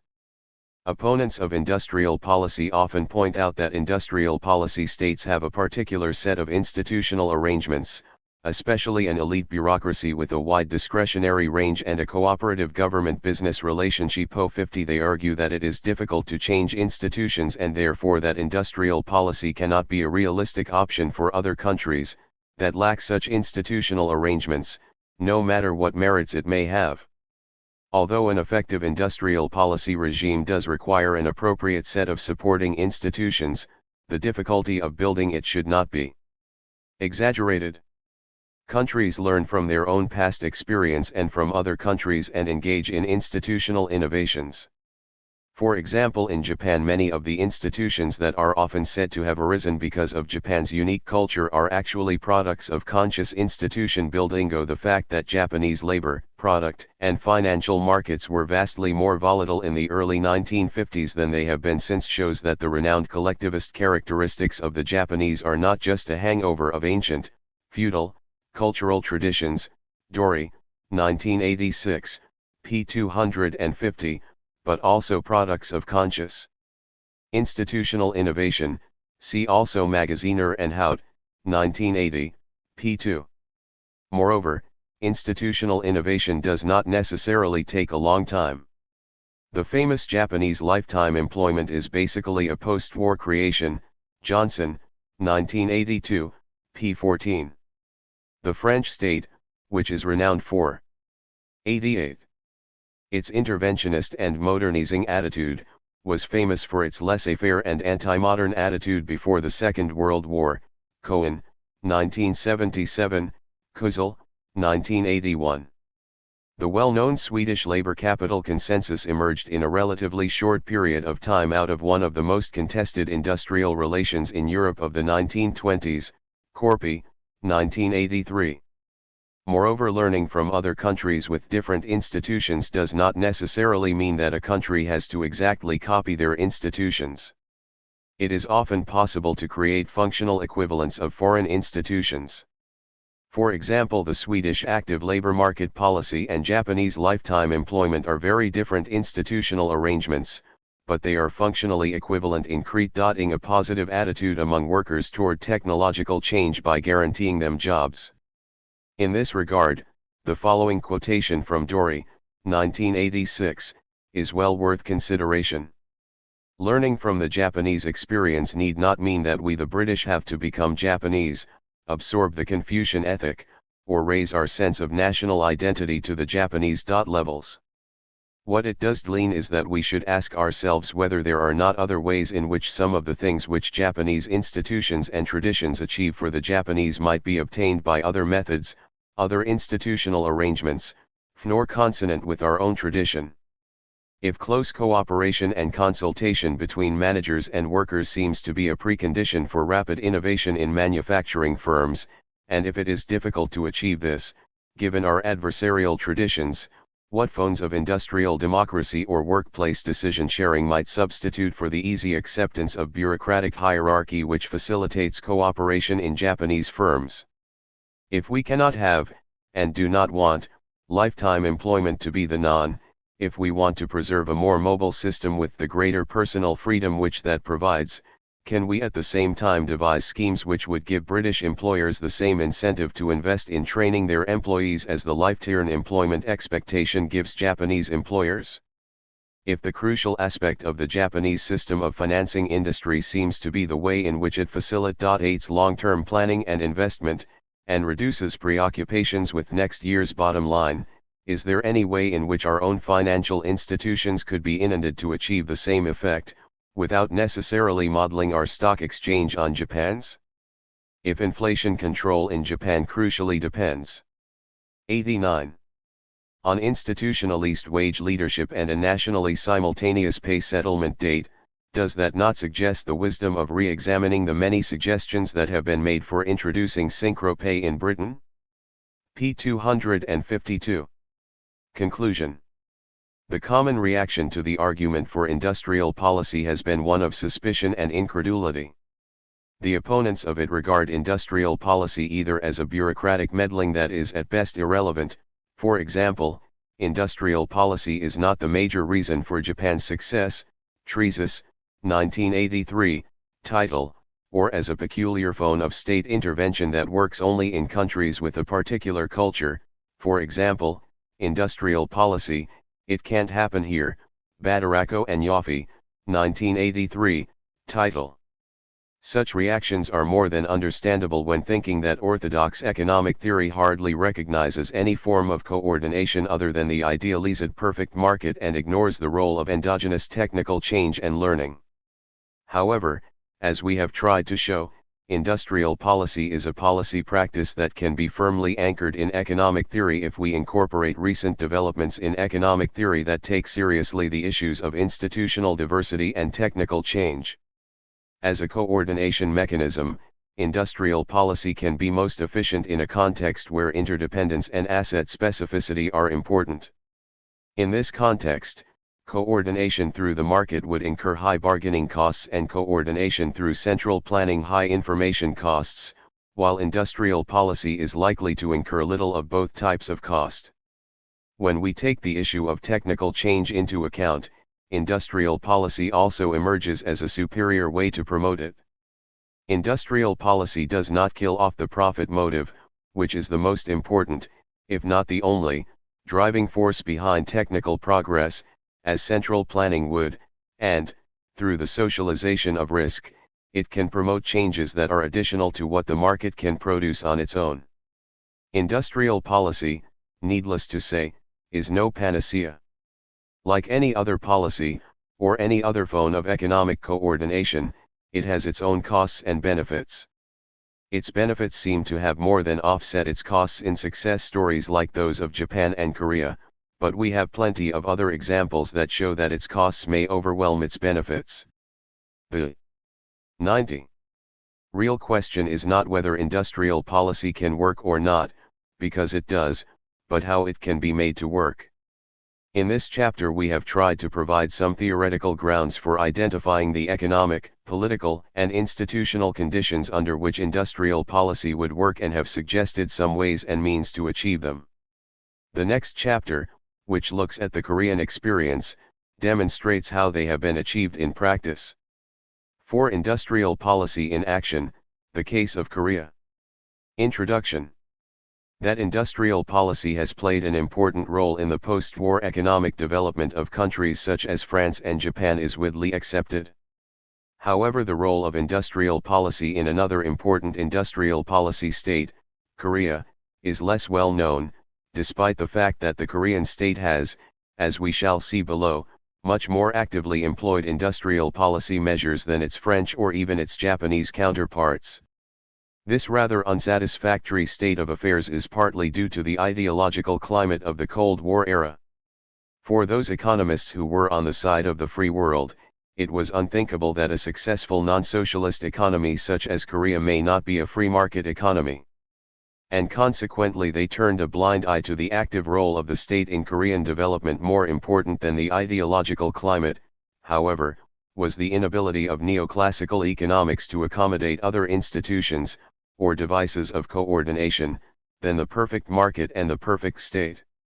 By applying the theories of state intervention and industrial policy developed in the previous chapters, which acknowledged the diversity of economic institutions, the present chapter provides an account of Korean industrial policy that analyses why things work in Korea as they do. After presenting a brief overview of Korea's economic performance, we critically review some of the mainstream interpretations of the Korean experience that deliberately downplay the role of the state, and particularly of industrial policy. The next section explores some major themes behind Korean state intervention in general. The chapter concludes with an extensive discussion of the economics and politics of industrial policy in Korea. 91. 92. 4.1 A brief overview of the Korean economic performance. Since the early 1960s, Korea has shown a truly remarkable economic performance in terms of growth and structural change.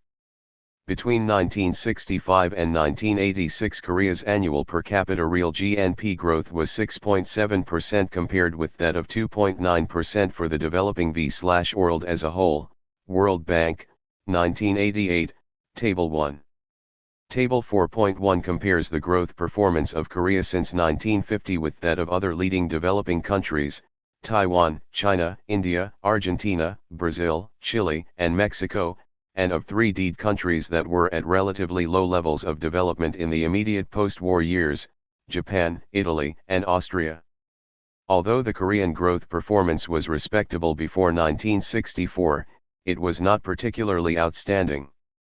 However, from 1964 its growth accelerated and, especially in the inter-oil shock period, 1973-9, its growth performance exceeded that of all other countries in our sample, including Taiwan, the world's best growth performer in the post-war period. Table 4.1 Comparative growth performance of Korea, 1950-87, average annual growth rates. 1950-64, 1964-73, 1973-9, 1979-1987, 1950-87, 1964-87. Korea 6.1, 9.6, 9.0, 7.0, 7.6, 8.5. Taiwan 8.3, 11.0, 8.4, 7.4, 8.8, 9.1. China 5.2, 6.9, 5.0, 9.3, 6.5, 7.2. India 4.3, 2.7, 3.4, 4.6, 3.8, 3.6. Argentina 3.0, 4.9, 2.3, Q.4, 2.6, 2.4.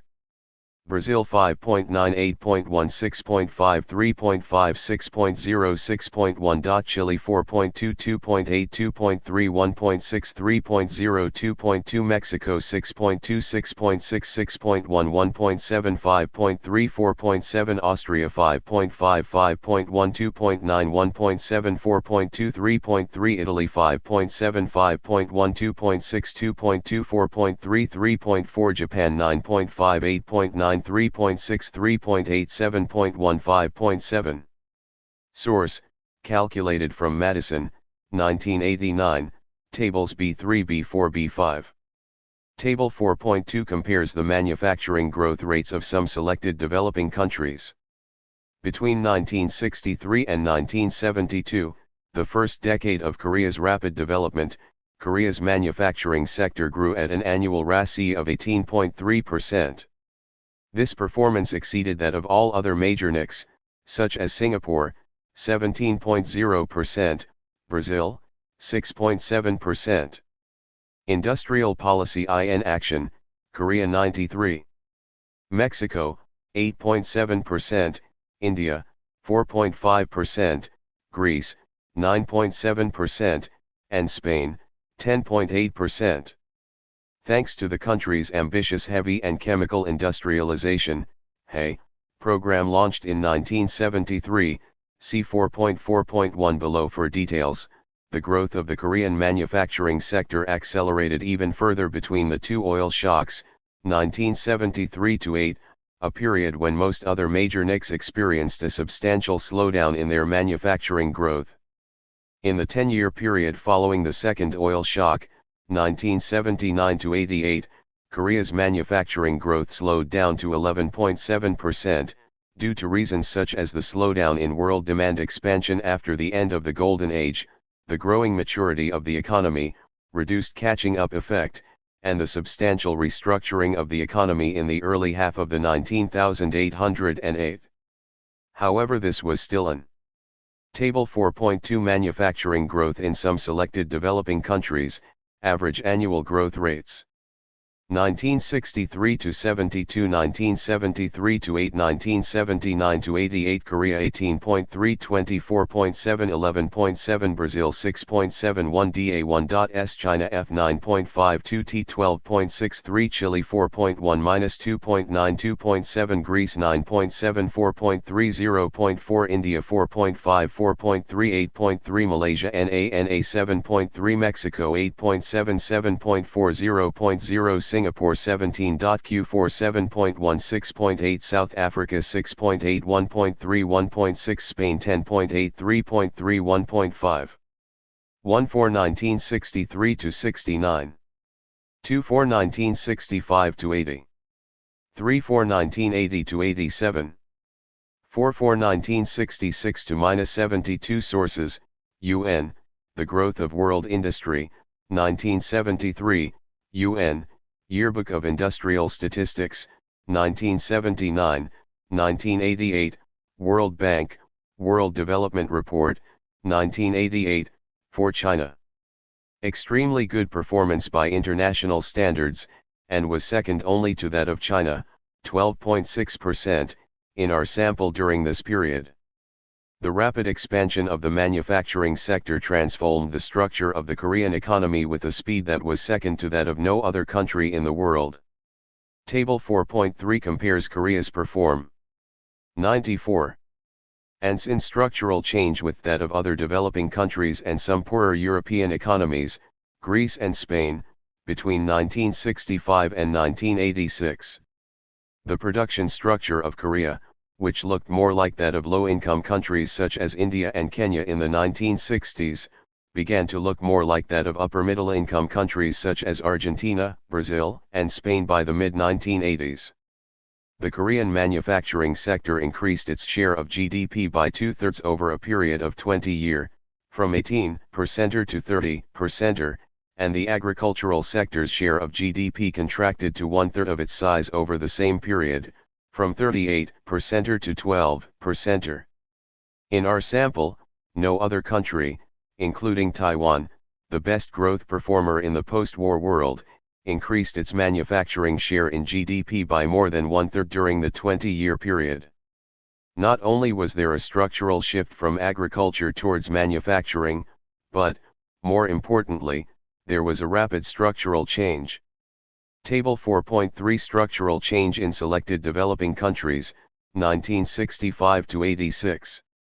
Per capita population production structure GNP, dollars, millions, 1965, 1986, 1986, 1986, as percentage of GDP, AIMS India 290 781.4 47 22 15 31 32 29 1939 China 300 1054.0 39 38 30 23 31 46 34 23 Kenya 300 21.1 35 18 11 47 30 20 12 50 Colombia 1230 29.0 30 25 18 1846 20 25 1856 Chile 1320 12.29 40 24 52 NA Brazil 1810 138.4 1933 26 48 11 39 28 50 South Africa 1830 32.3 10 42 23 48 6 46 22 49 Mexico 1860 80.2 14 31 21 54 9 39 26 52 Argentina 2350 31.0 17 42 33 42 13 44 31 44 Korea 2370 41.5 38 25 18 37 12 42 30 45 Taiwan 3580 19.4 NA 22 1 NA 29 2 NA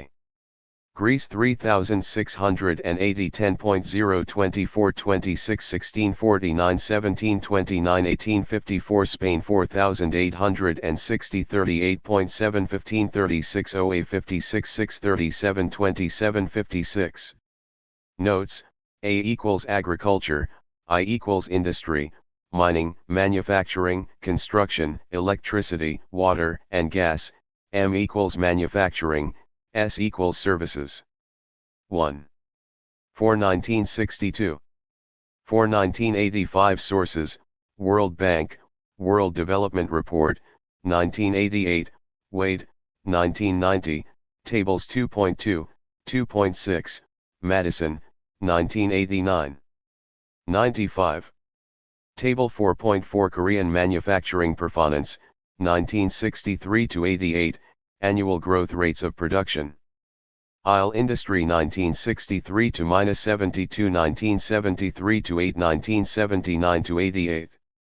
Light Industry * 17.9 18.0 7.63 11/2 Food Products 14.7 17.0 8.6 313 Beverages 14.6 18.8 6.0 314 Tobacco 12.5 11.0 3.4 321 Textiles 25.3 16.3 7.2 322 Apparel 22.11 26.7 19.0 323 Leather and Leather Products 17.9 60.4 10.7 324 Footwear 1 _ 1 6.6 331 Wood Products 21.0 11.10 0.4 332 Furniture and Fixtures 5.8 29.3 13.9 341 Paper and Paper Products 13.0 17.3 11.5 342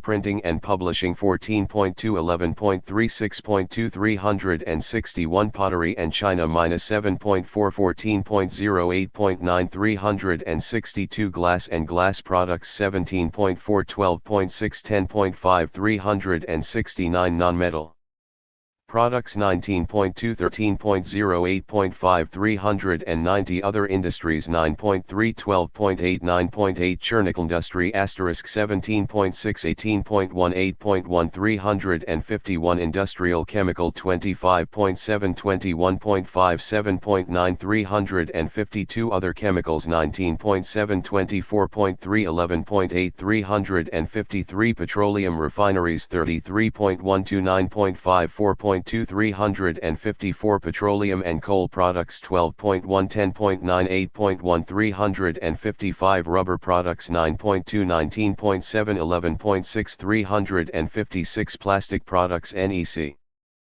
50.3 332.3 7.5 Heavy Industry * 13.9 39.5 17.4 371 Iron and Steel 16.9 34.9 10.5 372 Non-ferrous Metal 6.2 33.8 17.8 381 FV1 Adel Products 4.8 48.6 10.3 382 Machinery NEC 9.4 25.4 18.6 383 electrical machinery 22.4 44.7 21.8 384 transport equipment 20.6 46.5 17.5 385 professional goods 18.5 37.9 13.43 manufacturing asterisk 17.0 22.1 12.1 asterisk weighted averages. The weights are, respectively, output at producers' prices, including indirect taxes and excluding subsidies, for 1967, 1975, and 1983. 1. Major Group 324 is included in 322. 2. Annual growth rates for 1964 to 72. 3. Annual growth rates for 1965-72. Source, UN, The Growth O/World Industry, 1969-1973, UN, Industrial Statistics Yearbook, J 975, 1978, 1979, 1987, 1988. 96. Within the manufacturing sector. As we can see in Table 4.4, the heavy industries, International Standard Industrial Classification, ISIC, Nunn-Elbers 37 and 38, which grew much more slowly than the manufacturing sector as a whole between 1963 and 1972, 13.9% per annum as opposed to 17.0% per annum, started to grow rapidly with the launch of the HCI program and showed an incredible growth performance of 39.5% per annum between 1973 and 1978, as opposed to around 18% per annum for other industries. Even after the slowdown caused by the advent of the 1979-80 recession, for details, see Chang, 1987, heavy industry continued to grow at a much faster pace than the chemical and the light industries, 17.4% per annum as opposed to 8.1% per annum and 7.6% per annum respectively between 1979 and 1988. As a result, the share of heavy industry in total manufacturing output, in current prices, rose from 16.4% in 1963 to 42.0% in 1987, calculated from UN Yearbook of Industrial Statistics, 1969, and Industrial Statistics Yearbook, 1988. Since the launch of the HAY program, chemical industry has also shown slightly faster growth rates than that of light industry, increasing its share in total manufacturing output from 17.1% to 20.1% during the same period. The magnitude of Korea's intra-manufacturing structural change can be put into perspective by comparing it with that of Taiwan. Despite the fact that the Korean economy grew more slowly than that of Taiwan, see Table 4.1, Korea experienced an intra-manufacturing structural change of a greater magnitude than that of Taiwan. Table 4.5 compares Korea's intra-manufacturing structural change with that of Taiwan between 1965 and 1984. In this period, the share of heavy and chemical industry in total manufacturing output rose by 48.7% in Korea, from 38.2% to 56.8%, whereas that in Taiwan rose by only 17.5%, from 49.8% to 58.5%. Even when Table 4.5 intra-manufacturing structural change in Korea and Taiwan, 1965 to 84, percentages. Industry country 1965 1971 1975 1981 1984.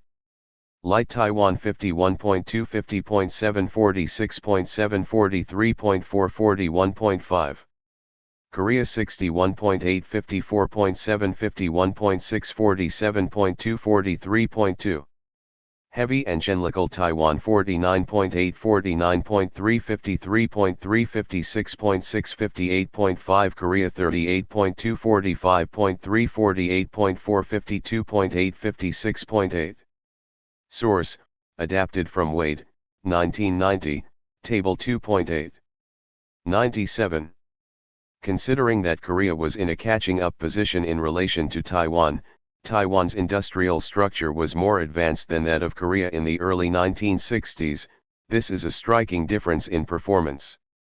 From our overview of the Korean experience during the last 3 decades, we can see that its most remarkable feature has been the magnitude of structural change. The fact that Korea's structural change has been much faster than that of the fastest growing country in the world, Taiwan, seems to suggest that there has been something more than just the pull from market-led demands behind the country's remarkable economic transformation. Especially given that Taiwan is by no means a free market economy, see Amston, 1985, Wade, 1990, this seems to suggest that the push factor in Korea must have been extremely strong. We argue that this push was achieved by the strong industrial policy of the state. Before we discuss the conduct of industrial policy in Korea, however, let us critically examine some mainstream arguments that deliberately attempt to downplay the role of industrial policy, and more generally of the state, in the Korean developmental experience. 4.2 Explaining the Korean experience. 4.2.1a Free market. With the accumulation of studies that reveal the important role of the state in Korea, the fairly common interpretation of the Korean developmental experience as a free market and free trade economy is rapidly losing its popularity. However, it is useful to discuss briefly the argument because the more recent mainstream interpretations examined below, 4.2.2, can be seen as attempts to rescue the conclusions of the early interpretation. According to the free market view, the Korean economy stagnated in the late 1950s after it had depleted the possibility of easy import substitution in non-durable consumer goods. This inward-looking strategy was trammeled with inefficiencies due to distortions generated by excessive state intervention in various markets. Such chaotic import substitution with multiple exchange rates and across-the-board protection, largely by the use of discretionary quantitative restrictions rather than universal tariffs, allowed inefficient firms to survive and discouraged export activities. This in turn added to the foreign exchange shortage and hence to pressure for more import restrictions. 98 The Political Econ 01 New York of Industrial Policy. The phenomenal growth of the economy, the argument goes, started with the transition from an inward-looking, or an import substitution, industrialization strategy to an outward-looking, or an export-led growth strategy. The turning point in this transition was a series of policy reforms around 1965, whose most important ingredients included, I. The introduction of a unified, realistic exchange rate regime, 2. Trade liberalization involving cuts in tariffs and the abolition of most quantitative restrictions, 3. A substantial increase in real interest rates. These policies are regarded as having radically improved the performance of the economy for the following reasons. Firstly, realistic exchange rates, by making export activities as profitable as they should be, allowed Korea to follow its comparative advantage in labor-intensive industries, and therefore to reap the gains from foreign trade. Secondly, trade liberalization improved the efficiency of the economy by exerting competitive pressures on domestic producers. Finally, the rise in interest rates enabled the economy to invest more by mobilizing more savings, on the one hand, and to use scarce capital more efficiently by restoring the relative price of capital near to its realistic level. In the words of Ronis and Fay, 1975, stabilization plus dismantling of the various existing direct control measures on trade, interest rate, and foreign exchange, thereby created a more market-oriented economy most conducive to access for large numbers of domestic entrepreneurs seeking efficient utilization of the economy's relatively abundant resources via embodiment in labor-intensive industrial exports, p. 56.2. There is abundant empirical evidence, however, that runs counter to this explanation. Concerning trade-related reforms, Ludin-Urath, 1986, meticulously shows that such reforms were not as thorough as is usually presented and were implemented rather half-heartedly. 3 Firstly, tariffs were still quite high after liberalization, and the bureaucracy retained the power to impose emergency tariffs, for items with excessively fast import growth, without changing the relevant laws. In the second place, quantitative restrictions, usually applied under various special laws and import area diversification regulations, were pervasive even after liberalization. As late as 1982, 93% of total imports, in value terms, were subject to one or more such restrictions. Ludinurath, 1986, p. 156, Table 14.4. Thirdly, prohibitive inland taxes were often used virtually to ban the importation of luxury consumer items that were subject only to non-prohibitive tariffs. 4. 99. Fourthly, there were many state supports for import substitution, for example subsidized credits to import substitutors and the purchasers of some domestic products, especially machinery, which in effect acted as import restrictions. Lastly, and most importantly, there was widespread foreign exchange rationing, which often meant that importation of a certain item was impossible not because it was illegal to do so, but because it was impossible to obtain the foreign exchange to pay for it. Table 4.6 Real interest rates in Korea 1960 to 84, percentages. Period. 1960 to 4 1965 to 9 1970 to 4 1975 to 9 1980 to 4. Unregulated financial market deposits 2. 31.1 minus 6.7 44.4 26.9 28.2 minus 0.2 24.0 minus 4.5 19.7 Export loans. NA. Fluid A. Minus 16.3 minus 12.5 1.3. 1 Nominal interest rates less consumer price inflation. 2. Nominal interest rates less inflation of the GNP deflator. Source, calculated from Dornbusch and Park, 1987, p. 419, Table 14. The effect of financial reform also has to be reinterpreted. For a detailed discussion, see Iurus, 1987, and Dornbusch and Park, 1987. As can be seen in Table 4.6, the post-reform high interest rates did not last for long, and real interest rates had been negative until the 1980s due to a rather high inflation. Nevertheless, savings as a proportion of GNP have shown a rising trend, up from less than 10% in the 1950s and early 19,608 to more than 30% in the late 1980s, see Table 4.7. That is, Korea's saving responds little to interest rates. Overall, the Korean experience suggests that there is no need for high positive real interest rates to mobilize a saving through the financial system. As long as large negative real interest rates are avoided, the real interest rate is relatively insignificant. Dornbusch and Park, 1987, pages 418 to 19. 5 Even if liberalization in Korea was as comprehensive as the proponents of the free market insist, it is not necessarily true that a more market-oriented economy is more efficient, as the above quote from Ronnies and Fay implies. As the theory of second best tells us, the removal of market distortions in some, but not all, markets does not guarantee that the economy will achieve greater allocative efficiency. Lipsey and Lancaster, 1956. Moreover, even if it is true that the move to a more 100. Table 4.7 Investment and its financing in Korea. 1953 to 86, as percentage of GNP at current prices. Gross national private government foreign year investment savings 1953 15.4 8.8 11.2 minus 2.46.6. 1954 11.9 6.6 9.3 minus 2.75.3. 1955 12.3 5.2 minus 2.47.1. 1956 8.9 minus 1.9 1.0 minus 2.9 10.9.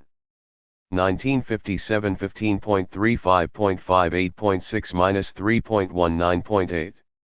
1958 12.9 4.9 8.0 minus 3.1 8.0. 1959 11.1 4.2 6.9 minus 2.7 6.9. 1960 10.90.82.9 minus 2.18.69 61 13.22.94.7 minus 1.88.6 1962 12.83.24.8 minus 1.6 10.7 1963 18.18.7 9.1 minus 0.4 10.4 1964 14.08.7 8.3 0.46.9 1965 15.07.45.7 1.76.4 1966 21.6 11.8 9.12.7 8.5 1967 21.9 11.4 7.34.1 8.8 1968 25.9 15.1 9.06.1 11.2 1969 28.8 18.8 12.9 5.9 10.6 1970 26.8 17.3 10.8 6.5 9.3 1970 24.6 16.2 11.05.2 9.1 1971 25.1 14.5 10.04.5 10.5 1972 20.9 15.7 13.8 1.95.0 1973 24.7 21.4 18.4 3.0 3.7 1974 31.8 19.3 17.3 2.0 1.99 75 27.5 16.8 14.5 2.4 10.3 1976 25.7 22.2 17.9 4.3 2.6 1977 27.7 25.4 20.9 4.5 1.2 1978 31.9 27.3 21.95.3403, 1979 36.0 26.5 20.06.5 8.9 1980 32.1 20.85.45.4 11.5 1981 30.3 20.5 14.9 5.6 9.8 1982 28.6 20.9 14.8 6.1 7.0 1983 29.9 25.3 18.1 7.24.7 1984 31.9 27.9 20.9 7.1 4.0 1985 31.1 28.6 21.7 6.9 3.1 1986 30.2 32.8 26.2 6.6 2.8 Note: the series between 1953 and 1970 and the series between 1970 and 1986 are not fully compatible due to changes in the accounting method. Source: Bach, National Accounts, 1987. 101.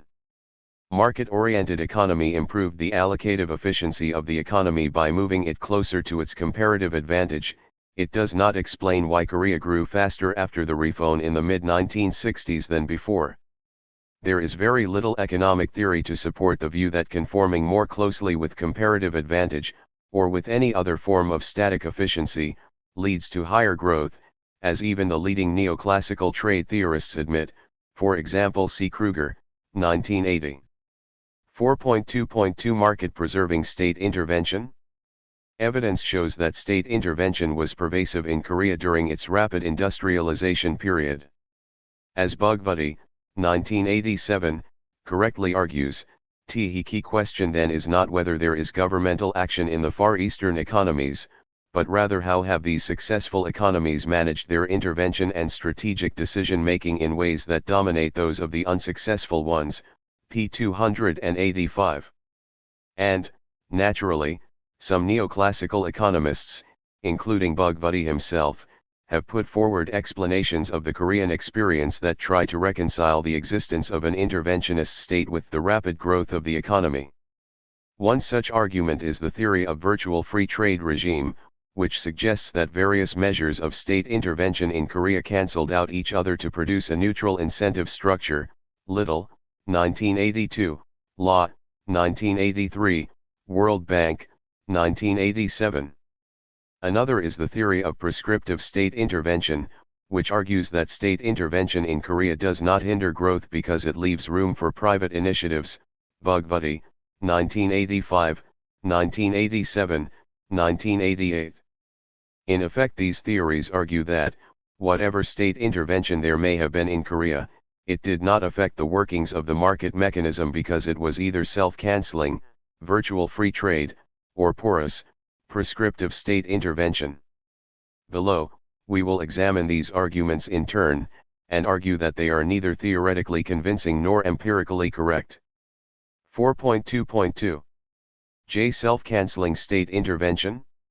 According to the proponents of the theory of virtual free trade regime, in Korea there existed widespread price distortions due to one set of state interventions, for example import protection, but these were cancelled out by another set of interventions, for example export subsidies, producing a neutral incentive structure between production for export and production for the domestic market.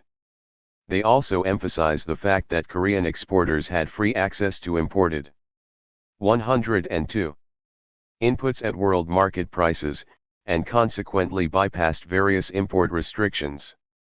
The economic crisis in the early 1980s following the Hay Drive during the 1970s is presented as proof that a departure from incentive neutrality was a disaster, Lal, 1983.6.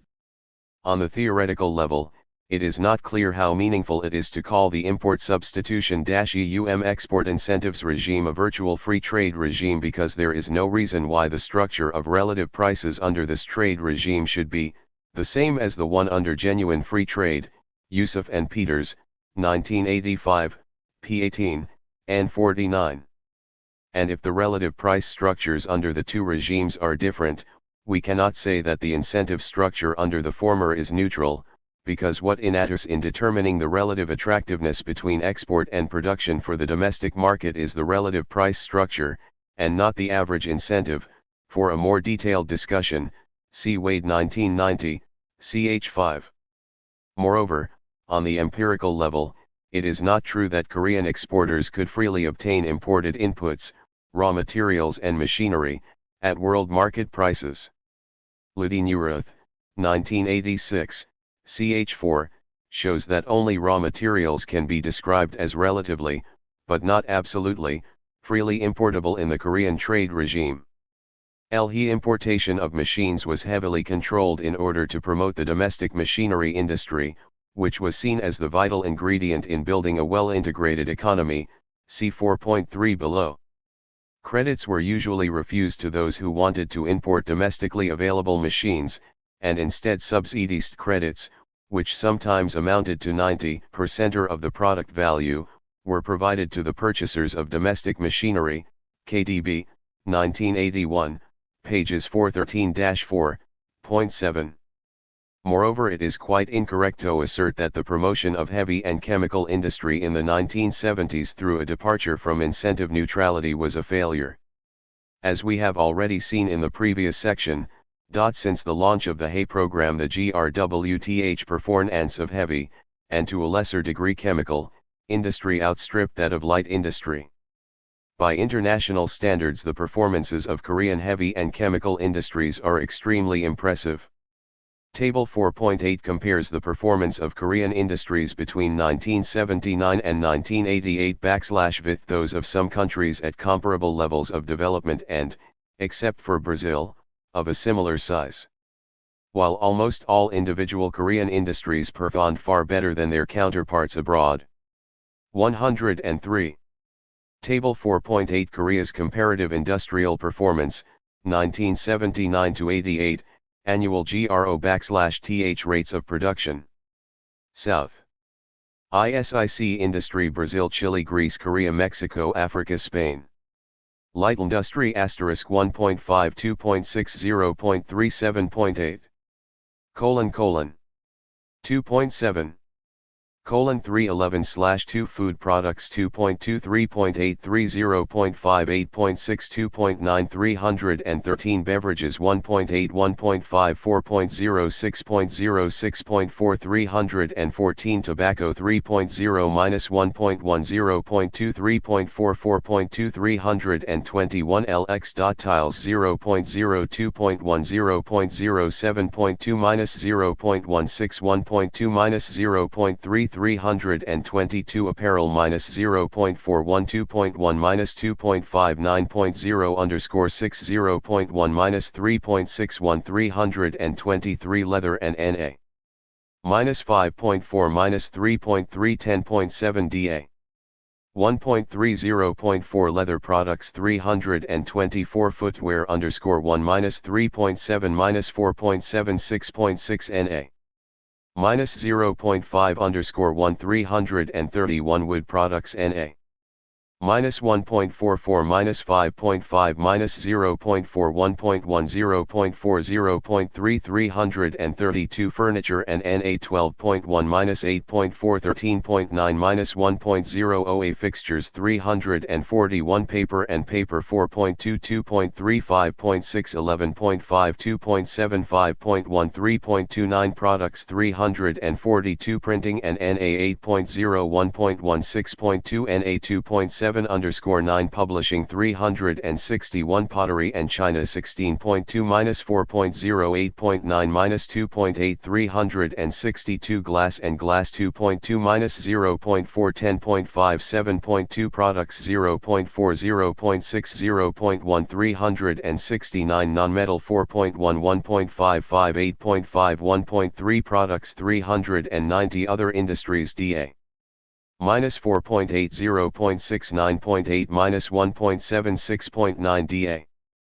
Chemical Industry * 2.6 0.6 2.2 7.5 3.47 1.3 0.8 351 Industrial 3.62 1.9 1.4 7.9 3.47 0.8 1.12 Chernical 352 Other Chemicals _ 2 1.0 3.9 11.8 _ 7 2.2 to 2 353 Petroleum 1.6 0.3 2.0 4.2 _ 7 NA 0.3 Refineries 354 Petroleum and NA -0.2 8.1 _ 7 NA Coal Products 355 Rubber Products 2.7 1.8 1.6 11.6 _ 7 1.6 1.7 356 Plastic Products NA 2.3 7.5 _ 7 4.8 OEC Heavy Industry * 0.6 1.6 -0.8 17.2 2.7 0.4 371 Iron and Steel 3.6 -0.4 10.5 1.2 J 0.3 372 Non-ferrous metal 1.4 2.0 -0.6 17.8 3.8 381 Metal products 2.0 -0.1 10.3 2.6 -1.3 0.9 382 Machinery NECOT -1.7 -5.1 18.6 _ 8 -1.3 2.0 383 Electrical 2.1 3.9 -0.8 21.8 _ 8 2.8 3.6 Machinery 384 Transport -1.5 -5.5 -1.3 17.5 _ 8 -0.8 2.8 Equipment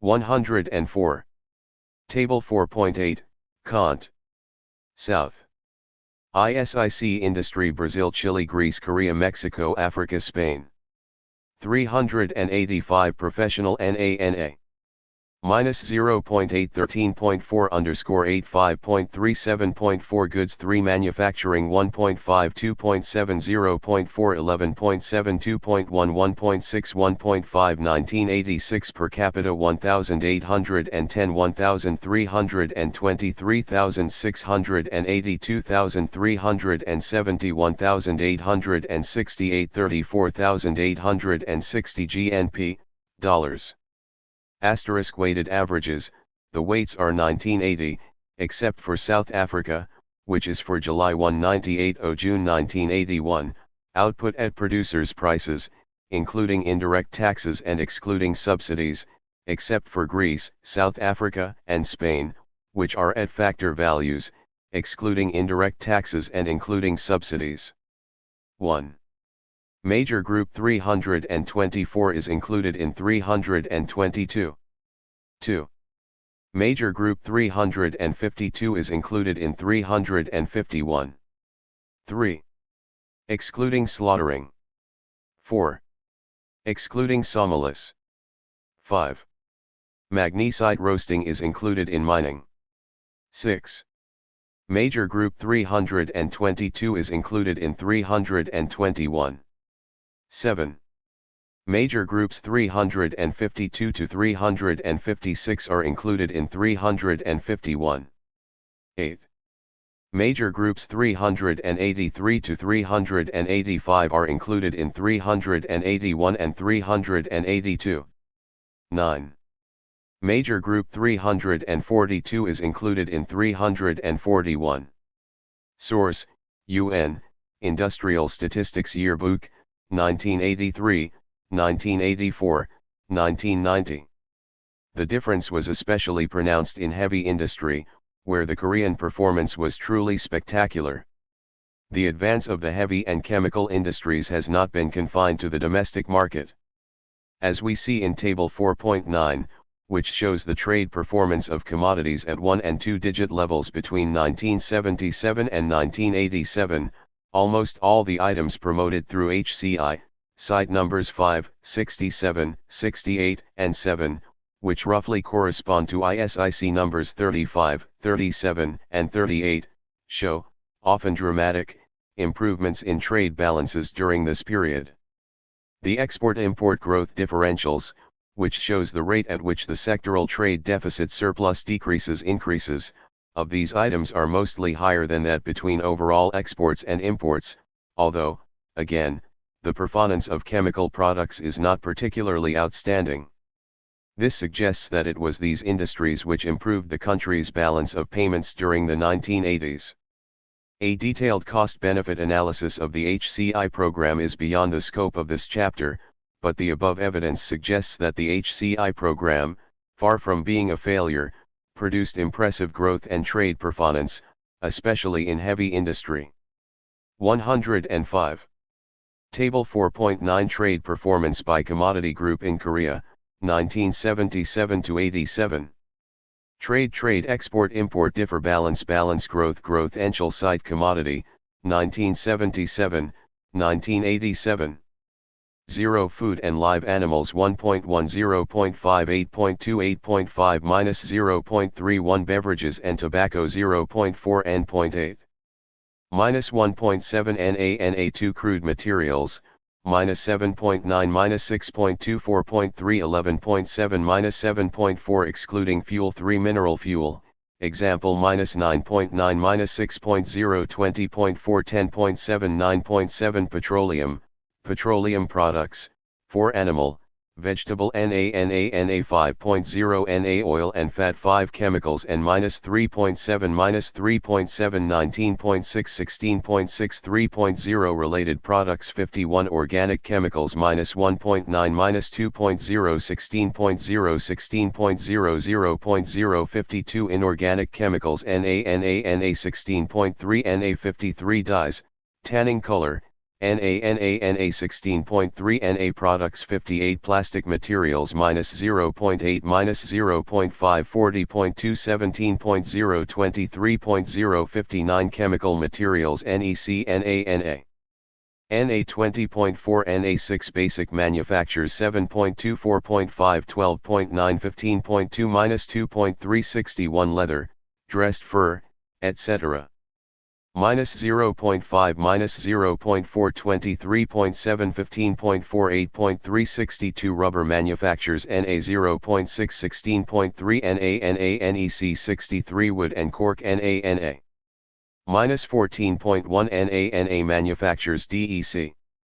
Example plywood, 64 paper products 0.2 0.1 16.5 19.8 -3.365 textile ya.rn, fabric, etc. 3.5 3.0 14.1 15.2 -0.966 non-metal mineral 1.0 0.2 8.5 22.2 -13.7 manufactures NEC.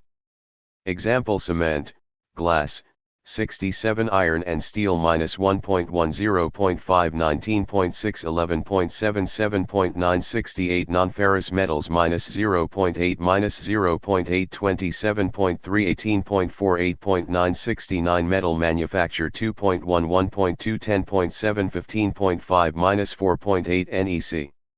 Example tools, cables, cutlery, 7 machines and transport -3.6 3.2 24.7 16.9 7.8 equipment 71 power generating -1.5 -0.7 31.7 12.0 19.7 equipment 72 machinery for special -2.0 -2.1 22.6 17.0 5.6 industries, example textile machinery, 73 metalworking machinery NA 11.2 NA. 106. Table 4.9, Cont. Trade export import differ balance growth Enchel site commodity, 1977, 1987. 74 general industrial -2.4 -1.9 35.6 15.5 20.1 machinery NEC. Example furnaces, pumps. 75 office machinery Q.O 0.8 39.3 28.5 10.8, example computers. 76 telecommunication 1.2 4.4 25.4 15.3 10.1 and sound equipment, example TV, phone. 77 electric machinery, -0.2 Q.O 23.6 22.6 1.0 NEC. Example transformers, microchips. 78 road vehicles -0.4 3.1 48.2 18.5 29.7. 79 other transport 1.2 0.4 35.3 10.3 25.0 equipment, example ships, aircraft.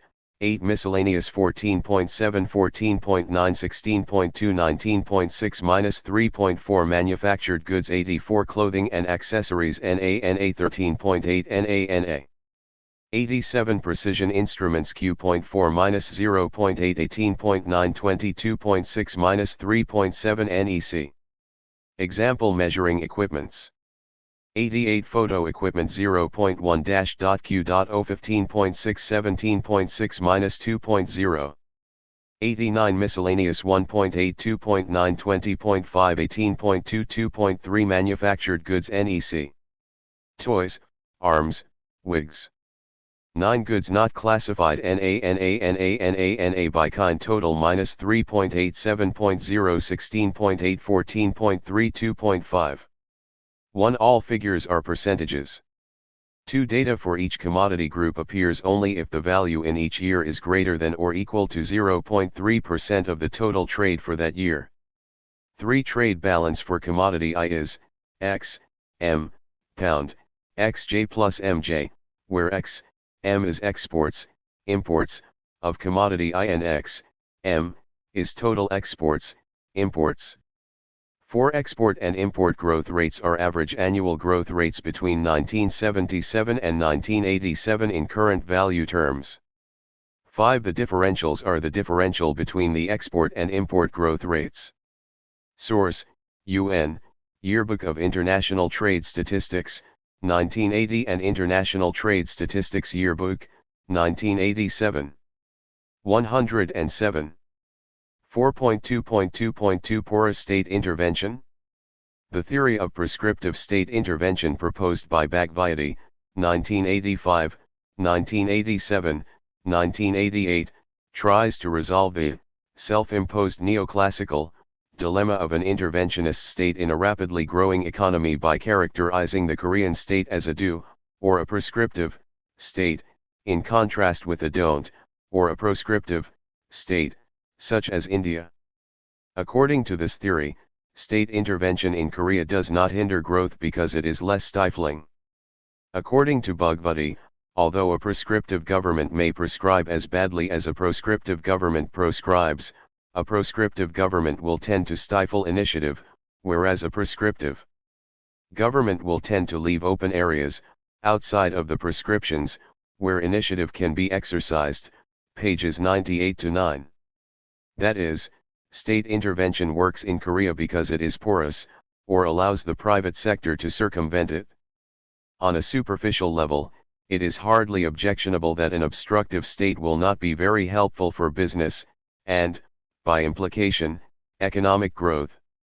However, on closer examination we find the theory of porous state intervention theoretically and empirically unconvincing. In a world with scarce resources, and therefore with opportunity costs, doing something means not doing something else. In this world, saying do is often equivalent to saying don't do nada. And there can be no presumption that saying do it equals don't do nada will allow more initiatives than saying don't do it equals do nada. A prescriptive state can be as stifling as a proscriptive one, since it can force private enterprises to do so many things against their will that they are left with few resources to do what they want, even if these activities are not explicitly forbidden. Likewise, a proscriptive state may allow a lot of initiative if it proscribes only a few things. If we adopt the liberal concept of negative freedom, freedom from, see also chapter 1.2, we may say that one has less freedom under a prescriptive state than under a proscriptive one, because private enterprises with a state prescription are coerced to execute the prescription, whereas private enterprises with a state proscription are not coerced into any particular action and therefore can choose the best option from whatever is not forbidden by the state, and thereby exercise initiative. The Korean state's prescriptions were certainly stifling in many ways. The Korean state prescription for private firms to invest in heavy and chemical industries in the 19,708 was a proscription against investing in less risky and often more profitable, partly due to higher protection. 108. Consumer goods industries. The best example in this regard is the shipbuilding industry, which has, since 1973, grown literally from scratch to become the world's second largest in less than a decade. 8. The Korean shipbuilding industry was set up in direct response to a personal command from the then president, Park Chung-hee, against the will of the Hyundai Group, the boldest of Korean business groups, who are all, in any case, famous for their boldness. Jones and Sakan, 1980, pages 119 to 20, 357 to 8.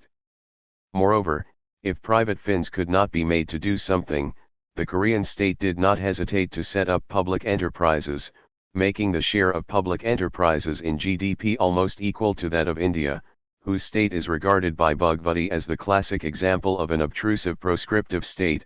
Jones and Mason, 1982, pages 22 to 3. In a country like Korea where private firms depend almost totally on the state-run banking sector for their investment funds, see 4.5 below, the state's channeling of money into public enterprises can have a very visible impact on private initiative. Moreover, when a knowledgeable magazine observes that most business activities are prohibited unless expressly approved, FEER, May 30, 1991, p. 54, we begin to wonder whether the degree of proscriptive intervention by the Korean state has been so minimal as to warrant the description prescriptive without serious qualification. In addition to restrictions on the prices of foreign exchange and credit, that is exchange rates and interest rates, there was a legally implemented direct price control over all marketed products up to 1973.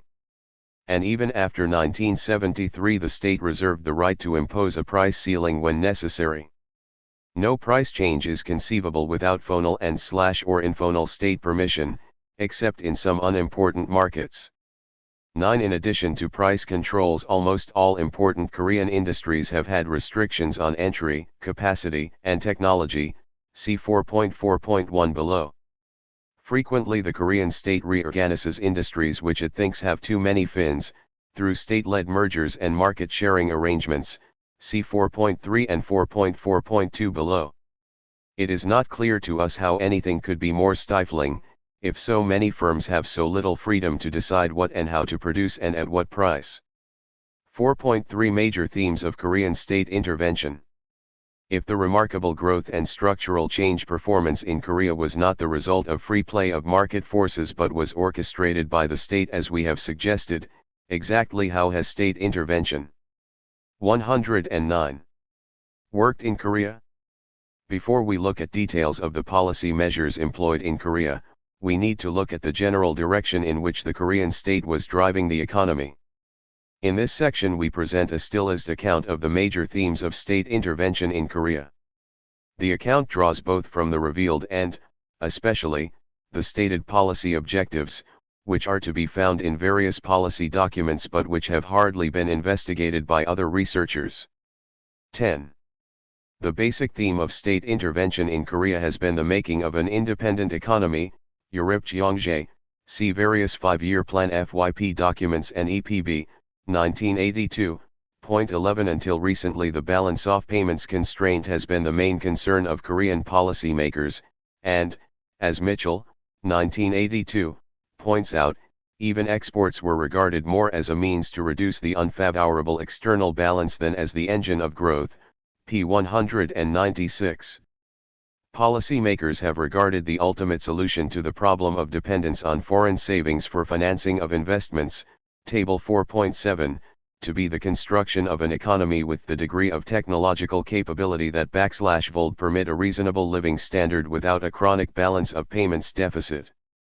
It was believed that the cause of the balance of payments problem lay in the underdevelopment of the capital and intermediate goods industries, and therefore that a shift towards heavy and chemical industries is imperative in order to increase the independence of the Korean economy, WP, 1970, Po 340, a principle known in Korea, and Japan, as upgrading the industrial structure, also see, 2nd PYP, pages 9 to 10, 3rd FYP, P1.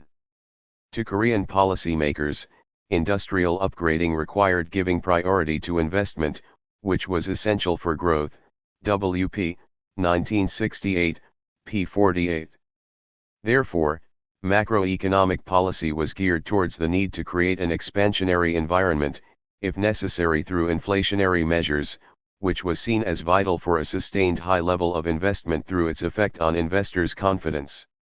Until the late 1980s, of course, there existed a persistent savings gap, which had to be filled by foreign savings, see Table 4.7. Although the filling of the savings gap was believed to depend ultimately on the rise in income level, a Keynesian savings assumption, serious attempts were also made to repress consumption demand through policy measures, expressed in unashamedly paternalistic terms like the need to establish a sound consumption pattern emphasis added, 4th FYP, P27. The banks, which are mostly owned by the state, were instructed not to make consumer loans. The heavy reliance on indirect taxes was also justified. 110. Against the accusation that they are less equitable than income taxes, in terms of their discouraging effect on consumption, 3rd FYP, P16. The control was even stricter when it came to consumption that involved foreign exchange expenditure. For example, foreign holidays were banned until the late 1980s when the country finally became a net exporter of capital, and imported luxury goods were either banned or were subject to high tariffs and inland taxes, see 4.2.1 above. One outcome of such anti-consumption policies was low passenger car ownership, which was discouraged by high taxation and restrictions on consumer loans until very recently. Despite Korea being a major exporter of passenger cars, Koreans have owned far fewer passenger cars than people in other developing countries with a comparable income level.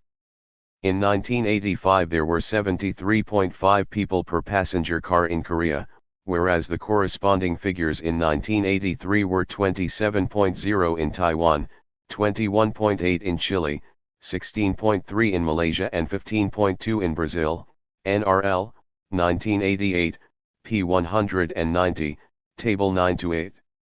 Given such a clear, stated and revealed, Anti-consumption bias. Korean macroeconomic policy may be more appropriately understood as investment management rather than as aggregate demand management. Maintaining a high investment level through investment management, however, was seen by Korean policymakers as necessary but not sufficient to upgrade the industrial structure in a short period of time. Macroeconomic policy measures were seen as ineffective in rapidly upgrading the industrial structure due to their uncertain impact on specific sectors, and consequently they took second place to industrial policy. It was explicitly stated that the market mechanism cannot be entirely trusted to increase the competitiveness of Korean industries in the world market, WP, 1984, p. 123, and therefore that sectors with high productivity growth potential had to be identified by the state and designated as promising strategic industries or priority sectors, and given custom-designed financial, technical and administrative supports. See 4.4 below for details. Although macroeconomic constraints often set severe limits on the conduct of industrial policy has been actively used whenever deemed necessary and practical. Hence the aim of macroeconomic stability clashed with the aim of upgrading the industrial structure. The latter was usually allowed to dominate, as testified to by the fact that preferential, subsidized, loans directed to the priority sectors increased faster than general, non-subsidized, loans during recession periods, when the availability of financing can be a matter of 111. Life and Death for Firms, ITO, 1984, Chang, 1987. That is, even when the increase in the overall money supply was contained, the priority sectors were guaranteed financing at the cost of non-priority sectors. The unfair nature of such policy has been widely criticized inside and outside Korea, but the dominant attitude in policy-making circles has been that being unfair in the short run is justified in the long run by the greater benefits generated by the priority sectors in the form of faster growth. In moving towards high productivity sectors, the biggest concern for Korean policymakers was that these industries are often characterized by large-scale economies, for example WP, 1968, p. 174. The strong emphasis on scale economies in Korean economic policy making is exemplified by EPB, 1982, which diagnoses the causes of troubles in the heavy and chemical industries in the early 1980s, an example that is often thought to be the classic case of overly ambitious investments by economists of neoclassical persuasion, as the lack of scale economies due to the participation of too many Finns in each industry, p. 222, that is, in our terminology, the failure of investment coordination. The prevalence of scale economies in many priority sectors posed two challenges to Korean policymakers. One was that individual firms in these sectors needed to be large in order to obtain the minimum efficient scale of production. 12 Finns were often instructed by the state to build plants of efficient production scale, which, given the small size of the domestic markets, had the beneficial side effect of compelling them to start exporting as soon as possible in order not to incur losses due to low capacity utilization. And whenever Finns were thought to be smaller than the minimum efficient scale, state-initiated or state-subsidized enlargers were implemented. The most dramatic example of this was the 1980 reorganization of 6 major industries, see 4.4.2 below for details. The merger of 2 automobile producers in 1965, of 5 PVC producers in 1969, CKDB, 1981, and the mergers within the fertilizer, shipping and overseas construction industries in the 1980s, see Leipziger, 1988, are other examples. The second challenge from the presence of large-scale economies was the high possibility of excessive competition, a term used by Korean and Japanese policymakers to describe the well-known propensity of industries with large sunk costs to engage in price wars. As a result, serious attempts were made to restrict entry and regulate capacity expansion in such industries. The apparent antitrust implication of the above policies, merger, entry restriction, and so on, has been regarded as secondary, because the 112 Korean policymakers thought that excessive competition could result in social waste, for example, W.P. 1968, p. 173. In traditional textbook economics, where it is believed that large numbers guarantee competition and small numbers hamper it, the notion that there can be excessive competition and that it can result in social waste may not be readily accommodated. However, as we argued earlier, competition is not a costless process in the presence of specific assets, see Chapter 3.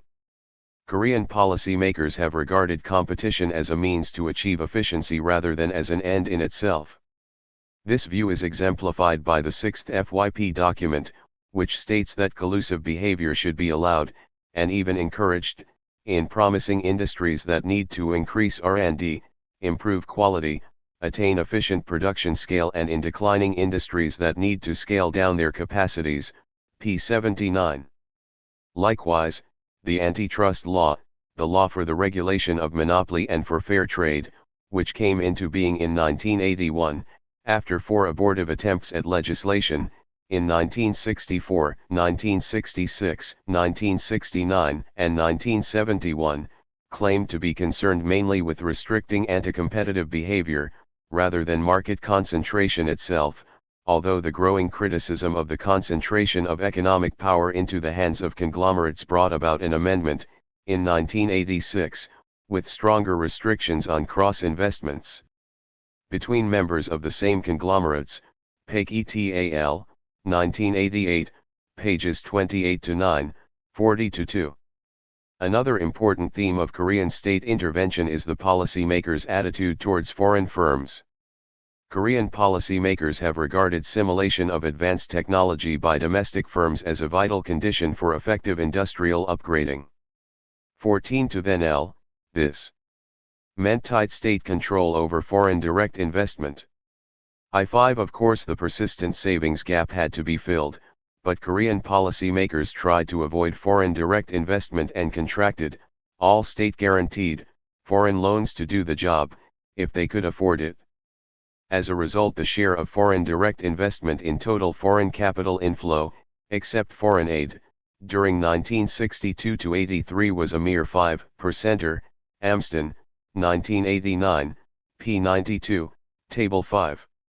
Although restrictions on foreign direct investment have been weakening recently, even the latest version of the law for import-at-ion of foreign capita, amended in 1988, which is regarded as a liberal one by Korean policymakers, specifies that foreign direct investment should be restricted in priority industries, infant industries, industries using large quantities of imported raw material, consumer, especially.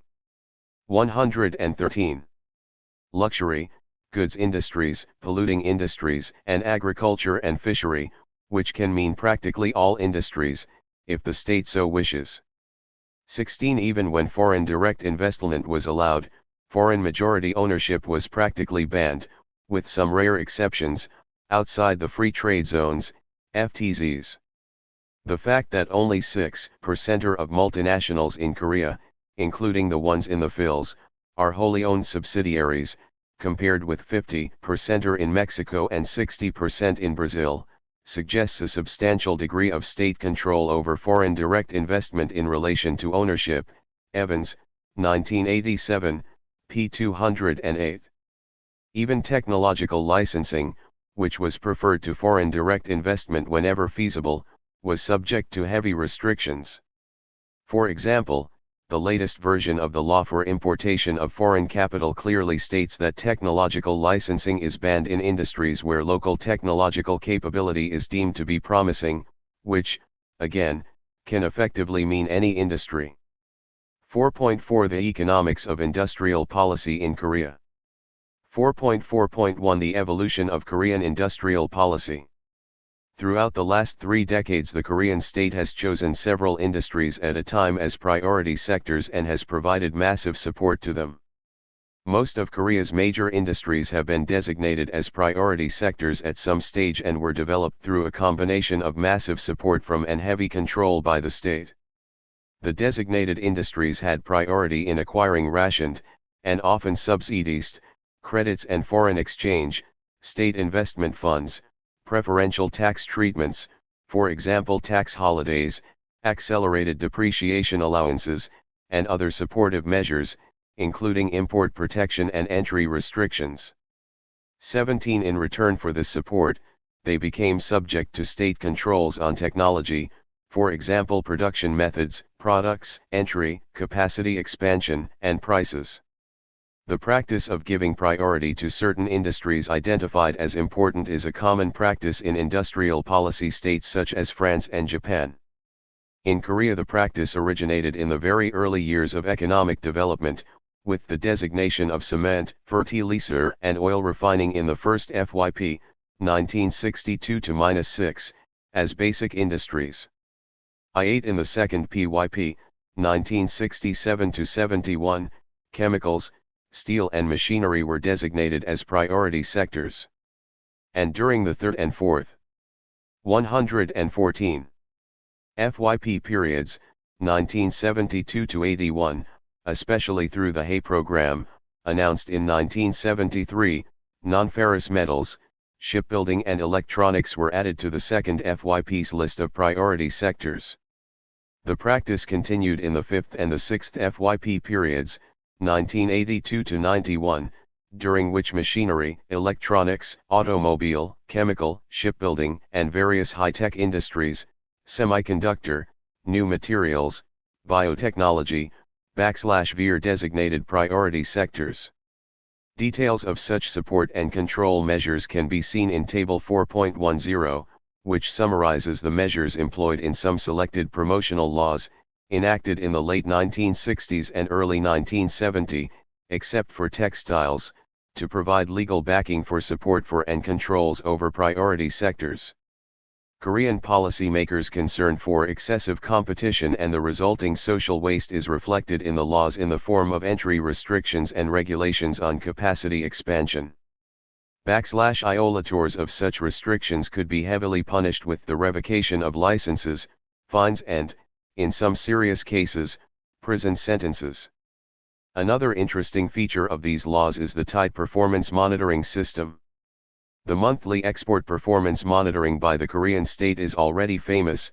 See, for example, Jones and Saikang, 1980, p. 97, but Fins in promoted industries were required to report not just on their export performance but also on their performance in other areas.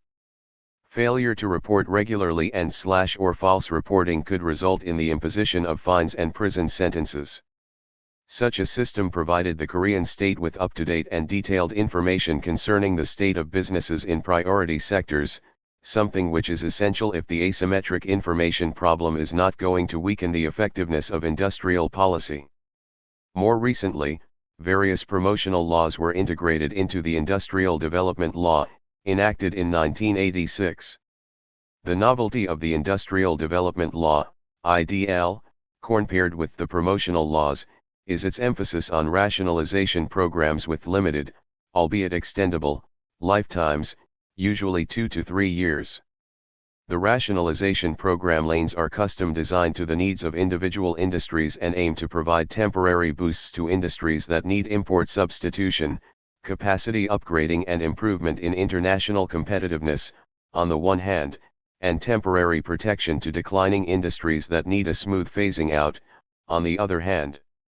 Rationalization programs based on IDL may be implemented upon application from the industry, but they may also be implemented by the government without such application. 19. Industrial Policy Action, Korea 115. The measures employed by the IDL can be divided into 3 groups. 21st, there are protective measures to ease the adjustment process, which include import restrictions on competing products, reductions in tariffs on raw materials, price controls, and outright subsidies. Secondly, there are measures related to the attainment of an optimal production scale and the prevention of excessive competition. These include restrictions on entry and capacity expansion, state-initiated mergers, coordinated capacity scrapping and/or exit, market sharing arrangements, that is subdividing markets into non-overlapping segments. Thirdly, there are measures aimed at raising productivity. These include the provision of subsidized credits for such activities as capacity upgrading, or capacity scrapping for declining industries, import substitution of inputs, for example machine parts, subsidies for expenditure on R&D and training programs, and joint research programs between the private firms and government-funded research institutes. 117. As we can see, except for the introduction of limited lifetimes for rationalization programs, absent in the promotional laws, the major characteristics of Korean industrial policy changed very little with the introduction of the IDL. The policy measures used are virtually the same, and the discretion of the bureaucracy remains as great as before, because the eligibility criteria are deliberately made vague enough for any industry to qualify. The custom-designed nature of individual programs also remains strong. Between 1986 and 1989, automobiles, coal mining, dyeing, ferroalloys, fertilizers, heavy construction machinery, heavy electrical equipment, naval diesel engines and textiles underwent rationalization programs. For details, see Sh. Lee et al., 1989, pages 64 to 72, Kim, 1989. As mentioned before, the rationalization programs were custom designed to meet the different needs of different industries. For industries with a need for technology upgrading and involving large sunk investments, automobiles, ferroalloys, heavy construction machinery, heavy electrical machinery and naval diesel engines, the emphasis was given to creating more stable environments for major new investments and R&D activities through measures like state-led market sharing arrangements, entry restrictions, and subsidies on investment and R&D. For industries with satisfactory technological capabilities but aging capital stocks, textiles and dyeing, the priority was capacity upgrading, and therefore subsidies were given to producers for scrapping old machines and installing new ones. For the largely state-owned fertilizer industry, where the local technological capability was already substantially developed, the program aimed to introduce more competition in the product market by granting sales licenses to more distributors and by reducing tariffs on fertilizer imports. Coal mining, which was identified as a declining industry, was under a phasing-out program, which involved restrictions on entry and capacity expansion, subsidized capacity scrapping, price controls and import restrictions. 4.4.2 State-created rents and industrial development. If the world operates according to the model of perfect competition, the governments of developing countries should not deliberately seek to develop new industries because this means, ceteris paribus, a less efficient use of resources. And this was perhaps what was on their minds when various international lenders, including the World Bank and KISA, Korea International Steel Associates, a consortium formed by steelmakers from the USA, West Germany, the UK, and Italy. 118. Turned down Korea's 3 applications for loans to build an integrated steel mill in the 1960s, Amston, 1989, p. 295, Watanabe, 1987, p. 69, or when the Bank of Japan fiercely opposed MIT's effort to develop the automobile industry in the 1960s, Magaziner and Hout, 1980, p. 55. However, the fact that an industry is unprofitable in a developing country at present prices does not mean that it should not be promoted, as the spectacular successes of Korea's state-owned steel mill and the Japanese automobile industry testify. 21 In the context of late development, whereby a country develops on the basis of borrowed technologies. If a technology can be put to work, the industry will become much more profitable than in the more developed country where the technology originated. This is partly because the borrower does not necessarily pay the full cost of developing the technology, but also because it can combine the technology with cheaper, even when adjusting for its quality, labor. Of course, not all producers who borrow technology become more cost-effective than the lenders of the technology. This is so, first, because technology is not a blueprint and it has a certain element that cannot be codified, and therefore requires a, possibly infinitely long, period of learning. 22 se.c. Only the firms in late developing countries do not have access to the social capital, for example skills of the workforce, infrastructure, to which the firms in the developed countries have ready access and for which they do not pay the full costs. Abramovitz, 1986. Due to these reasons, firms in late developing countries will need additional incentives to adopt new technologies. And such additional incentives are exactly what the states in many late developing countries, from Germany do, and to currently developing countries, have tried to provide through tariff protection and other forms of state-create rents, for example subsidized credits. Indeed, as we have shown above, the industrial policy measures used by the Korean state are not radically different in kind from those often associated with economic failure in many other developing countries. This is contrary to the widespread belief that the Korean state's role, apart from the promotion of shipbuilding and steel, has been to create a modern infrastructure, to provide a stable incentive system, and to ensure that government bureaucracy will help rather than hinder exports. Balasa, 1988, p. 8286, while in other developing countries, for example the Latin American countries, there are pervasive controls of investment, prices, and imports, and decisions are generally made on a case-by-case basis, thereby creating uncertainty for business decisions. 119. Balasa, 1988, p. 5287. That is, industrial policy in Korea has been no different in kind from that in other countries in that its essence has been to entice firms into new industries through state-created rents. However, why does industrial policy work so well in Korea and not in many other countries? This is because, as we pointed out earlier, there are dangers associated with industrial promotion through state-created rents, which Korea was able to avoid. The question then becomes, how was Korea able to avoid, or at least minimize, these dangers? One obvious danger of industrial policy is that it may, by opening up opportunities to acquire wealth through unproductive activities such as influence peddling, divert entrepreneurial efforts away from productive activities. This is the rent-seeking argument. However, if the waste from rent-seeking activities has been a major obstacle to growth in Turkey and India, for example Kruger, 1974, Mohammed and Wali, 1984, why has this apparently not been the case in Korea? 23. As we pointed out earlier, rent-seeking costs are fundamentally transaction costs expended in the process of seeking rents, which involve activities like information collection, influence peddling, and bargaining, and have to be strictly differentiated from the rent itself, which is a pure transfer. Therefore the mere existence of state-created rents, and therefore the opportunity of rent-seeking, does not mean that resources will actually be spent on rent-seeking. The realized magnitude of rent-seeking costs in a society will depend on how state-created rents can be obtained and through which process.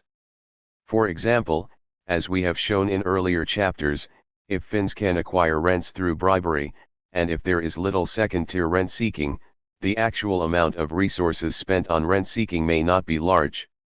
In this context it has often been suggested that less resources are spent on influencing the state in Korea, because there is not much point in spending resource to influence a hard state, in the Mendelian sense, like that of Korea, for example Barthun, 1984.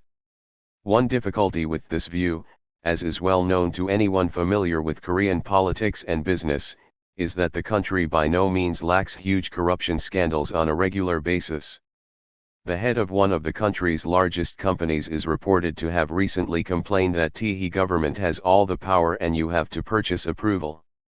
And as a result we pay as enlook in extortion, legal, semi-legal and illegal extortion, as we do in legitimate taxes, FEER, May 30, 1991, p. 54. This shows that the Korean state certainly is subject to influence, if less than other softer states. The explanation has to be more sophisticated. 120. A part of the solution to this puzzle lies in the fact that the Korean state is subject to influence, but mainly to influence from a small, exclusive group of agents, He chables, literally, financial clans. Although the practice has produced some undesirable distributional consequences, limiting the opportunity of rent-seeking to the chaebol seems to have reduced rent-seeking costs in Korea in several ways. Firstly, when a small number of people have exclusive access to rent-seeking activities will be less frequent and of smaller magnitude because others may not join in the rent-seeking contests, knowing that they have little chance of success in influencing the state. This is what Bugvati, 1988, calls the brother-in-law theorem. Secondly, since the chaebols as a group have exclusive access to the rent markets, they need to spend few resources to acquire information about the nature of the present opponent, because they are frequently confronted with the same adversaries in different rent-seeking contests. Thirdly, the fact that the chaebols are conglomerates, with stakes in multiple markets, also reduces rent-seeking costs by the bundling of issues. A bargaining solution can be more easily devised if there are other related bargains that allow more room for arranging side payments. Schelling, 1960, pp. 032-3. For example, in the 1980 industrial reorganization, Daewoo, the third largest chaebol, remained in the passenger car market as one of the duopolists, but was forced to exit from the diesel engine industry and was forced to specialize in a cheaper variety of product in the electronic switching system industry. Hyundai, the second largest chaebol, remained in the passenger car industry in return for forced specialization in the diesel engine and heavy electrical machinery industries. More on this later. Even when the potential waste of rent-seeking is fully realized, and we have repeatedly discussed why this may not be, we think that rent-seeking is not the biggest danger of using state-created rents for industrial development. As we mentioned earlier, see Chapter 1.4.2, once a rent is granted it is highly likely that an entry barrier will be set up around the rent market, which will discourage the potential entrants from spending resources to dislodge the incumbent. A more serious danger of state-created rent is that state intervention may protect or even encourage inefficient producers or production methods, with long-lasting efficiency consequences. In Korea, access to state-created rents is limited to the chaebols which, as conglomerates, are able to operate equally when in almost any line of business. Because of this practice it 121 matters less who gets the rent in Korea than in other developing countries. In other words, state-created rents in Korea may generate a certain amount of once-and-for-all rent-seeking costs, which are likely to be small anyway, due to the reasons given above, but generate few long-lasting production inefficiencies. In our opinion, the most serious problem with industrial policy is that, once implemented, state-created rents may be difficult to withdraw due to political pressure from the recipients of such rents. The existence of infant industries that refuse to grow up in many developing countries is a testimony to such a danger. See Ben et al., 1984. As emphasized by economists such as Marx, Schumpeter, and Richardson, the beneficial role of rents as a means to lure positive rents, and force negative rents firms into more productive activities, hinges on the fact that no rent accruing to the innovator is permanent. In a situation where rents are created by the state, these rents may cease to be transitory if the state is unable to withdraw them when necessary. Point 24. Korea is no different from other countries in that industrial policy has created inane inefficient fins. However, what differentiates Korea from other countries is that the Korean state has been willing and able to withdraw support whenever performance, revealed through exporting and fierce competition in the domestic market, lagged. Kahn, 1989, Amston, 1989. Such state discipline, when combined with industrial upgrading, which involves creation of new and often bigger rents in more productive industries, has acted as a powerful incentive for Finns to enhance their technological capabilities. The imposition of such discipline, of course, has not been a purely technocratic procedure whereby impartial bureaucrats teach non-performers a lesson, nor has it been a smooth and consensual procedure, as things are usually assumed to be in East Asia.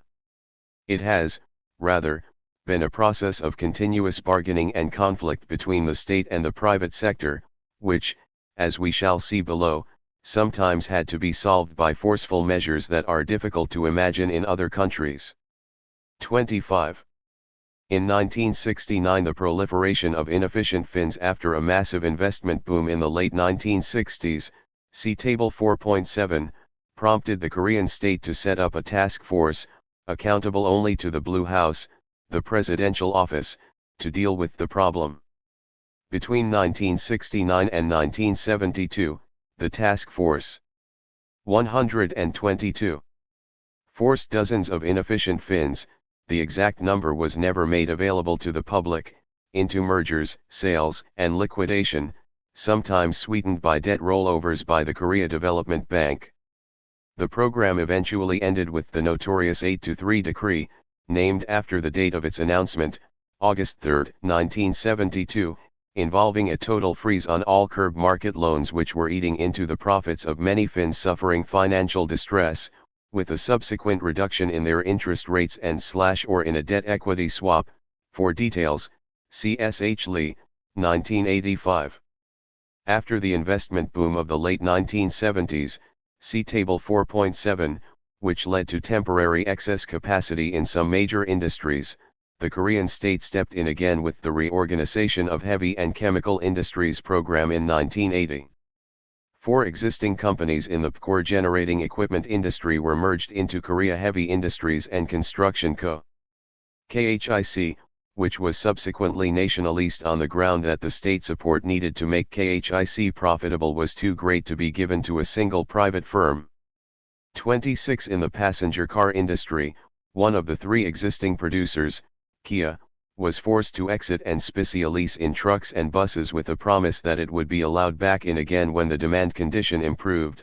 This actually occurred, a conditional entry, see Chapter 3.2.2.27. One of the 3 companies in the naval diesel engine industry, Daewoo, was forced to exit, and the other 2 were forced to split the market into 2 segments and to specialize, Hyundai in over 6,000 HP and Sanjeong in under 6,000 HP engines.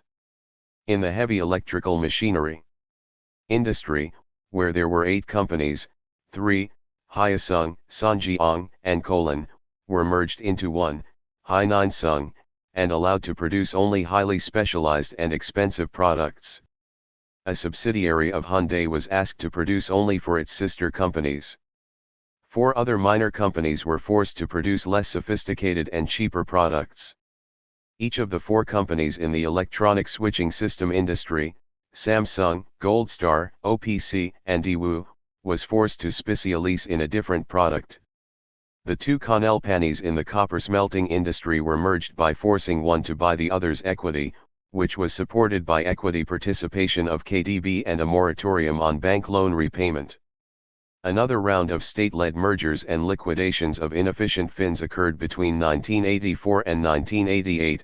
For details see S.H. Lee ETAI, 1989, pages 60-2, Leipziger, 1988. This time, the shipping, overseas construction, and fertilizer industries, which were identified as declining industries, formed the focus of the program. In 1984, 3 fertilizer producers were liquidated and 63 shipping companies were merged into 123. 17. In 1986, a major reorganization of the overseas construction industry was implemented, again involving mergers and liquidations. And between 1986 and 1988, 82 inefficient firms, 23 of them in shipping and overseas construction, were forced into liquidation or merger. What is notable in the conducting of industrial reorganization programs in Korea is that even the economically and politically powerful conglomerates, the chaebols, were not immune to state discipline as individual agents, although as a group they were certainly privileged in their access to various state-created rents. To Korean policymakers it matters little who runs a business so long as it is run efficiently. If a particular chaebol runs a plant well, fine, otherwise the ownership has to be transferred to another chaebol or even to the public sector, for example the nationalization of KHIC. The fact that the chaebols as conglomerates are potentially able to move into any line of business, on the basis of their activities in related lines, makes it difficult for a chaebol to keep a particular industry as its fiefdom. Unless it remains reasonably efficient, other chaebols can easily persuade the state that they can do a better job and get the state support in the next round of capacity expansion in that industry. Therefore the chaebols have had a powerful incentive to remain efficient, especially when the loss of state support can mean a sharp downturn in business in a few years' time, given the state control of credit and the high leverage of Korean firms. Many of the chaebols that lost state favor, for political and/or efficiency reasons, have either gone into oblivion or been disbanded and their remnants distributed to other chaebols, as exemplified by the fact that only 2 of the 10 biggest chaebols in 1966 were among the top 10 in 1974, only 5 of the 1974 top 10 were in the 1980 top 10, and only 6 of the 1980 top 10 were in the 1985 top 10, Paik et al., 1988, p. 352, Table 35. 4.5 The politics of industrial policy in Korea. The Korean state has played a central role in the country's economic development through its cunning use of state-created rents as an instrument for industrial development. Of course, such a result has been possible only because the Korean state has been a strong state, able to discipline firms whenever necessary. The power of the Korean state has frequently been underrated, especially by some neoclassical eco. 124. Nomists, on the ground that the size of the Korean state, defined in terms of public sector expenditure, is relatively small, for example Balasa, 1988, but see Sachs, 1987, for some evidence to the contrary. However, what matters for the effectiveness or ineffectiveness of state intervention is not where the boundary of the state as a legal entity lies, but how far it can exercise its influence. Public sector expenditure as it is usually defined is a very poor measure of this. What, then, was the basis of the power of the Korean state?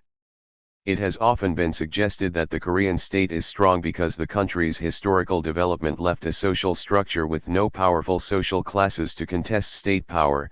Hamilton, 1983, Lim, 1985, Cummings, 1987, Evans, 1987, Amston, 1989, ch. The landed class was eliminated through land reforms around about the Korean War, and the incipient, largely socialist, political organizations of the working class and farmers were also crushed during the war and the subsequent era of Cold War politics. Moreover, it is argued that the country's history of Confucian tradition produced a society where the state entitlements the moral high ground and draws in the best talent, for example Ludi Nuruth, 1988, Point 28. The long tradition of centralization in Korean history seems to have been another factor serving to legitimize the power of the central bureaucracy. 29. We think these historical factors are extremely important, and perhaps are what differentiates the Korean developmental experience most from that of, say, India or Latin America. 30. The weakness of the social classes was certainly important in deciding the balance of power between the state and society in Korea. The Confucian belief in the state as a legitimate social institution, if not necessarily in particular governments and individual political leaders, often lacking in other developing countries, also seems to have been an important factor in making state intervention effective in Korea. Moreover, there are reasons to believe that the relatively high cultural and ideological homogeneity of Korean society, although it is not as absolute as is often argued, there have been rather intense regional conflicts, has also helped in the effective implementation of government policies, as we have discussed earlier. However, we think that such historical factors are, in themselves, not enough to bring about a strong state and effective state intervention. If such conditions have been present since the end of the Korean War, why was the Korean state so weak and incompetent in the 1950s? 1 and 125. If Confucianism is conducive to a strong and competent state, why was the Kuomintang government before their defeat to the Chinese Communist Party so weak and incompetent? Although a full discussion of the subject is beyond the scope of this chapter, we suggest that the emergence of a strong state in Korea should be understood in relation to the political agenda of the military regime of General Park Chung-hee, which fundamentally shaped the political economy of the country for decades to come. The strong state was as much, if not more, an outcome of calculated political moves and institutional innovations as that of historical conditions and culture. The political ideas of the top political decision-makers of General Park's military regime were fundamentally shaped under the shadow of the Japanese variety of corporatism. 31 in 10s of their economics, the early top Korean political decision-makers were no fans of the free market, although they had to pay constant lip service to free enterprise economics, given the critical importance of U.S. support for the political survival of the regime. 32 in addition, whatever little economic knowledge the early Korean economic bureaucrats, who were mainly lawyers by training, had was not of neoclassical economics but of the economic theories of Friedrich List, Joseph Schumpeter and, especially, Karl Marx, which dominated Japanese academia and policy-making circles in the first half of the 20th century, see Morris Suzuki, 1989. The major themes of Korean economic policy making, for example, the concern with social waste from excessive competition, a distinctly Marxian notion, the emphasis on scale economies, the obsession with capital accumulation and the desire to develop heavy and chemical industries, make more sense when we understand the intellectual background of the Korean economic bureaucracy. Given such a background, it is more than natural that the political economic agenda of the Park regime was summarized in the first FYP document as Guided Capitalism, Gyodo Jabanjwi, where the state plays a guardian role. As soon as it came to power, the Park regime moved swiftly to prepare some institutional grounds for its political economic agenda. One of the first moves was to nationalize all the banks and thereby gain control over the financial flows in the economy. Subsequently, new state-owned banks, for example the Korean Exchange Bank, the Bank for Medium and Small Fins, the X1M Bank, were set up over a period of time. 126. Resulting in full state control over investment loans. 33. At the same time, the Park regime imprisoned many prominent businessmen on the charge of having accumulated wealth through illicit means, for example by using political connections, but they were later released in return for their promise to serve the nation through enterprise, which basically enabled building new plants in state-designated industries, on the so-called illicit wealth accumulation episode, see Jones and Sakin 1980, pages 69-70, 281-2. With these two major political blows, the business community suddenly became, morally, a criminal on parole and subject to serving the nation through enterprise, and, economically, a paper tiger with little power to make investment decisions, the ultimate capitalist prerogative. Another important institutional innovation made by the Park regime was the centralization of economic policy-making power in the hands of a super-ministry, the Economic Planning Board, EPB, headed by the Deputy Prime Minister, C. Hwang, 1991, pages 86-7.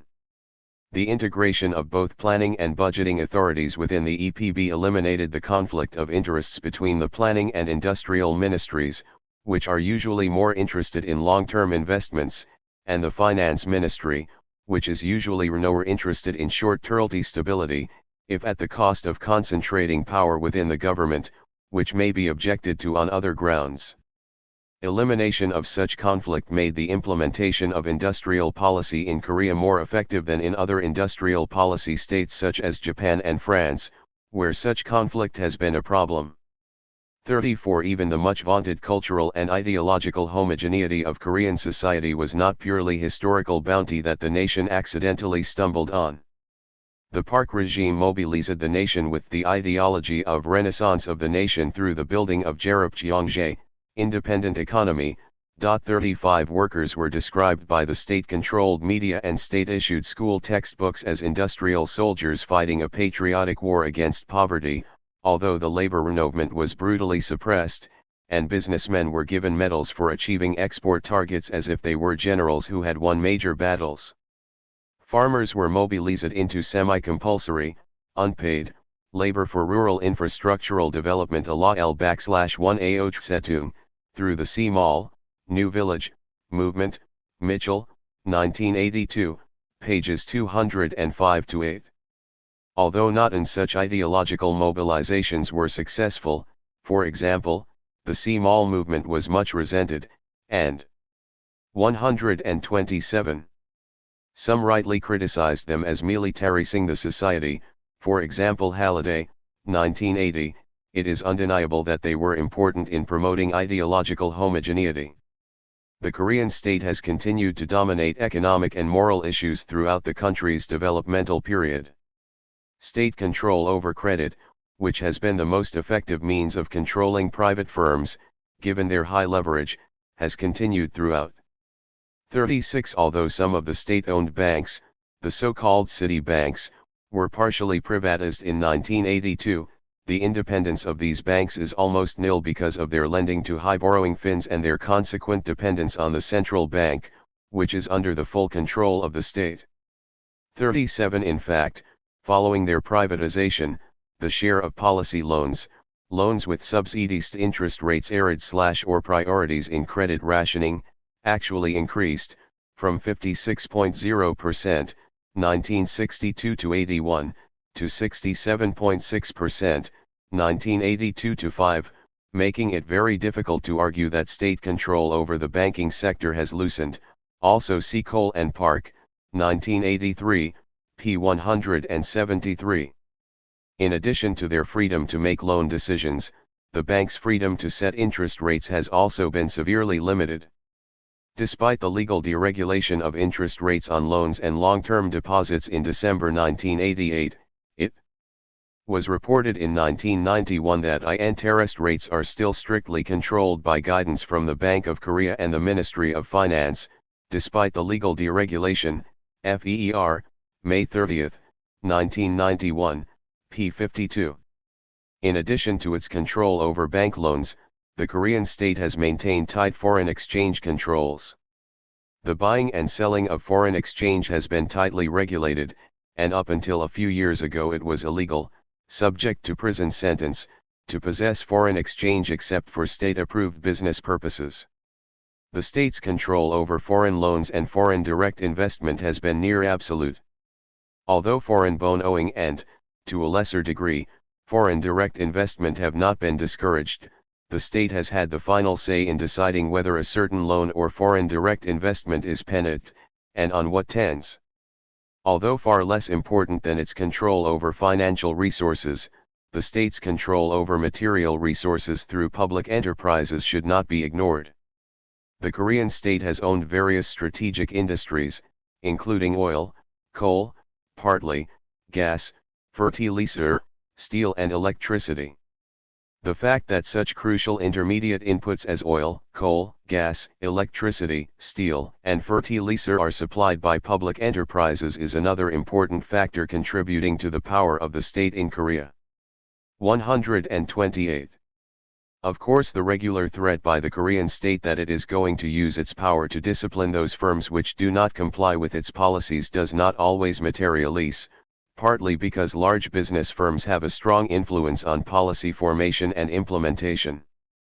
Nevertheless, the threat is not an idle one, and it is often realized, as exemplified by the freezing of bank credit, on May 8, 1991, to 14 subsidiaries of 8 conglomerates that had not complied with state pressure to sell non-business land, ID, 1991, p. 20.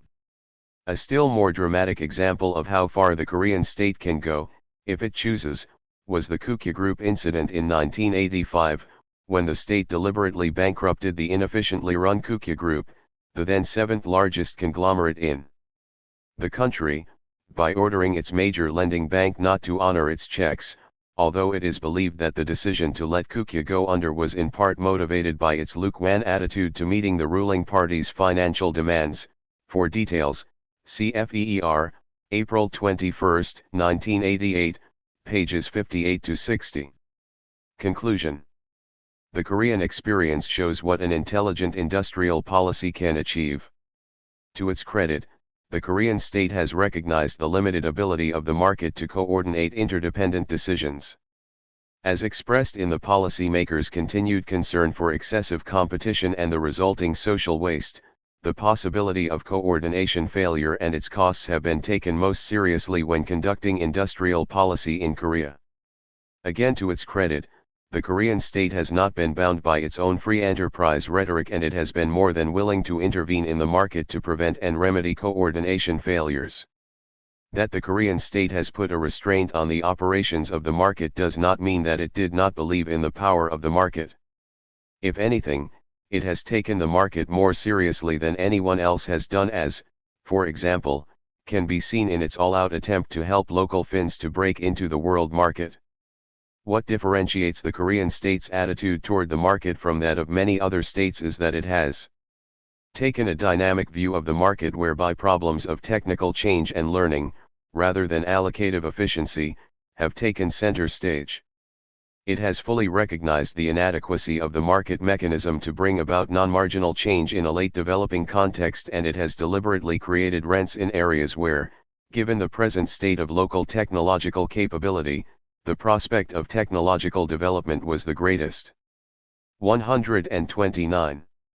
Of course, such intervention by the Korean state would not have been as successful as it has been were it not for the historical, political, and institutional conditions we have examined, for example the cultural and ideological homogeneity of society, the Confucian tradition, an elite bureaucracy, and the state's control over the financial flows in the economy.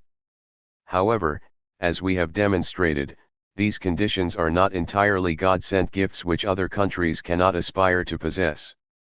They have been brought to their present forms through an intense process of political struggle, ideological campaigning, and institutional innovation. Only when we recognize this fact will we be able to avoid both the ahistoricism of some orthodox economists who recommend a simplified and biased version of the Korean model as a panacea, and the skepticism of some heterodox economists who believe that other countries can never learn from such a special case as Korea. Conclusion: the market, the state and institutions. What is the best way to coordinate the activities of independent, but interdependent, agents with divergent interests and dispersed knowledge? This has been one of the major concerns of economists since the birth of the discipline. Some early economists, notably Adam Smith and Karl Marx, explored this question in relation to two problems. One was the problem of coordination within economic enterprises, that is, the study of the conscious management of the relationships between individuals cooperating within the same enterprise. The other was the problem of coordination between such enterprises. This was seen as the study of spontaneous order of the market mechanism that regulates the behavior of and the relationships between enterprises without the need for conscious design. With the rise of modern economics, economists became almost exclusively concerned with the second type of coordination problem, spontaneous regulation through the market, and the first type of coordination problem, conscious coordination within economic organizations, was almost entirely dropped from the research agenda of economics. Pagano, 1985. And the inquiry into the functioning of the market continued to be made in a manner which largely ignored the social nature of the problem. By implicitly assuming a complete and costlessly enforced set of property and other rights underlying the market, the study of the struggle between social groups over the definition of the rights system was ignored. North, 1990b.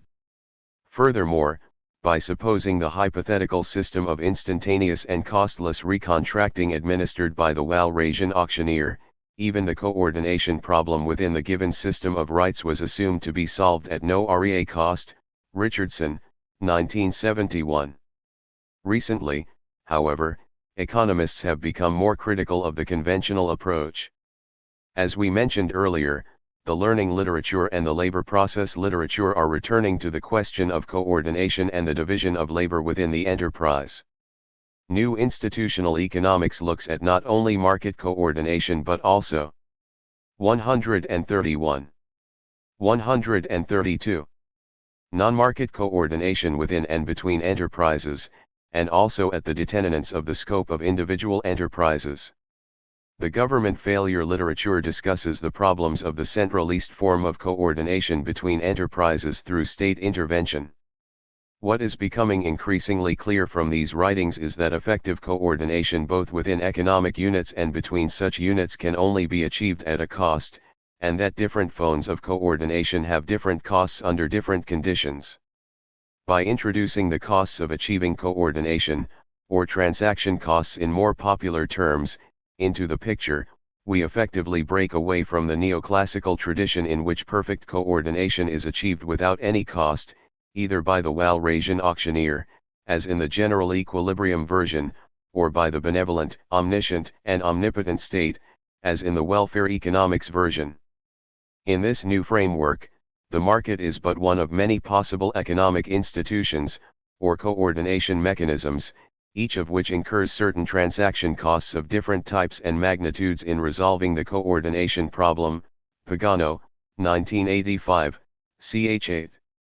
By adopting a theoretical framework that recognizes that institutions are costly to run, we implicitly reject the COIDTN view which assigns theoretical primacy to the market and views other institutions as merely surrogates, which are simply means of achieving the benefits of collective action in situations in which the price system fails. Arrow, 1974, p. 33.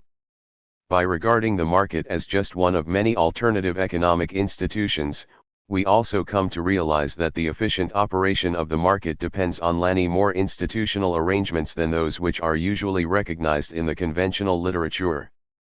1. To begin with, we need at least a minimum degree of morality to have any exchange which is intertemporal, as otherwise the costs of policing and contract enforcement will be prohibitive. McPherson, 1984. 1/LSO, existing exchange relationships are definable only in relation to the existing system of property and other rights, for example social security entitlements, working conditions, rights for clean air, and the enforcement of such rights necessarily requires certain institutions, the police, the courts, and the prison system.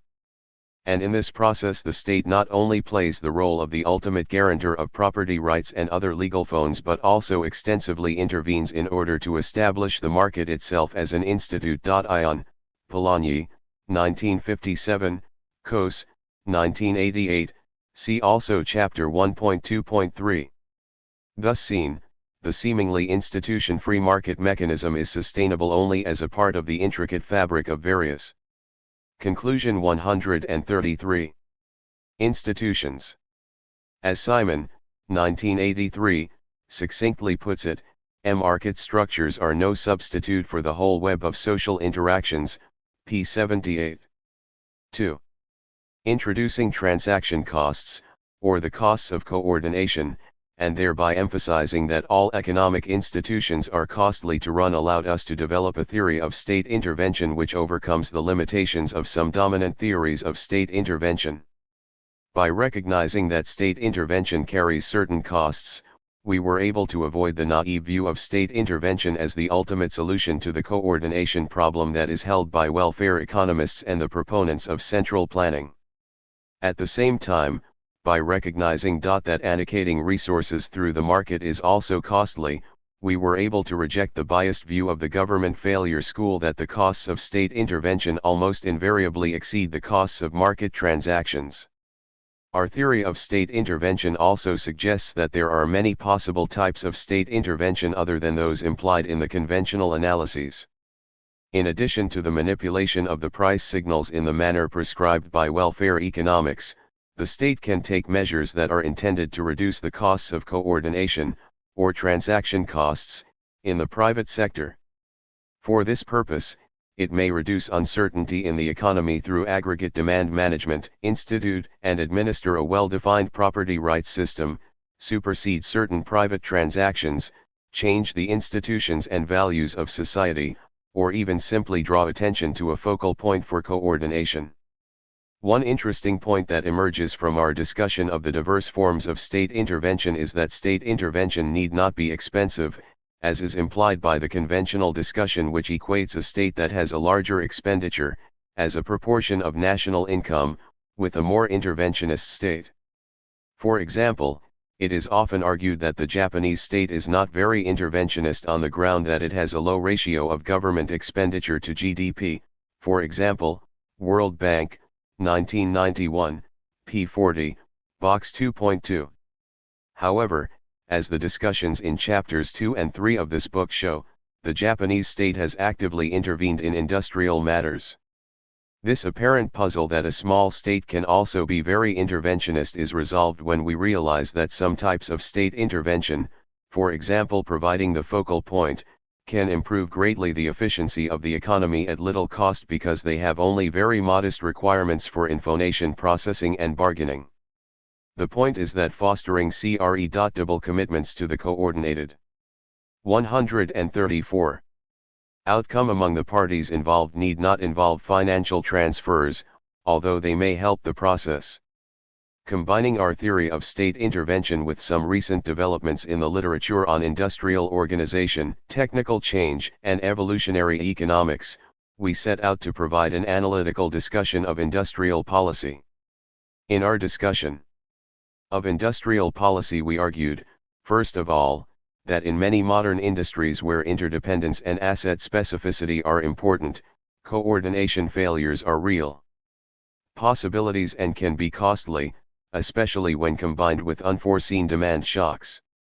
Our argument was that the state coordinate individual decisions ex ante to prevent coordination failures in such contexts, an argument analogous to the role of the firm as a device of coordination discussed by Coase, 1937, and Williamson, 1975. Then we discussed how, given the limited codifiability of human, especially technological, knowledge, the state can intervene in industries in such a way that would encourage experimentation and learning, especially in industries at the earlier phase of the product cycle. Together with coordination of investments in complementary projects, such intervention would serve to amplify the dynamism of the capitalist economy rather than diminish it, as it is often argued, an argument similar to the Keynesian argument about the socialization of risk but with a new twist. Obviously, industrial policy is not a panacea. As many skeptics point out, there are some serious difficulties involved in its effective operation. Informational constraints mean that industrial policy may not be effectively designed and implemented, resulting in inefficiencies. It may also create perverse incentives for rent-seeking or turn itself into a vehicle for the advancement of the interests of redistributive coalitions or the preservation of conservative interests. Many also rightly point out that industrial policy poses some serious political questions regarding legitimacy and democratic control. We also recognized that the lack of certain supporting institutions may make industrial policy inapplicable to certain countries which lack such institutions. While recognizing all these problems, we pointed out that some of these arguments are based on biased assumptions, and we suggested some ways to alleviate these problems. The conducting of industrial policy in Korea provided some good examples that clearly brought out the theoretical points made in the earlier chapters. On the one hand, the Korean state has used various means of ex-ante coordination, for example entry restrictions, to Conclusion 135. Minimize the static inefficiency from possible coordination failures of the market. On the other hand, it avoided the dynamic inefficiency that may result from the use of those means intended to reduce static inefficiency of the market, the possibility that productivity growth may slow down because there is not enough competitive pressure, by imposing harsh discipline on the FINs through its control over the financial flows in the economy. Thus seen, Korea provides a good example of how active intervention by a strong developmental state in industrial development can, under certain conditions, minimize static inefficiency while maximizing the dynamic efficiency of the economy.